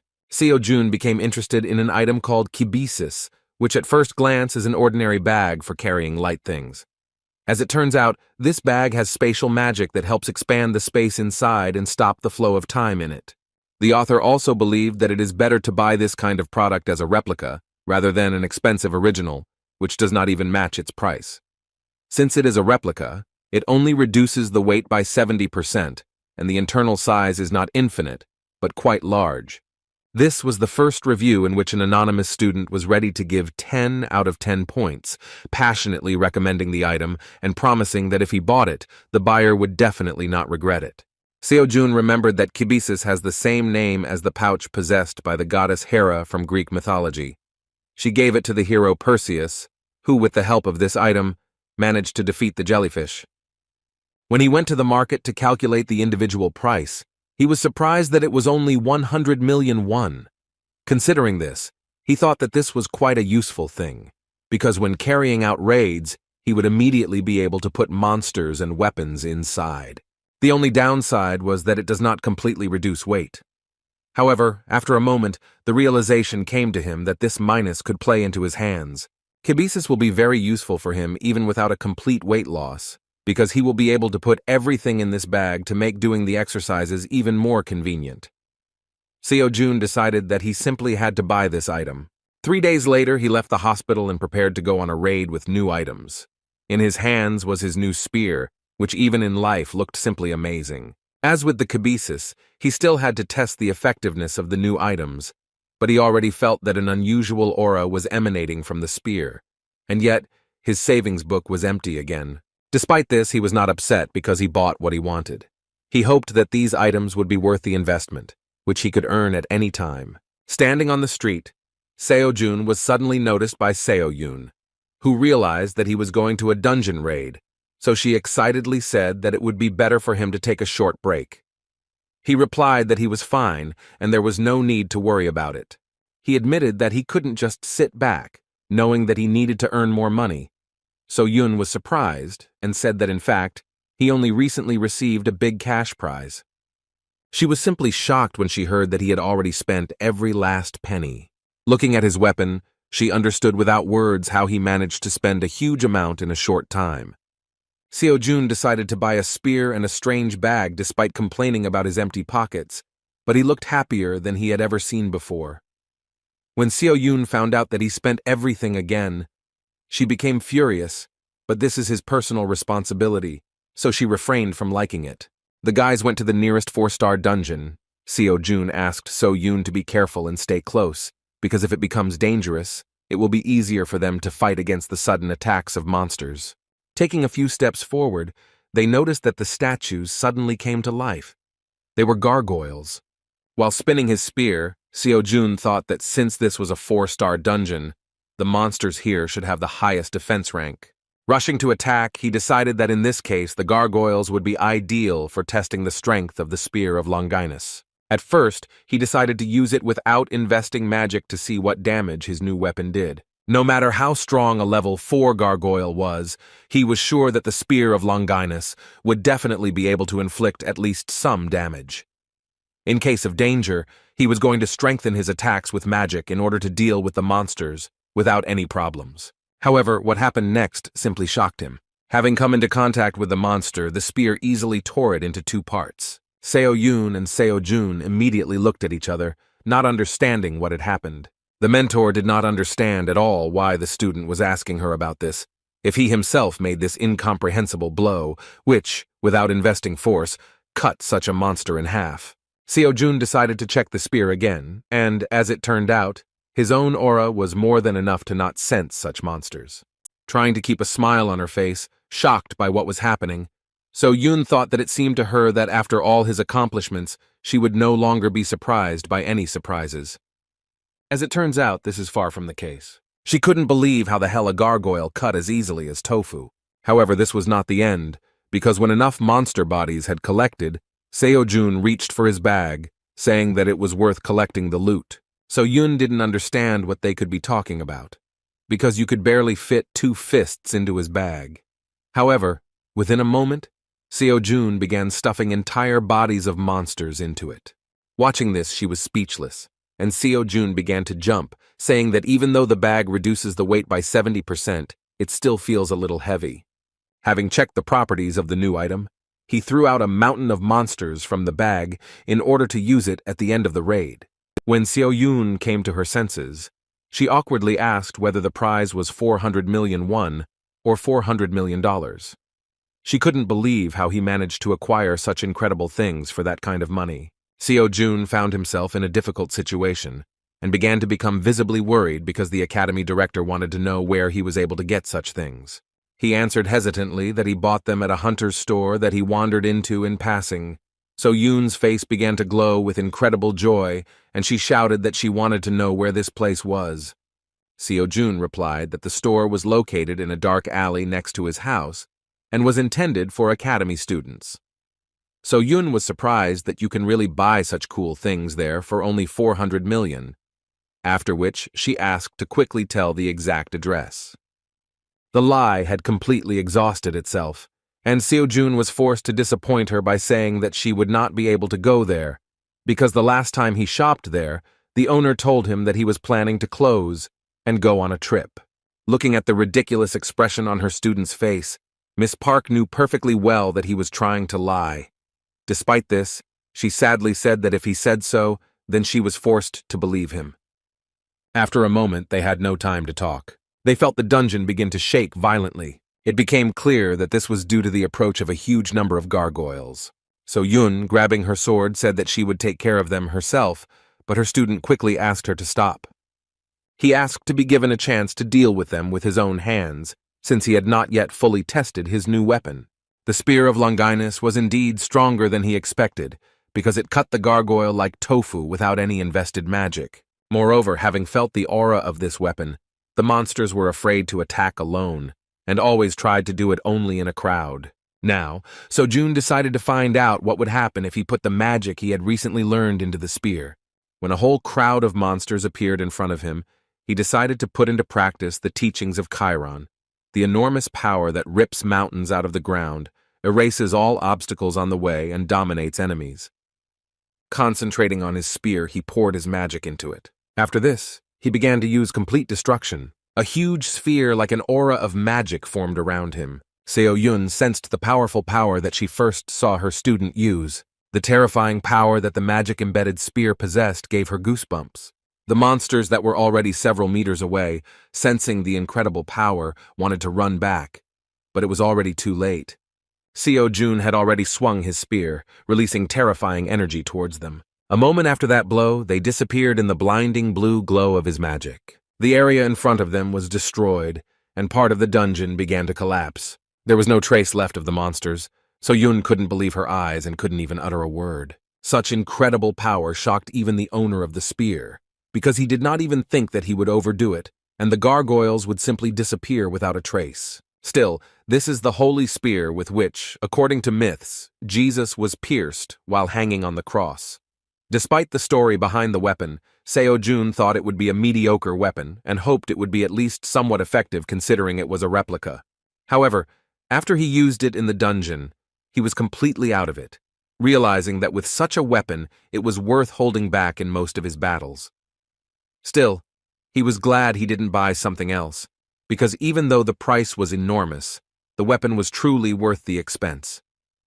Kibisis also pleased him, so based on the feedback from students, he wanted to purchase more weapons to recoup their cost. In the meantime, he only had 25 days of free pass left, so he planned to catch as many lectures as possible. As soon as they returned to the academy, the inspired guy began grueling physical exercises. However, So-yun at one point distracted him with the words that Sister Jimin, who is a student of the Star Spirit, really wants to see him. Seo-jun had never heard of her, and Seo-yun was at a loss, thinking about how to describe the strange magic scientist. Without hesitation, she decided that he would better understand who she was if he knew that she was a student of a man who was given the nickname of the Devil. After this, Seo-jun came to the conclusion that if this is true, then we are talking about a girl who cannot be compared to anyone except her teacher himself. He had already heard that we were talking about a very terrifying person. Based on these guesses, he awkwardly asked why she wanted to meet with him. Seo-yun explained the obvious, saying that she wanted to ask him about the penultimate dungeon conquest that had made headlines throughout Korea. Jimin was interested in how he dealt with the 6th-level monster in the distorted dungeon. So-yun warned that he still has the right to refuse, and she herself will not allow her sister to press him too much, so she can easily refuse her, citing his poor health. Hearing that she might be difficult to communicate with, Seo-jun fearfully suggested that she might act like her grandfather. Seo-yun immediately explained that everything is not that bad, and her sister is not even close to the Star Sword, so he needn't worry about their meeting. After these words, So-jun saw no reason to refuse, so the joyful So-yun decided to write to her sister so that she would tell them the time and date for the meeting. When the academy director went outside and sent a message to her sister, a glow of powerful energy suddenly appeared next to her. She was simply shocked that Jimin's sister responded to her message so quickly. Looking at Sister Jin, A confused Seo Yun assumed that she was still planning to show up regardless of her student's answer. Calling her darling, Jimin replied that she actually just predicted that Seo Jun would not refuse such a meeting. After that, with an interested smile, she asked where the boy was, whom Grandfather Starsword praised so much. As soon as she saw Seo Jun, she couldn't contain her emotions. She was amazed that the person in front of her was actually a high school student. When Seo Jun asked who she was, the girl, without listening to his words, asked admiringly where he managed to get such incredible things. Pointing her finger, she shouted her question again. Seo Jun was taken by surprise and said displeasedly that she should first clarify what subject she was asking about.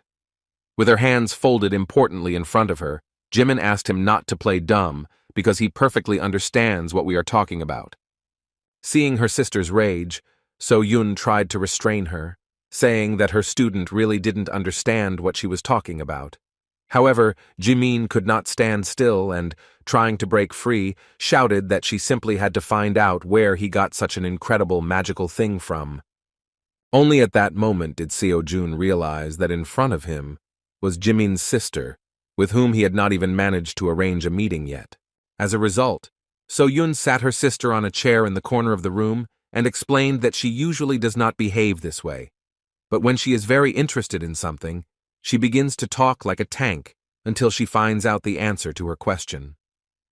Looking at his sister Jimin again, Seo Jun asked why she looked so young then. He had previously heard that she was already over 40 years old. Seo Yun explained that she really is around 40. She just uses some kind of magic on her appearance to look forever young. Seo Jun was surprised that something like this was possible. Of course, Sister Jimin overheard their conversation and explained that this was thanks to the magic of imprinting, so he can, based on the memories she has, constantly maintain the appearance of his body in a youthful form. From the outside, it might seem like a fairly easy technique, but in reality, it was not easy for her to master magic of this level. Still, the results were worth it, and even at 40, she looked incredible.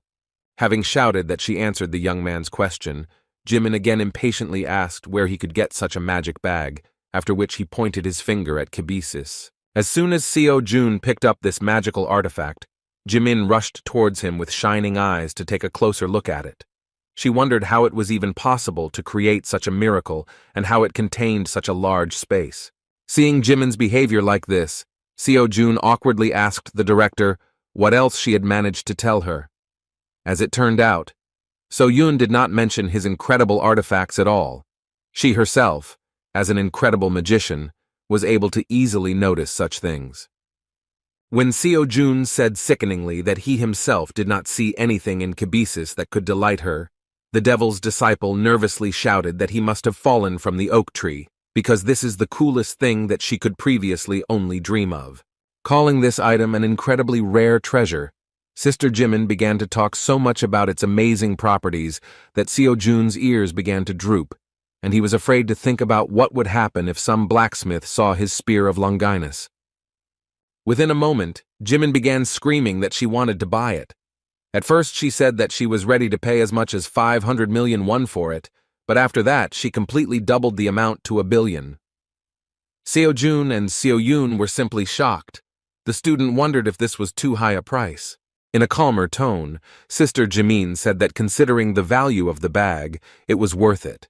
Especially since if she had seen something similar in the store, she would have paid many times more and would not have been able to return the money in installments. When she began to rush Seo Jun to make a decision, he thought that if she had found out that he bought it for only 300 million, because it was just a replica, she would hardly have offered such a thing. He understood that she really had a similar amount, and it would be very useful to him because with 1 billion won, he could solve the problems with buying a lecture. Despite this, he was forced to answer with a downcast face that this bag was not for sale. So Yun was surprised, because just recently he had said that he desperately needed money. After hearing her proposal rejected, Sister Jimin couldn't stand still and wanted to know the reason. She couldn't believe that even 1 billion won was not enough, but she was willing to listen to his counter-offer. Sighing heavily, Seo Jun knew that he had no choice but to let her try to use this item to see what the problem was. As soon as he picked up the pouch, He felt that her energy did not match his master's, so he began to release a defensive technique that hit her with a powerful electrical charge. Jimin's sister couldn't understand what happened, so Seo-jun calmly explained to her that no one else could use this item except him.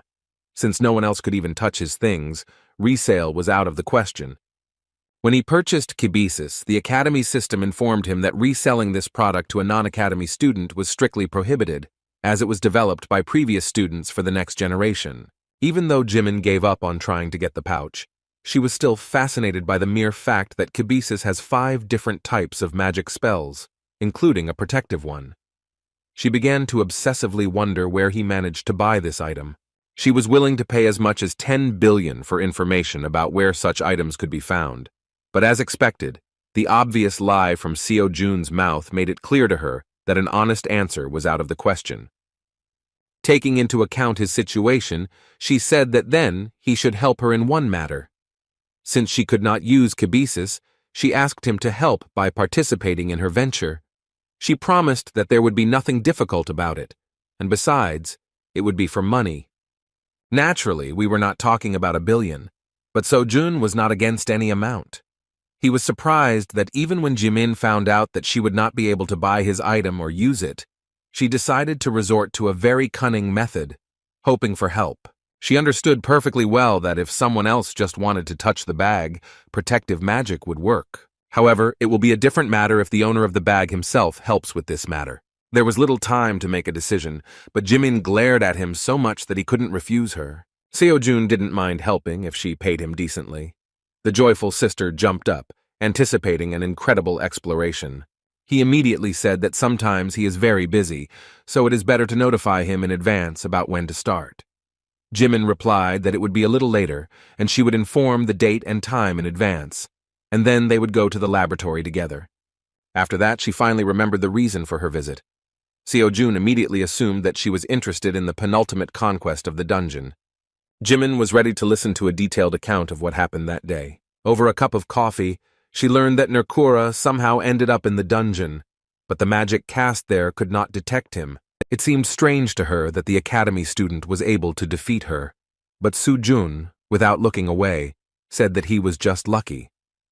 Jimin could not accept this answer because we are talking about a 6-star monster, and even a high-class professional, when fighting him, was raked and carried away quite a few times. Still, any person would have suspected something was wrong, because even a professional could not defeat him. He was unstable only to the magic he used. So Seo-jun understood that it would be scary to imagine what the outcome would have been without Merlin's training. Remembering Merlin, he wondered if it could be that the theory discussed in the lecture could be applied in their world and in this particular situation. Jimin was already looking at him with suspicion, but Seo-jun, not wanting to talk about the battle with the monster, asked if he could express one theory that was firmly lodged in his head. Jimin was surprised, but was still ready to listen to the strange young man. In response, he mentioned that everyone knows that magic and aura are directly dependent on mana. He wanted to touch on the topic of how mana is used and how it relates to their world. He warned in advance that this might sound absurd, but perhaps there would be some truth in his words. After these words, he suddenly assumed that the deformation of the dungeons was somehow related to the influence of mana. Hearing this, Jimin jumped up and asked him to tell him more about his theory, not missing a single detail. Seo-jun began with the assumption that magic and aura still tend to be distorted. He wondered whether the deformation would be related to these distortions. Merlin often mentioned in his lectures that after using one or another magic, one could even distort the space of their world, so the student considered that based on this, the assumption was valid. Applying the knowledge gained in the lecture, he still suggested that the deformation of the dungeons could be caused specifically by someone's will, and all because the deformation is not a natural phenomenon, which could mean that it could only be the result of outside interference. Seeing how Chinmin suddenly fell silent, Seo-jun began to get nervous, thinking that he had in vain raised such a stupid topic in front of the brilliant magician that he would most likely simply laugh at his words. To relax the situation, he began to awkwardly scratch the back of his head and said that this was just a theory, which most likely sounded too absurd, so you shouldn't pay attention to his words. However, as it turned out, Jimin was simply shocked by his assumption and even thought that he was also a magician. Seo-jun was confused and replied that he was just an ordinary beginner hunter.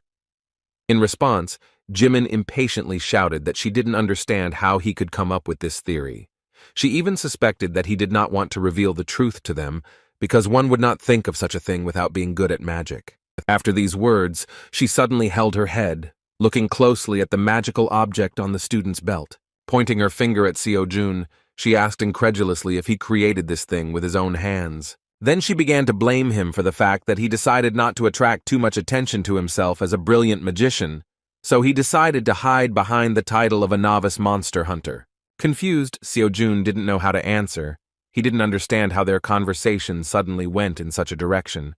Jimin decided to arrange a real interrogation, and with an amazed look, asked how he came up with this. Seo-jun made a thoughtful face, because he could not say that he only took the knowledge received from Merlin as a basis and supplemented it with his own thoughts.